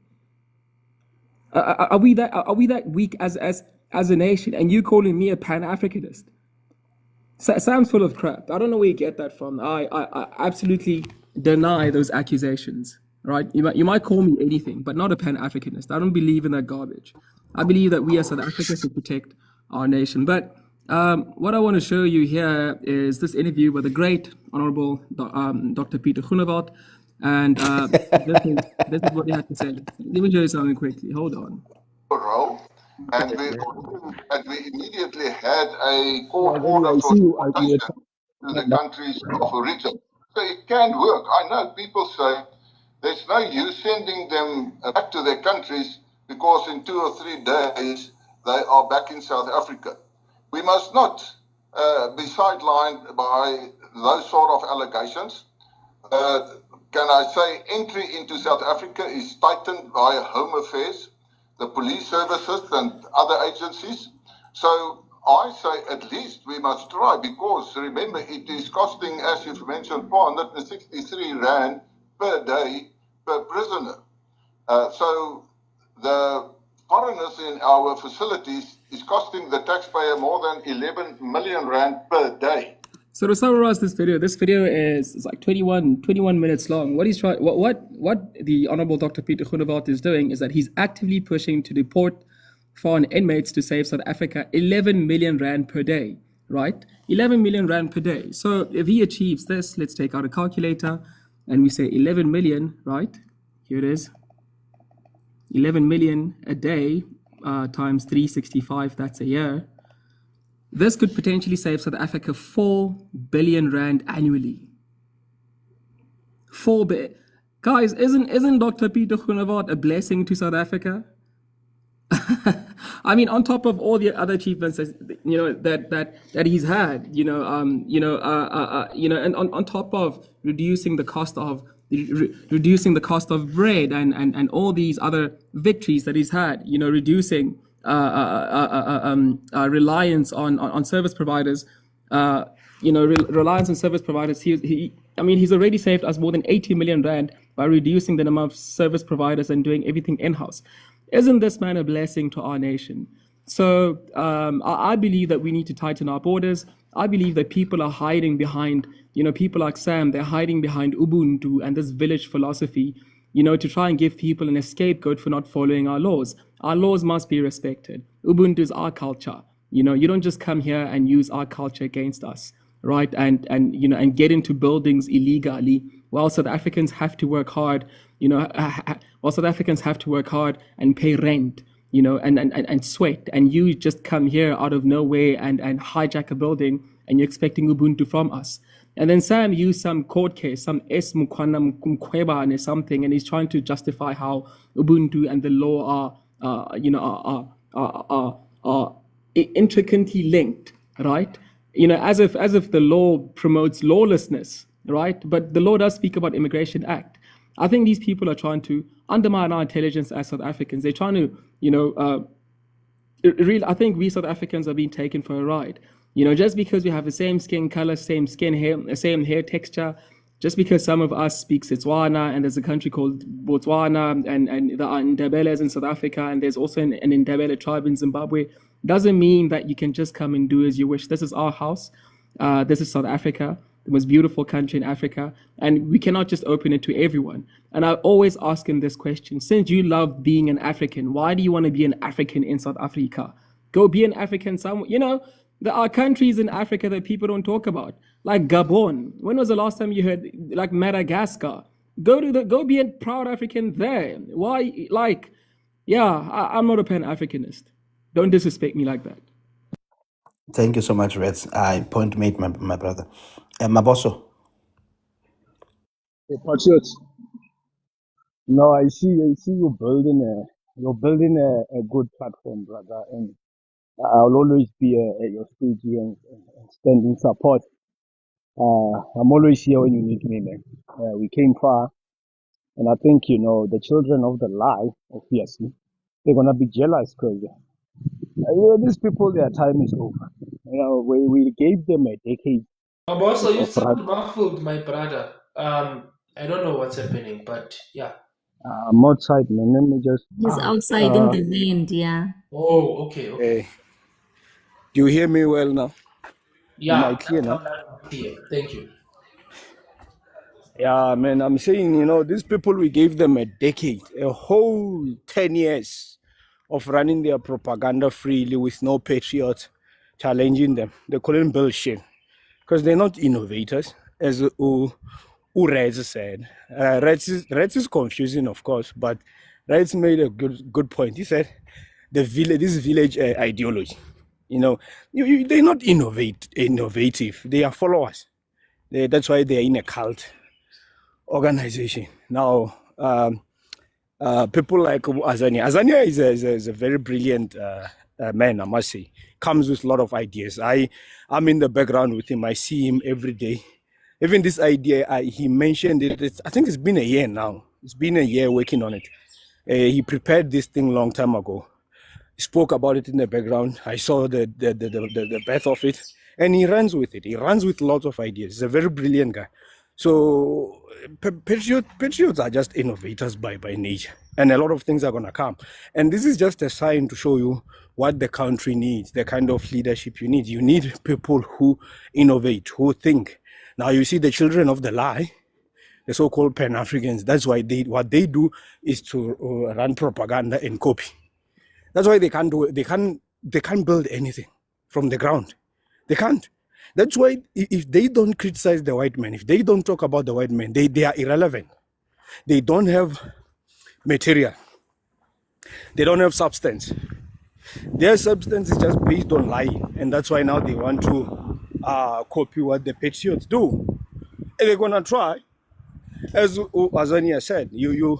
There's many people who have attempted to produce Louis Vuitton, Abu Gucci, but who ended up being the winner. You can try to steal someone's ideas, but if something is not in you, it's not in you. You know, so what Azania is doing here, he's just showing South Africa at the basic level what patriots are capable of doing without even using resources, without even stealing. Just pure natural ideas. This is what it's going to be about. And this is going to keep on going, and brilliant minds are going to come here. And at the end of the day, there's going to be winners. The future of this country is just basically patriotism. That's where the numbers are now. And that's where the call of the nation is at.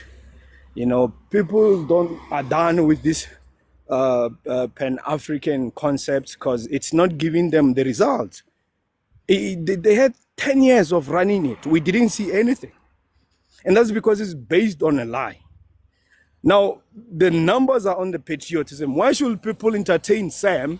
Because he's not bringing numbers. You see, let me give you an example, Azani. And you must listen to me carefully on this one. You know I will always give you good advices, right? If you look at Piers Morgan, for example, you hear me? I'm on the road now. Shit. No, I can hear you. We can hear you loud and clear. If you listen to Piers Morgan, for example, I don't like his show. I don't like how he does his thing. But there's serious people who go there. He doesn't go to their platforms. You barely see that guy on anyone's platform. Why? Because he came up with an idea and he has grown his platform. When you got numbers and an idea, you don't need to entertain anyone. They come to you. Sam needs you. You don't need him.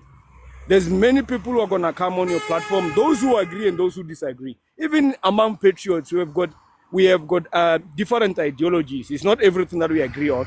And we're going to come and debate those among ourselves, and we're not going to fight. But the panel is going to continue going. The idea is going to live.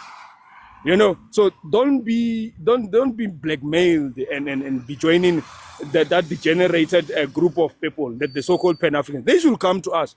We don't need them. They don't have numbers anymore because people don't want this thing. When are they going to accept defeat and let? You look at their panels, nobody goes there anymore. People have heard of this Pan-African bullshit. They gave it a chance. People used to entertain them, but people don't go there anymore. Why? Because it's just it's a dead donkey. So they should come to where we are. That's where the numbers are. When we go to where they are, we're doing them a favor. Because right now we are the ones with the numbers. People want patriotism. People don't want to be sold nonsense anymore. People want to be South Africans. People want to go back to their roots and protect their territories. So what is attractive now is patriotism.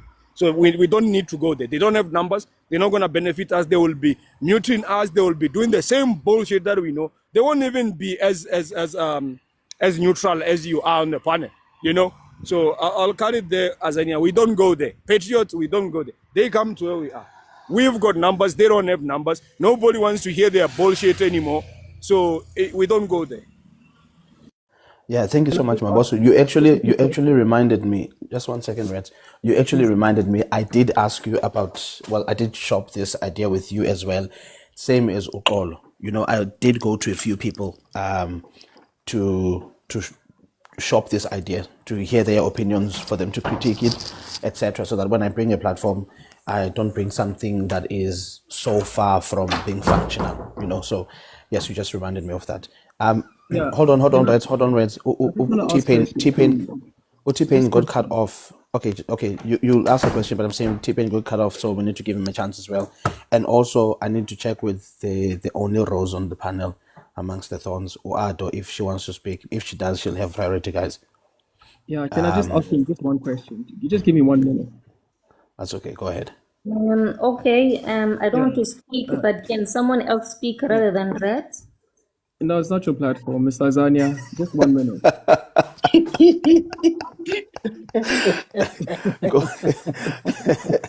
Go ahead, Reds. Reds, start by saying Amandla. Amandla, Dr. Peter Groenewald, Amandla! Okay, Mr. Babasa, I hear you. You know, when you look at Donald Trump, how he's moving, when you look at the recent statement by the Japanese Prime Minister, when you look at the Polish Prime Minister, when you look at everyone, you know, it seems as if every nation in the world is putting its own citizens' interest and security at the top of their agenda. So my question, Mr. Mabasa, is why is it seen as controversial for us South Africans, you know, as people that love this country, to want the same for our own people? What do you think is the reason for that? No, no, we are to be blamed for the, we it's our fault to an extent, because as I was saying, right, we gave these people 10 years of being ignorant because we are pacified. We've been pacified as South Africans. You know, they've been, you know, that the ANC has done numbers on us, the Pan-African project. That was an investment by the globalists. When we were growing up when we were young, we were told how much we must just love Africans and how much Africans are victims, these poor victims. We must save everyone. We mustn't be xenophobic. All these things, they were social engineering us, preparing us for this nonsense. You know, so that did do numbers on us. Let's not underestimate that. But there's a awakening spirit among our people where they're going back to their original board. They've had a bad taste of this thing, and people are not going to agree anymore. So we still have to do a lot of work to awaken our people. But there's something that has been growing on the ground, where South Africans don't buy into this Pan-African bullshit anymore. If you go to other African countries, they were never done this thing. Their media never taught them to be Pan-Africans and all these things. It was only us. It was a deliberate thing that was done on us. So sometimes when our people hold these views, it's not their fault. They were taught this nonsense. But now we need to take charge of our own narrative and then understand the importance of our territorial integrity, our nationalism, and then all these other things. We don't need any of this. But you have to understand, Rex, we are dealing with people who have been made to be docile. You know, there's a social engineering that has taken place in this country. It's not an accident that our people hold these views that they feel like they need to save the whole continent at their own expense. So they are even afraid to tell the truth. I mean, you had a guy earlier on here. What was it, that weirdo? That kid, man, Gospel. He was fighting to say, even calling people Amakwarakwara, it's a derogatory word, yada, yada, yada, yada. This is made up things. They just made up these things. But anyway, guys, we'll talk.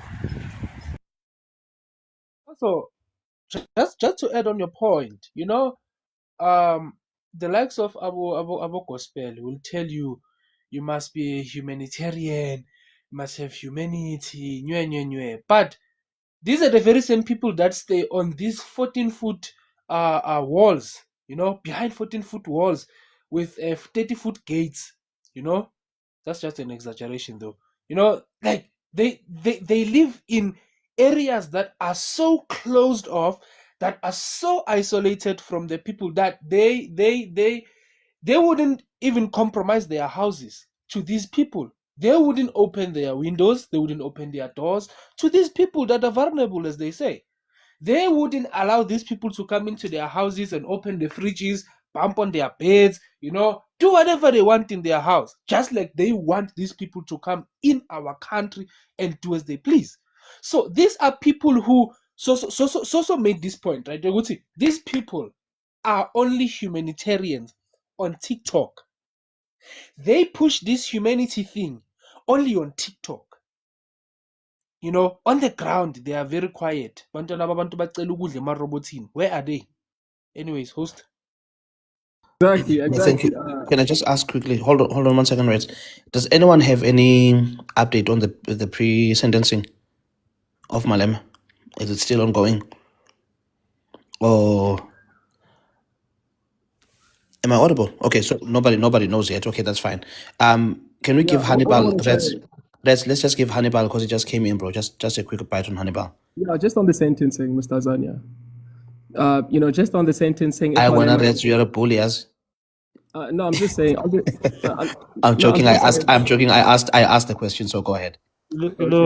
Yeah, on the. When you Hold meet on. someone down, you need to allow them to speak and express themselves. So go on, Red. Wait, so what did you say, Hannibal? Wow. What did he say?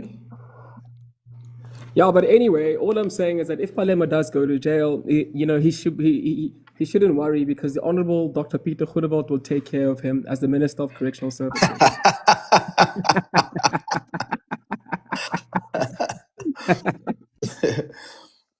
Yeah, last time I checked, it was still going. I Toby was speaking. I have no idea where it is now. Hannibal, go ahead, bro.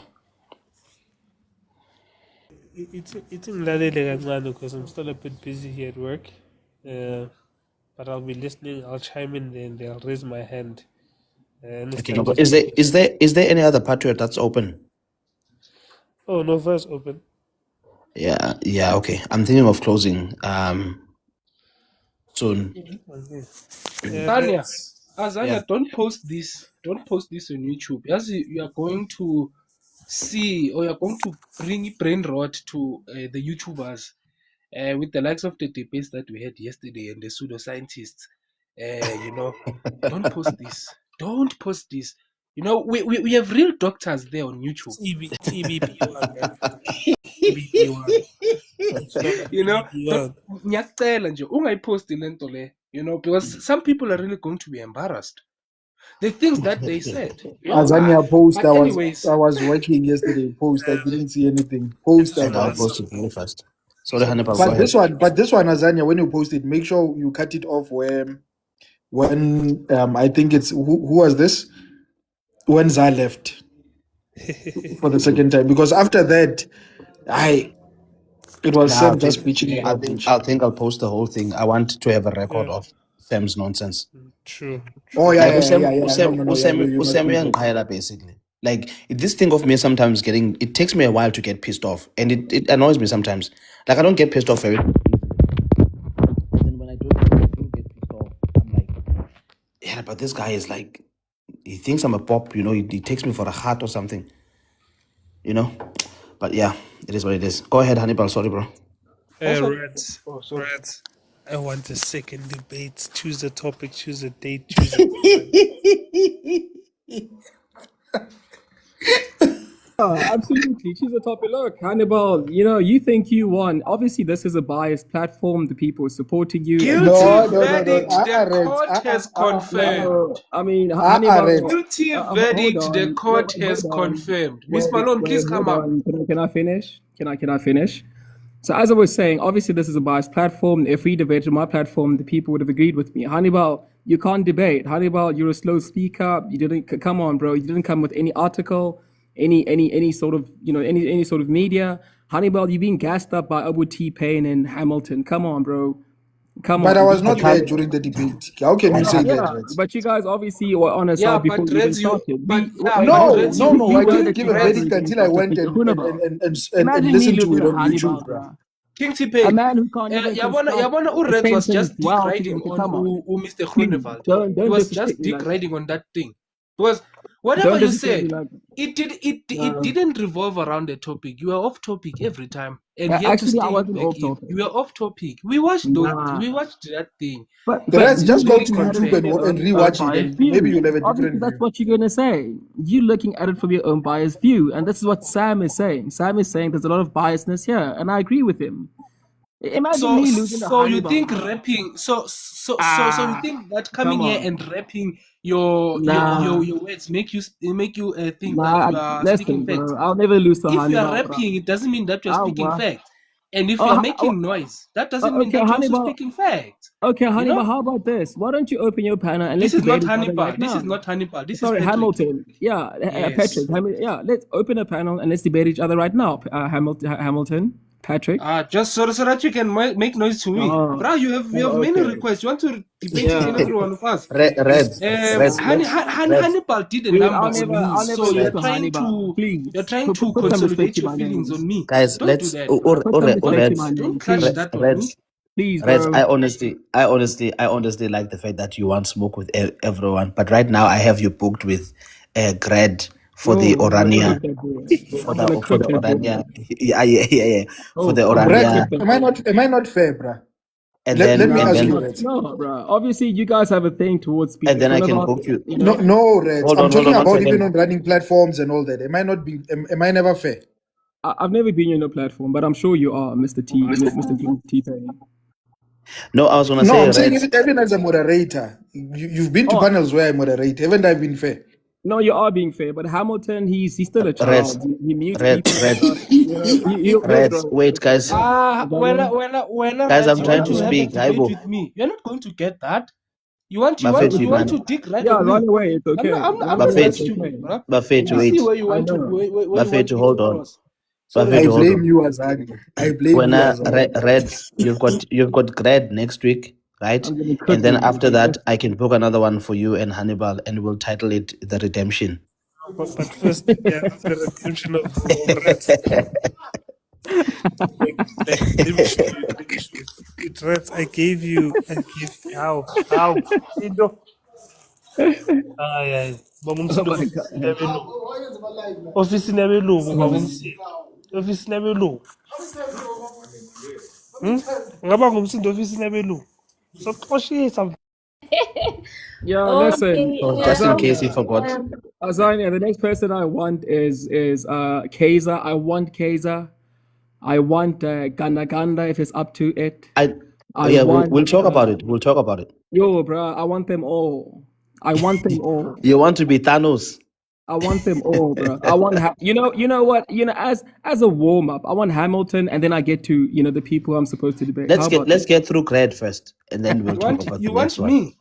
No, bro, yo, my you've boy? got people to dig right on. I'm not going to accept Yeah, myself Guys, to be Mr. Hamilton, Brain Rot. let's give Ado. Hold on, guys, gents. Let's give it's I Ado, won't please. accept brain Hamilton. rot. Thank Let's you. be gentlemen. Hamilton, we can debate on your panel right now, my Let's be boy. gentlemen and let's give Ado. Sorry, Sengwe, excuse Ado, No? just 2 seconds. Okay. Just 2 seconds. Reds, nah, it's okay. From the DMs, I gave you a road list. I told you go read the mission, go read the vision, go read the constitution, and then go read their manifesto, and then come back and debate me. Oh well, honey, Without but honey, reading you those been gassed things, up. Listen, you been gassed up by Abu Miss but Malone. reading Come on, those bro. things, You being lied to. What did Miss Malone do now? Nah, bro, you been The gassed. lady is at the bottom there typing in the comments saying, You know, I leave Miss you know, Malone alone. Miss wait, Malone alone. Aye. you know when your girlfriend is cheering for you and you think Hold on, that's what Reds, you wait do. 1 second. Reds, wait 1 second. respect Wait Nah, Miss 1 second. Malone. nah, Let's have Ado and then we'll nah. come back. Okay. And then enigmatic. Thank you, host. I had to take a call, but I'm back now. And I've been lurking and hovering. And soon I need to go fetch my Teletubbies because it's a Friday and daycare closes early. But I'm ready. But I think let's Are maybe. you do you want Sorry? me to tell you why I was asking you to check your DMs? Actually, it's okay. I'll tell you the DM now. I'll keep talking. I'll send you Yes, the yes, DM send me now. a DM. Yeah. Okay. But I'm thinking let's stop dropping names because the likes of Osam are there. They are jealous and they are monitoring spirits, and they don't wish us well with our dialogues.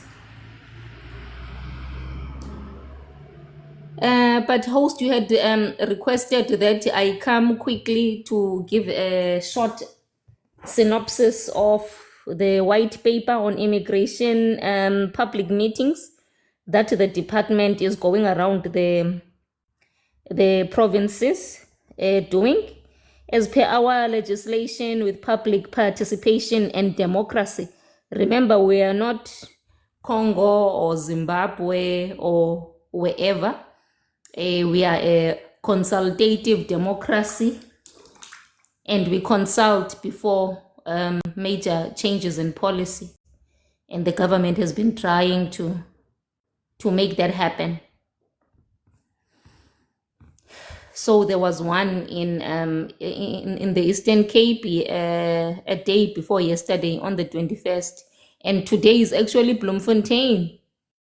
Today is Bloemfontein, and soon it's gonna be Limpopo, then Mpumalanga, and then Gauteng. Gauteng will be the last on the 30th of January. But host wanted me to come in quickly and just give a quick synopsis of the public Yes, participation. please. Yes, with immigration, because at the end of the day, it's what we're here for. Um, And what's the mood like? What's the general consensus in the one that you were in, at least? the mood was very, high, like high exaltation, if I can say. I'm sorry to use the word. But there were people from Lusikisiki, old people from Lusikisiki. I traveled from the Nelson Mandela Bay to Buffalo City. There were people from all over this province. And Eastern Cape is one of the vast provinces, the biggest province, which is largely rural and scattered, just like Limpopo. It's a large province. So we travel, to have a meeting point. And there were people there. There were people that wanted to tell their personal stories. There were people that wanted to poke holes in the white paper and just plead their cases with the minister and the DGs and everyone that is there, that is tasked as authority to make decisions and laws. And largely in the room, it was patriotic South Africans. And it's always exhilarating to me to have a room full of patriots, whether it be from the departments, whether it be from NGOs or faith-based or youth movements or whatever. But we were there, we were in full. And I was the first speaker because I was almost ejected out of the meeting because I wanted to ask questions. But then I was the first one to speak.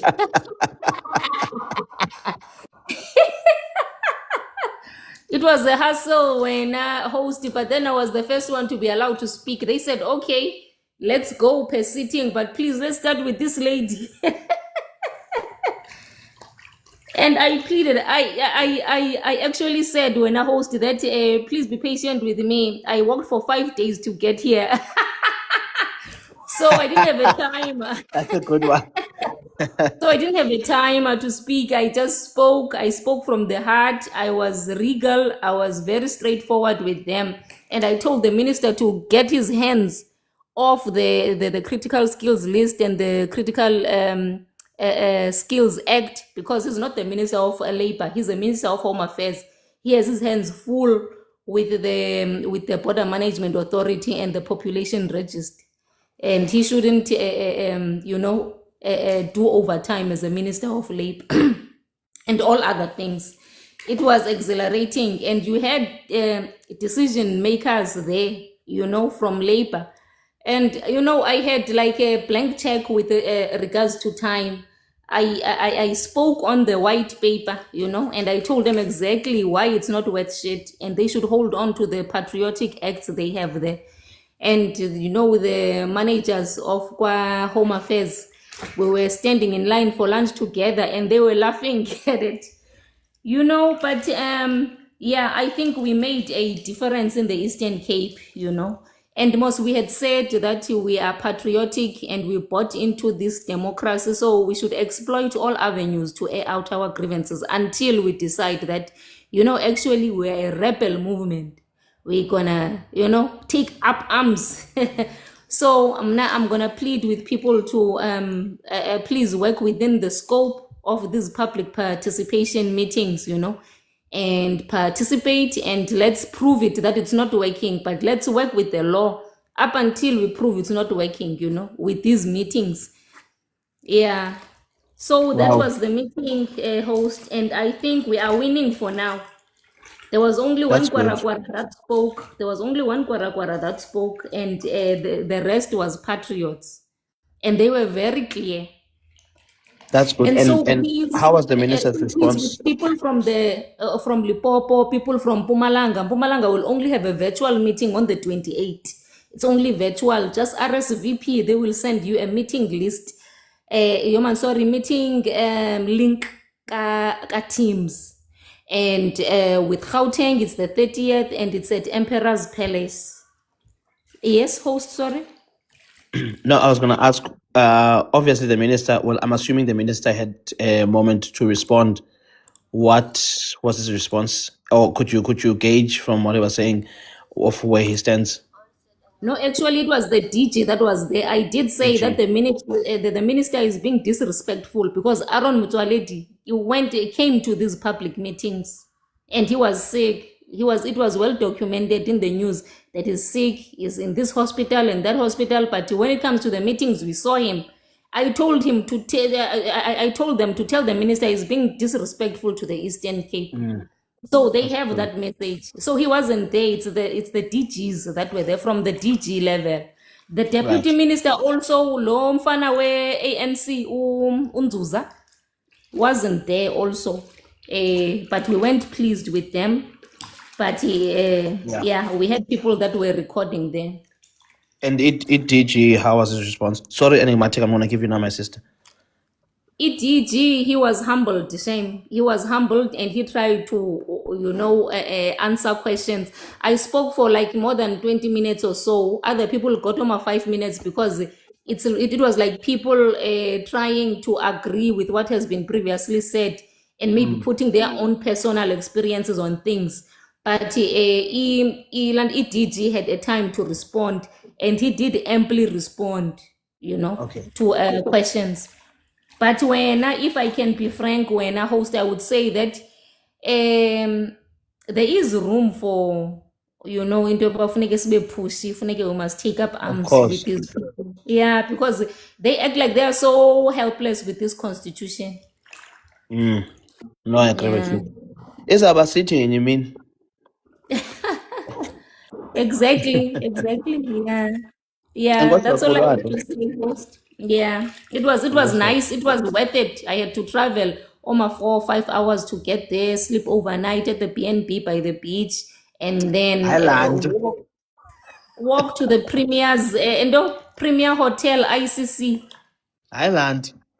I was early. It was all worth it when I was.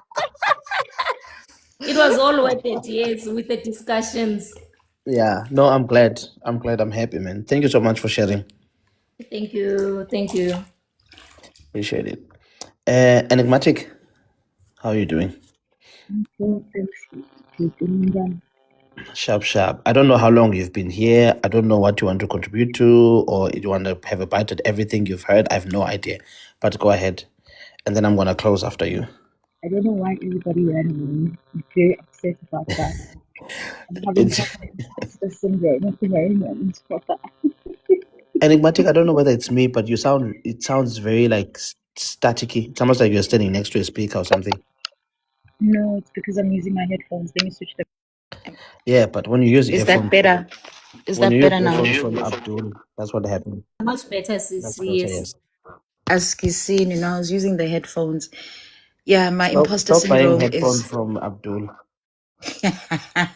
No, they're not. But let's not go there. I mean, I'm not a classist. Yeah. Imposter syndrome ngishayile njengamanje bafethu. Whining balekela. But anyway, Mina, thank you, Ado, for the follow up. I appreciate the fact that you honored your promise. Really appreciate that.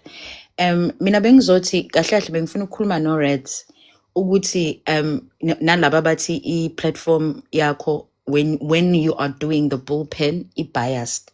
I wanted to say ukuthi they need to bring their people. Like, invite your people. It's so that you have the support that you need. Even if Orlando Pirates, not my team, is playing an away game, they even send out complimentary tickets to loyalists. And then they nyathenda. So invite your people to support you. Invite them. And this is part of the reason why I said adjudication. You see, if they were negotiating, on the basis of, can we have fair adjudication? Yes, there I can 100% support that. Adjudication comes from both sides of the argument, so as to ensure that the outcome is not biased. And you specifically said, Uguti, this is not about a win or lose situation. This is just about debates. That's why you don't want to have any judgments at the end as to who won or who lost. Ithina ma-patriots siyazijajela and siyazikhulumela. So nabo mabefuna ukuzijajela bazikhulumele and it's not going viral, it's their problem. Am I lying though, host? No, I hear you. I agree with you. I agree. Sorry, I was trying to type something, so I couldn't I couldn't talk fast enough. I hear you, and I agree with you. It's very funny when I enigmatic because they do bring their own people. I was watching on Kanakanda's live. I mean, the way that debate was going with OPK, Elite, and Kanakanda, so and Uyiba, you could tell that OPK Elite brought his people because they were in the comment section, the gift and everything like that. But yeah, it's this thing of entitlement when enigmatic. And to be honest with you, you can't please everyone. You can't. Not everyone is going to be happy with you. You know what I mean? You can't please everyone. I remember when we started the patriotic curriculum, Kwabantu, right? When we started hosting that, there were people who tried to do the same thing, but it just did not reach the level of authenticity, the level of it didn't, because it's not yours. You are not going to treat it the same way that the original owner is going to treat it. So these people are just throwing their toys out of the court. They are thinking that they are also entitled to something that is not. It's just annoying, but they do bring their people. I don't know what Stem was on about today. I honestly don't know. You know what else can help us as patriots, because this is information based, and it's going to help even patriotic parties, especially Mina. At the moment, I'm pushing for Operation Tutula. I'm not a partisan person, you guys know that. At the moment, I'm pushing for Operation Tutula because we need to see them in governance. We need them in governance so that it's not the appearance is no longer as if it's just what do they call it, a vigilante movement, so that they see that that Tutula is also legislatively and governmentally in line with South Africans and with South African law. We also need in the background the thing that King T-Pain normally does in front of us is the psychoanalysis and the documentation, because there's so many beautiful things, and the psychoanalysis with documentation on this kind of environment is going to bring to the forefront the stats and the issues that we speak about that are happening on the ground in front of us. Because literally, I'm listening to him. I'm really listening to him. And the one that put the cherry on the cake for me was on another live. What's he? Anyway, do you know that there are Zimbabwean kids and Nigerian kids who are much smarter than South African children? It's like, eh? And That's a really referendum to say.